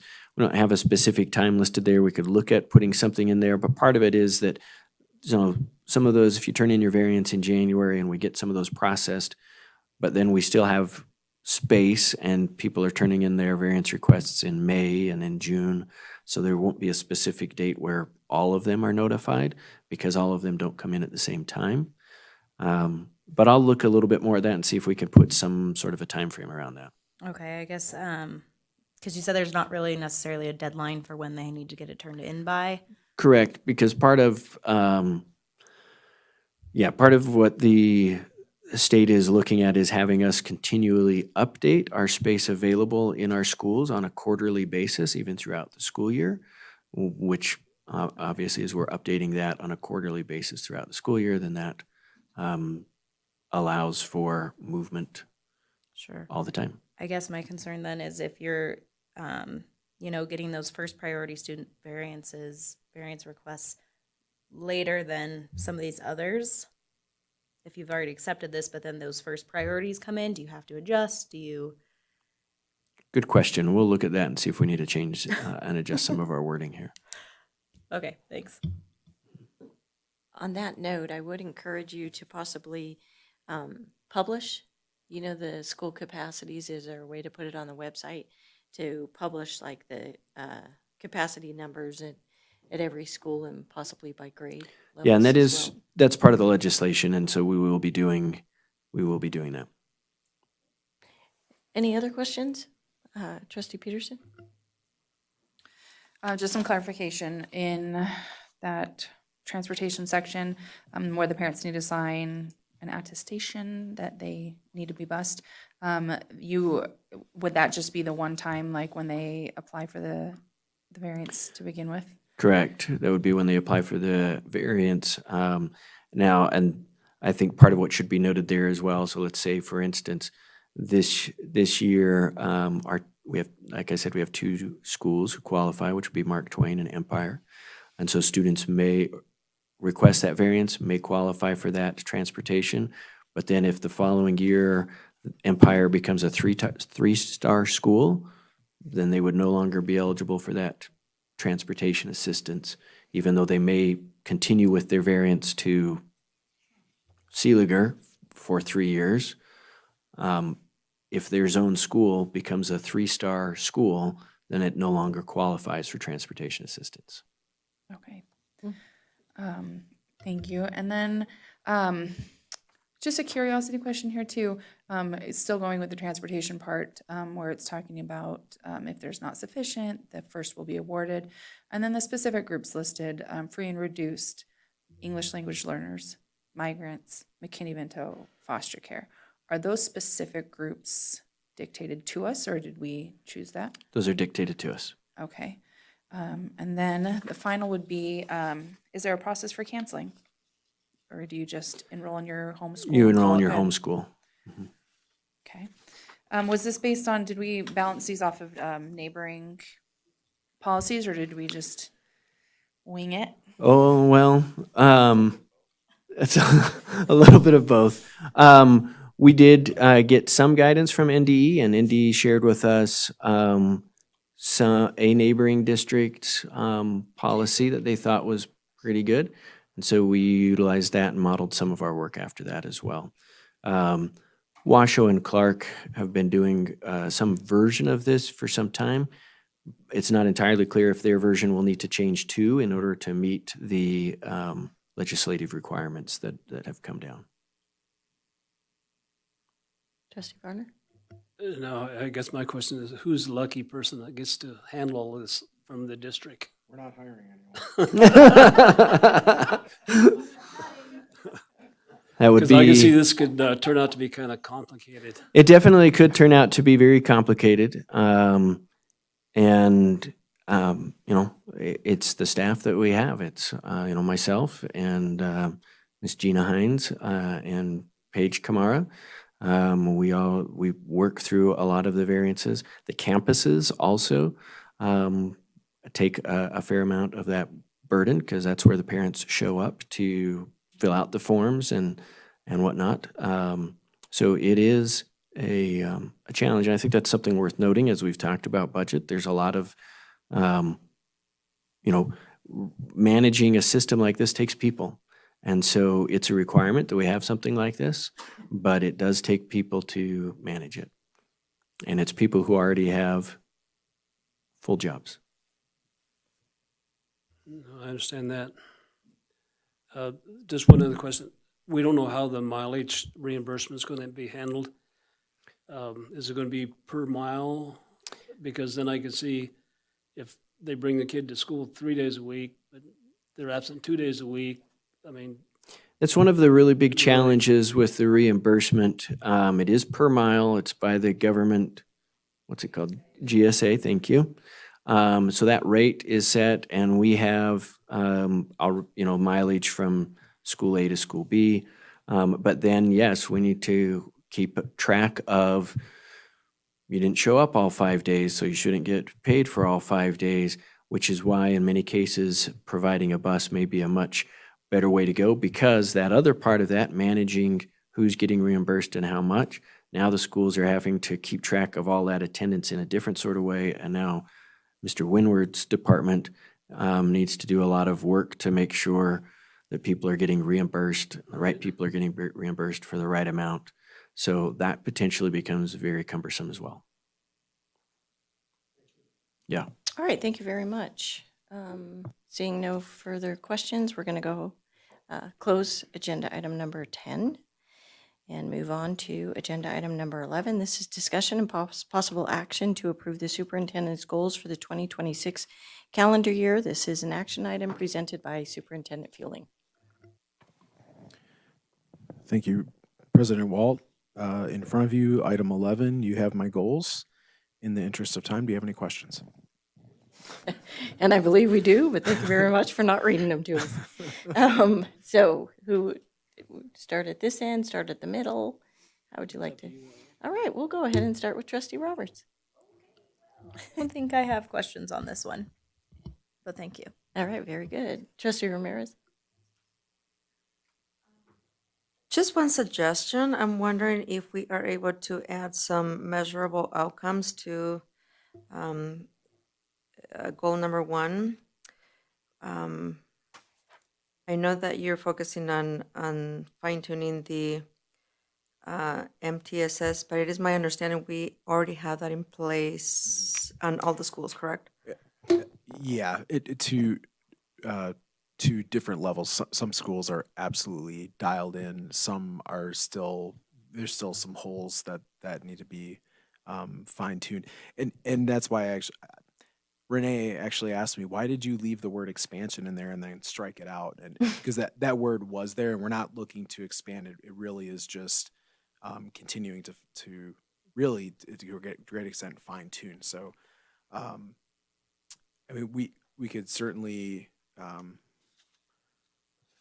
try just to, wondering if yeah. we are able to align it with the strategic plan, perhaps. I know that you provide us with measurable outcomes when you bring us the strategic plan on a quarterly basis.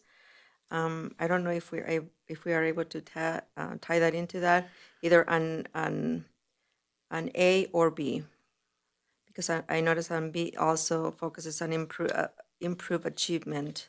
So it says begin the district-wide returning PLCs to the PLC aware model for all schools, supporting the professional teamwork of our staff to improve achievement for all students. So I'm wondering if we can perhaps maybe tie that to the measurable outcomes that we have on the strategic plan.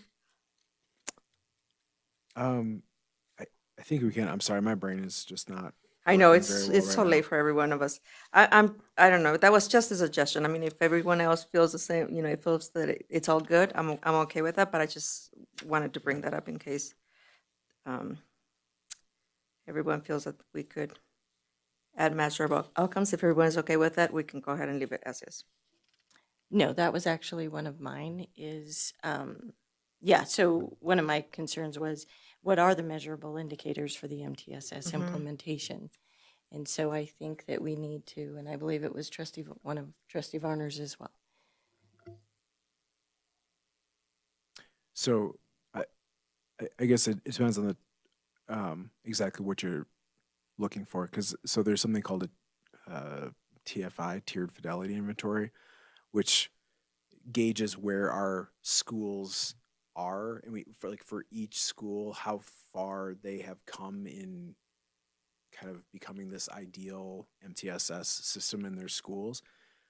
Most of our elementary schools are in a great place. Our middle and high schools continue to improve.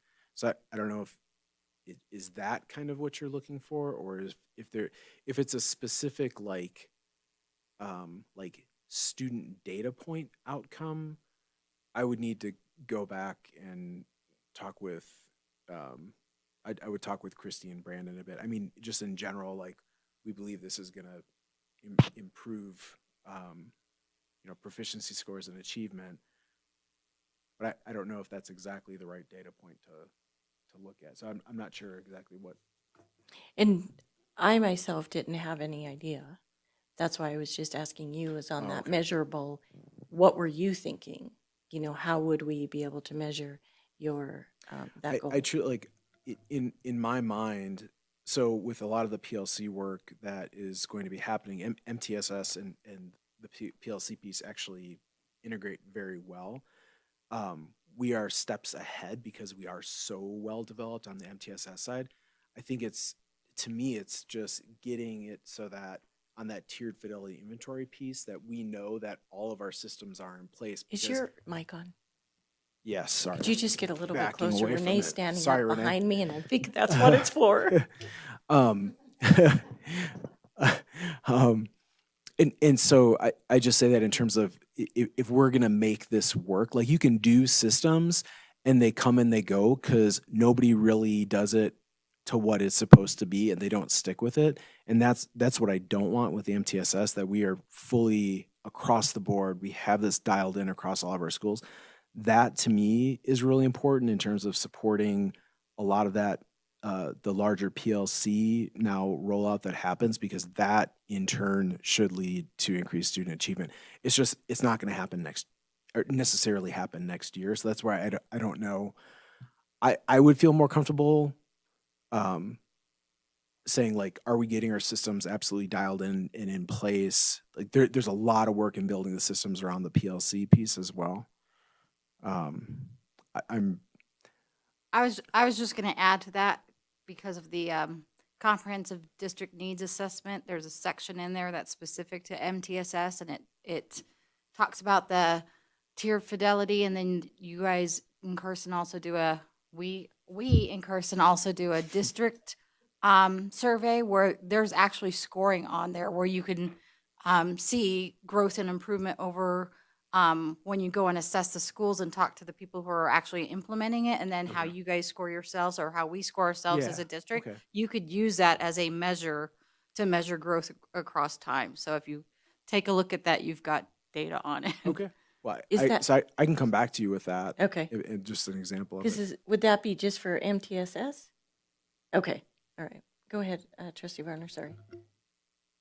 No, I would like you to come back with something like that also, but the one thing I noticed on these goals is that I didn't see anything relating to really improving student achievement. Mm-hmm. And if that's what we're all about, right? Sure. So I'm wondering if there's some goal. I don't think I'm ready to approve these goals. Sure. But I'm wondering if there's some way to bring something back that would address student achievement, that's measurable, that's achievable in some kind of time frame. Sure. I think so. So one of the things I don't want to say I struggle with, but like within, again, I lean heavily on the strategic plan. Like to me, that is always there, and student achievement is in there. And to me, these are kind of and I should say, and improving student achievement is always there. And these are effectively things in some ways I think that are supposed to, support that in some way. And so I don't know if I could certainly put something in here, but it may be duplicative to have it then also in the strategic plan. I'm happy to put something in. Let me think about it. And I appreciate the effort you put in, but right now I'd like to see a little bit more work done on these and maybe some more input from the board. Yeah, because the other thing I had then too was with the strategic plan, it just said facilitate school community meetings to develop. If there's a possibility then for you to put milestones, like for the new plan between now and kind of some timeline of some sort of what you hope to accomplish, so we have something to evaluate on that end, on progress actually, because your Sure. evaluation says what progress has been made. And then on the legislative one, how will we as a board evaluate your progress through the legislative advocacy? So it is, like fair and evidence-based. I mean, you could say the successes and how much money the I was just going to say legislature that. gives us, I was right? going to say that, but I mean, it's one of those things. Like, there are some things that you're judging the level of quality on a specific data point or outcome. This is not necessarily something that lends itself to a metric in terms of like, how many hours did you spend working on this, right? So I think to me, there just has to be some recognition that this is really important to all of us. And I feel like the whole declining enrollment thing is a real problem. Like all the superintendents are talking about it. That is going to be a major part of our platform going into the session. So I don't know, other than to say it's really important to me. If it's not the kind of goal you're looking for, it's just, I know it's going to take a lot of time. I'll be the president for the Superintendents Association next year because I'll be the third longest serving superintendent in the state, which makes no sense to me. And so I'm excited about that, but it's going to increase the workload in terms of time at the legislative session and putting that time in. So no, I think we all agree that it's extremely important, and we've all discussed this at our retreat as well, how important it is as us as members to be there as well. I mean, to be walking the hallways as well. But we just want to make sure that when you go to do your progress and we go to rate you, that it's fair. Sure. And to do so, there's got to be some evidence on that. And so I think if, in respect to time as well, will you have our input? Yeah. Kind of looking And I'll come at, back. and then you'll bring it back to us? Yeah, that sounds good. Is that fair? All right. I think you could ask your friend ChatGPT probably. Got that, some right? ideas. helping Okay. you make them measurable. Yeah. All right, thank you so much. So we'll go ahead and bring that back. We'll, You still need to call for public comment, though. oh, do I have any public comment? Because it is an action item. All right, seeing none, we'll go ahead and close agenda item number 11 and move on to 12. This is the discussion and possible action to approve the superintendent's evaluation form for the calendar year 2026. This is an action item, and it is presented by me. So I want to thank Trustee Ramirez and Trustee Roberts. So we met, and we, I think we came up with a nice superintendent evaluation, and it is an update. So again, I thank you two for your time. It was a pleasure working with you on this as well. And so what you have in front of you is what we are, a lot of it is format changing, and then the rating scale a little bit. So we have a rating scale, and please keep in mind before I go on, this has been presented to our superintendent, and he has made comments and included some of his edits. And so at this time, he agrees with and is fine with the evaluation, correct? One thing I thought of, and changes nothing right now this year, is with the revamp of the strategic plan, because strategic plan is only, it's mentioned one time in here, and it wasn't in the old one too. But I struggle with how I'm being evaluated, and in my mind, like everything's about the strategic plan. And so I think for next year, once that's done, just some thought about maybe adjusting something to reflect some more weight towards that. But nothing changes for right now. Okay, so what we did primarily is we combined, if we saw that two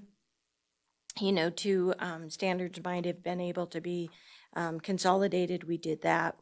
We eliminated some that he rated a 4 and a 5 consistently for the past 3 years. So we went back 3 years of those evaluations, and if he rated a 4 and a 5 consistently, we deleted those to condense it. What else we did then is we took out a comment after each one.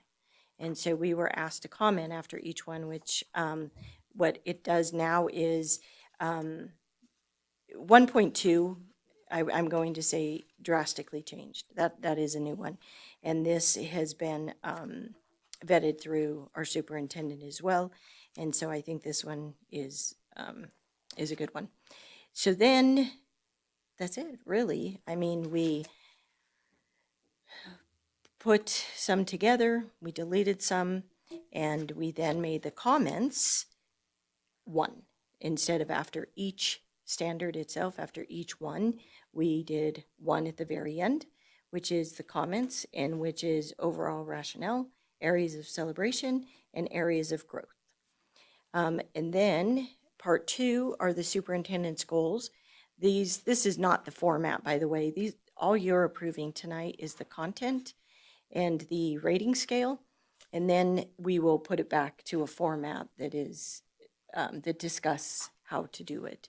The goal and attainment would be his the superintendent's 3 goals.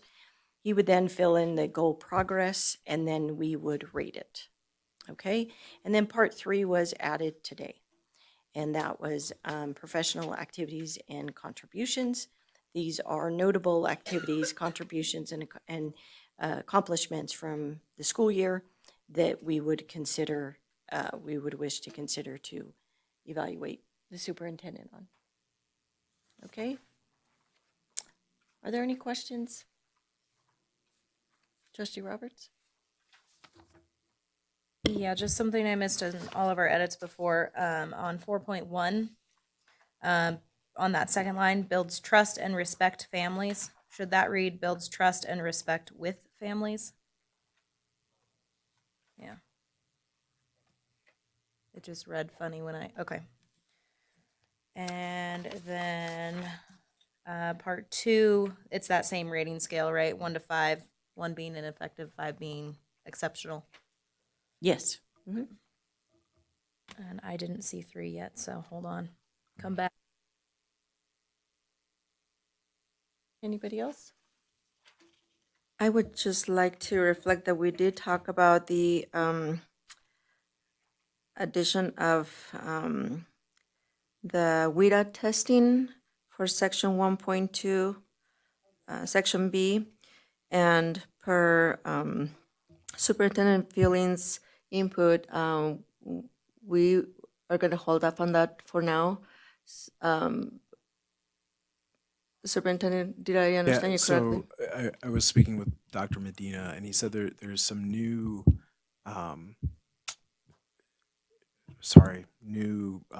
like metric or something that they're coming up with, and I forget exactly, something to do with And it's been kind of so long. northern growth. Yeah, Long meeting. sorry, but they'll be working on it here over this next year, and then they're gonna introduce it. So I think that's gonna become a part of the standard reporting that we have. And so his suggestion, he said it would be a good one to use. And so if you're okay with waiting, knowing that our English Some learners are require reporting that will be implemented. I think that's why you, what I recall you mentioned.